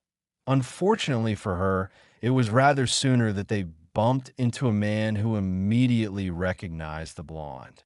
Well, demon, you see what happens to people like you. Yugao turned them around only to be met by other man. You'll be joining him soon, demon, the memory played back in Yugao's head. You'll have to find out when I tell everybody else. and I think your visiting time is over. Next time you come, please do bring ramen. Naruto stated as Kakashi appeared behind her, not even batting him so much as a look. Yo, he greeted as he entered the room, Yugao shooting him up a glare before taking a look back to Naruto, who had crawled into a ball. She knew that was the end of their talk. The knocks on Yugao's door became ever more annoying to her. She just wanted to drink her sake in peace. She barely ever drinks now, but today more than ever she needed it, as there's no sign of the knocking stopping. Leaving her seat, she proceeds to open her door and is met by a pair of red eyes. "A baby, come here," Kurenai said, opening up her arms, inviting Yugao into a hug, one which she complied in quite easily as she buried herself into Kurenai's arms and sobbed slowly. The two made their way into her home as Yugao, as her sobs became more tear-driven. "I'm sorry. I just heard," Kurenai said as she comforted her friend. "I don't understand." I don't, her friend stroked back and hugged her even tighter. "Sometimes people change." Even Naruto, Kurenai continued to comfort as she passed her through her purple strands. Pulling away, Yugao wiped tears that rolled down her cheek and showed her friend to the table, in which she quickly took notice of the sake available on the table. She decided not to speak on it, because she knew in the end Yugao needed it more than anyone. Sitting at the table, she noticed how Yugao sluggishly moved around her kitchen, bringing 2 glasses of water in front of her. Meanwhile, "You filthy piece of shit," Anko shouted at the blonde, throwing a punch straight at him, one that he easily caught and gripped upon. However, unlike Yugao, she did not wince, rather throwing another punch at him, one which again he easily caught, but was unaware of the snake which shot at him and quickly unattached himself from her, just close enough to dodge her attack.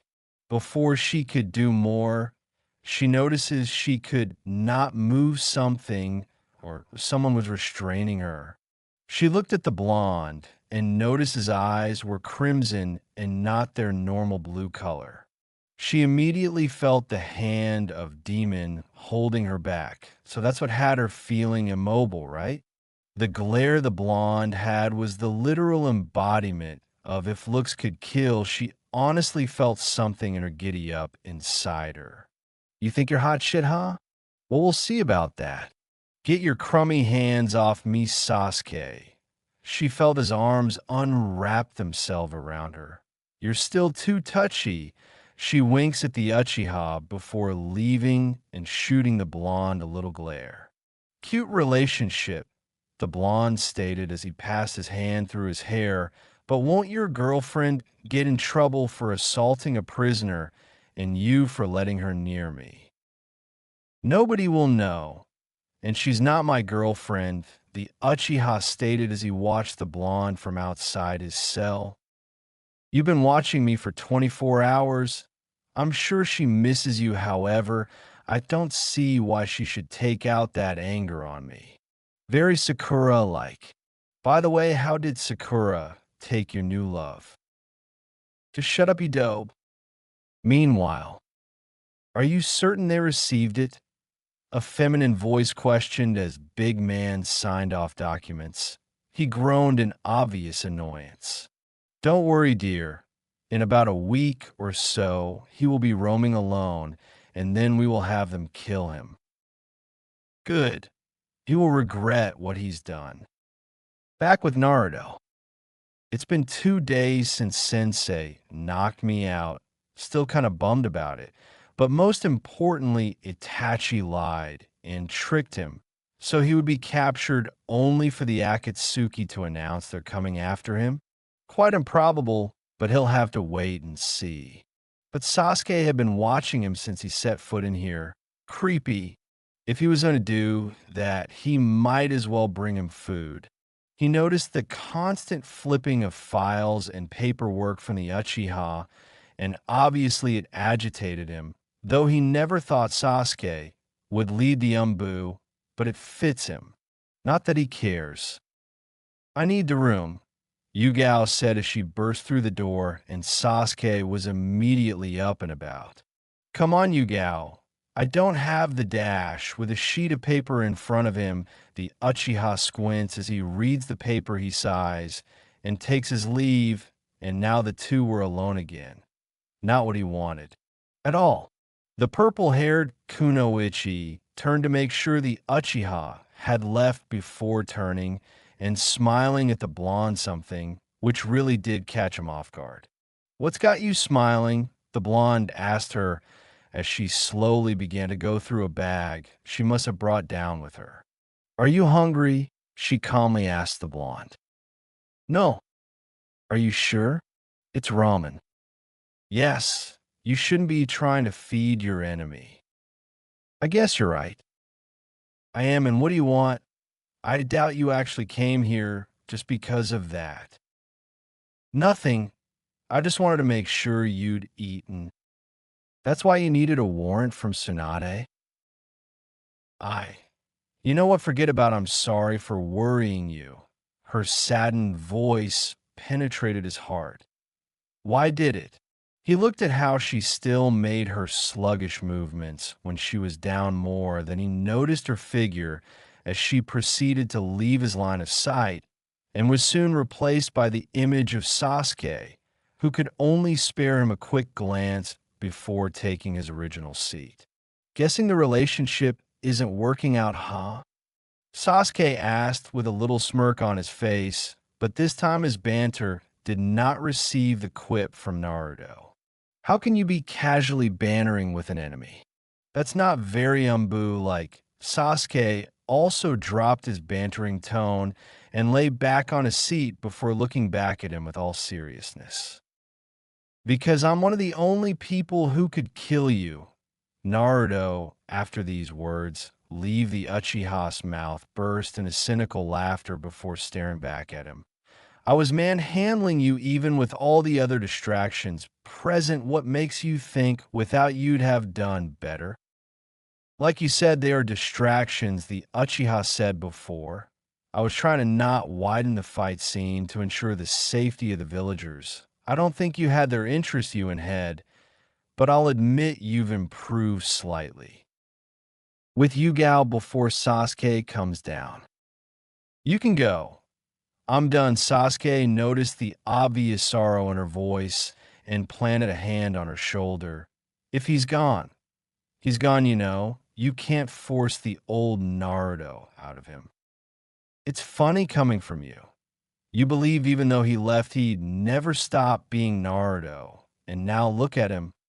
He attacked us, and you know what scares me? He seemed to be always in control of the battle, and he must have gone through something that would make him change this much. But we shouldn't let our previous experiences with him judge how treat him. He attacked us, so he's a rogue ninja, and he's been captured, so he's our enemy.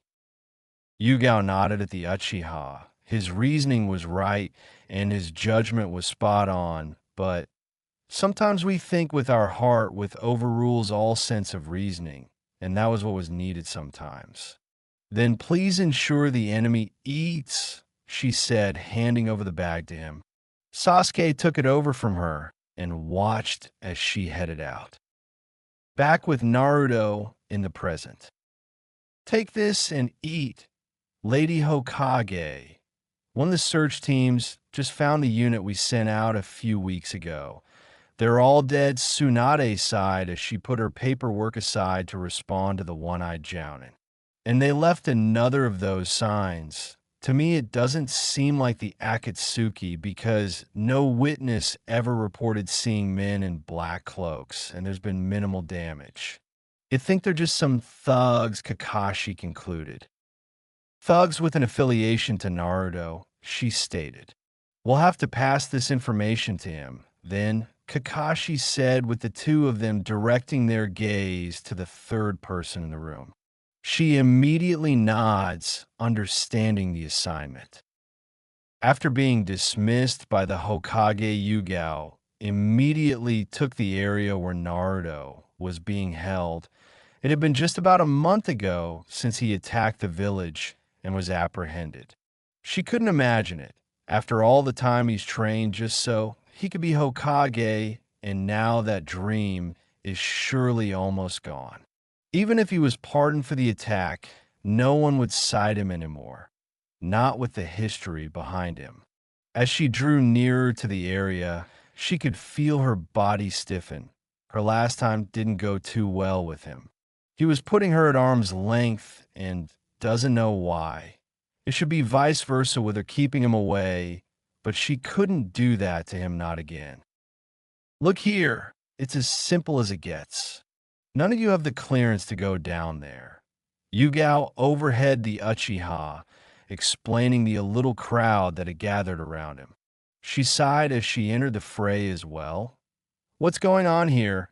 She asked the group consisting of Kiba, Hinata, Sakura, Ino, Shikamaru, and Choji. We want to speak to Naruto-kun. Hinata spoke up, still adding the honorific to his name, meaning she still has feelings for the blonde, which was quite she didn't know how to explain it.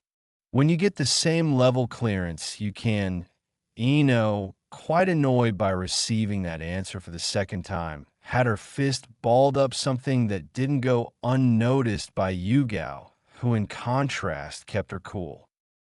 You will just have to wait your turn, Yugao stated at the rest while Sasuke sighed. We've done that for a month. I think it's about time he had our turn. Ino gritted through her teeth with the room beginning to develop a weird atmosphere.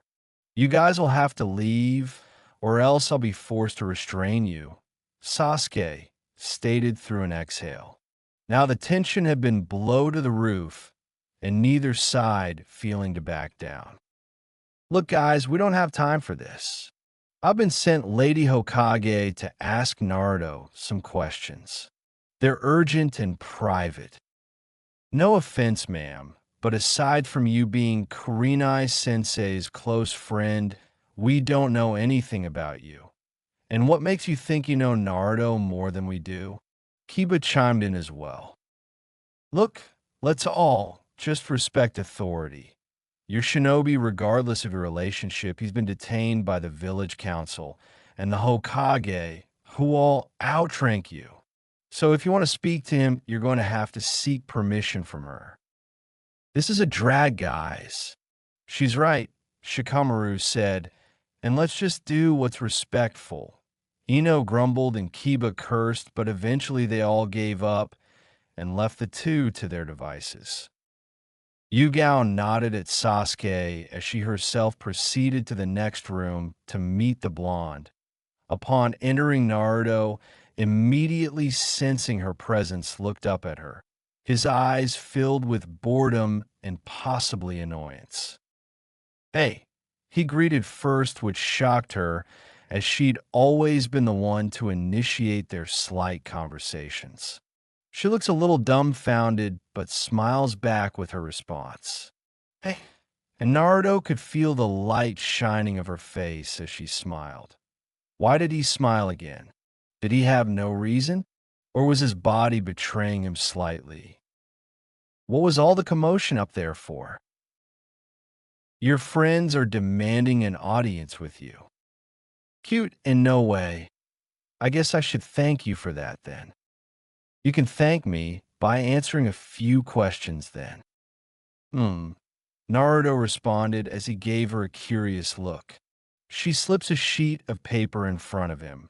It displayed a symbol he knew too well, but she didn't need to be part of this, it would just hurt her. By your sudden movements, I can tell you've seen this symbol quite a few times. The blonde looked at her before looking back at the sheet of paper. No, just a strange symbol. Don't lie to me. I'm not. A long time ago. That's the offer. Just make sure he's dead by tonight, the giant man said to the blonde. Then immediately a girl with black hair and emerald eyes entered the room with an obvious visage of anger and annoyance. How could you? You don't even trust me, so you wasted coin on some shinobi reject. The blonde threw a glare at the end of the young woman's sentence, most likely at the ending more than anything. We need the geezer dead tonight. You've been trying for weeks now, but it's hard because you're my daughter, the giant said as he placed his arm on her shoulders. If you mess up, everything will go downhill.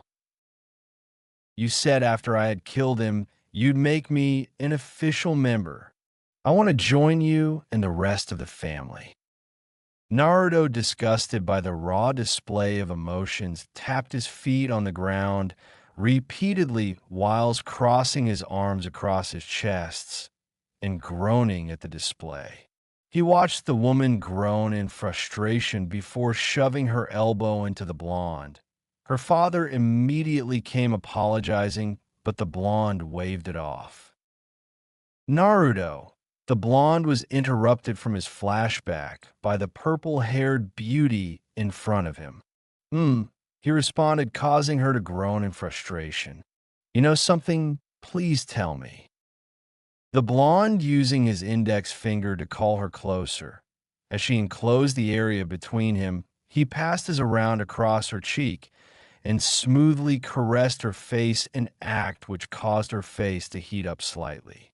I don't know anything I can tell you. And with that, he moved his hand away from her face and diverted his gaze away from her. Anything else you need? Still a bit bewildered, she shakes her head and makes back to Sasuke. Well, he asked. Still didn't get a thing. She responded with her head down before turning to the Uchiha. Do you think I'm doing something wrong? The Uchiha nodded. You've been making it seem like it's still Naruto, but it's not. He's slightly different, so it's time we allow them to purge his memory again. She nodded and exited the facility again. What are they doing here? The blonde questioned himself as he slumped back into his chair. I cannot believe Sasuke. Ino groaned as she downed her glass of water in one go, causing the boys to shoot concerned looks at her, while Hinata just quietly consumed her meal and said nothing back to the rest. But we shouldn't have disrespected Kurenai-sensei's friend, Shikamaru said as he himself consumed a piece of meat. She was right in the end. We didn't have a security clearance to demand meeting Naruto. He continued. Yugao-sen means the best for Naruto, but her field of work interferes with her decisions sometimes. You talk like you really know her, Sakura, Hinata finally commented. Yes, she's very close to Naruto. How close? Ino asked her. I don't know, but very, maybe since childhood. I didn't think Naruto had many friends outside us, Shikamaru commented. What makes you think he's still our friend? He attacked us, the village, and his Nindo most of all. I don't know why you guys want to see him, but I personally want to beat the shit out of him. Ask him why he attacked us and beat the shit out of him again. He concluded as he cracked his knuckles. Relax, man. Don't take this the wrong way, but it took the combined efforts of most of us and a sneak attack from Jiraiya before we could put him down. Shikamaru informed him, causing him to groan and chew down on some meat. Yeah, he was so swift and tactical, even going toe-to-toe with Sasuke. Sakura said almost like she was complimenting him. The whole table became silent for a brief moment. We have to get permission from Tsunade to talk to that bastard. Hinata winced at his choice of word for Naruto, but in all fairness, he had a point. Just because she had a crush on him didn't mean they had to excuse his acts word for word. He was rogue ninja now and a prisoner to the leaf, so she had to forget about it. But she could not now, not ever. Tsunade made way down as soon as she appeared. Sasuke quickly attempted to bow, but was immediately waved off by her. Naruto could feel a strong presence approaching him. The chakra pressure he felt was dense, and he quickly stood up from his seating position. Not scared, are you? The fox asked him, quite irritated by the blonde's antics.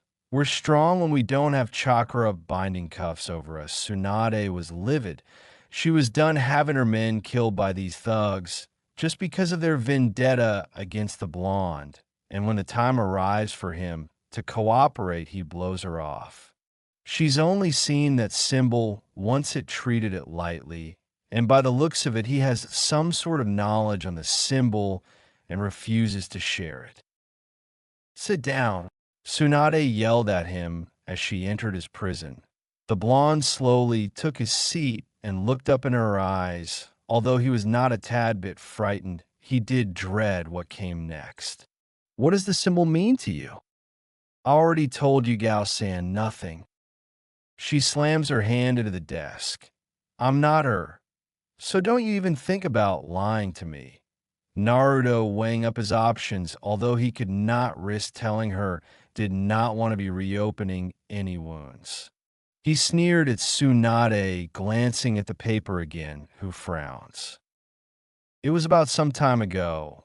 I won't go into details, but I ended up in the middle of up coup. I was hired by a member of a party to kill his rival, so he'd get a new post, and it was fairly easily. Got the kill about an hour or two later, but the catch was the man knew he'd be under fire and took the blade to his stomach. But as he did, he told me to give the credit to the hirer's daughter, which she claimed profusely as it would help her own agenda. But their government found out and blah blah. She goes to jail. And eventually we fight, and during the fight, he sees an image of Yugao and tells. Mihaw's seen that picture before on a dead man. How did hate die Tsunade? He was murdered in a faraway land after we sent he and his team to kill a Rouge ninja who'd escaped there. It wasn't you, just to clarify things up. How did she take it? I won't lie to you. She was a wreck and buried herself into her Anbu work, hoping eventually one day she'd just be killed, but through her friend she got over it. She's a strong woman to believe everyone you ever loved is gone, but still have hope. Very strong. The blonde hummed as he slumped himself into the chair and stared at the ceiling. Are we done here? He stated as he noticed the blonde mistress already at the doorway preparing to exit. Unless you have something worthwhile to say, then yes, I have Hokage matters to attend to. Let me take them down, and then you can lock me right up. Why would I trust you? That you won't finish the job of wiping us all out. You'll just have to trust me. Sorry, Naruto, it doesn't work like that. When you attacked us, you betrayed the leaf and my trust. I'll be damned if I let you fool me again. On that note, I will be telling Yugao the truth about hate. Good night, Naruto. The blonde sighed as she walked out, not frustrated but worried.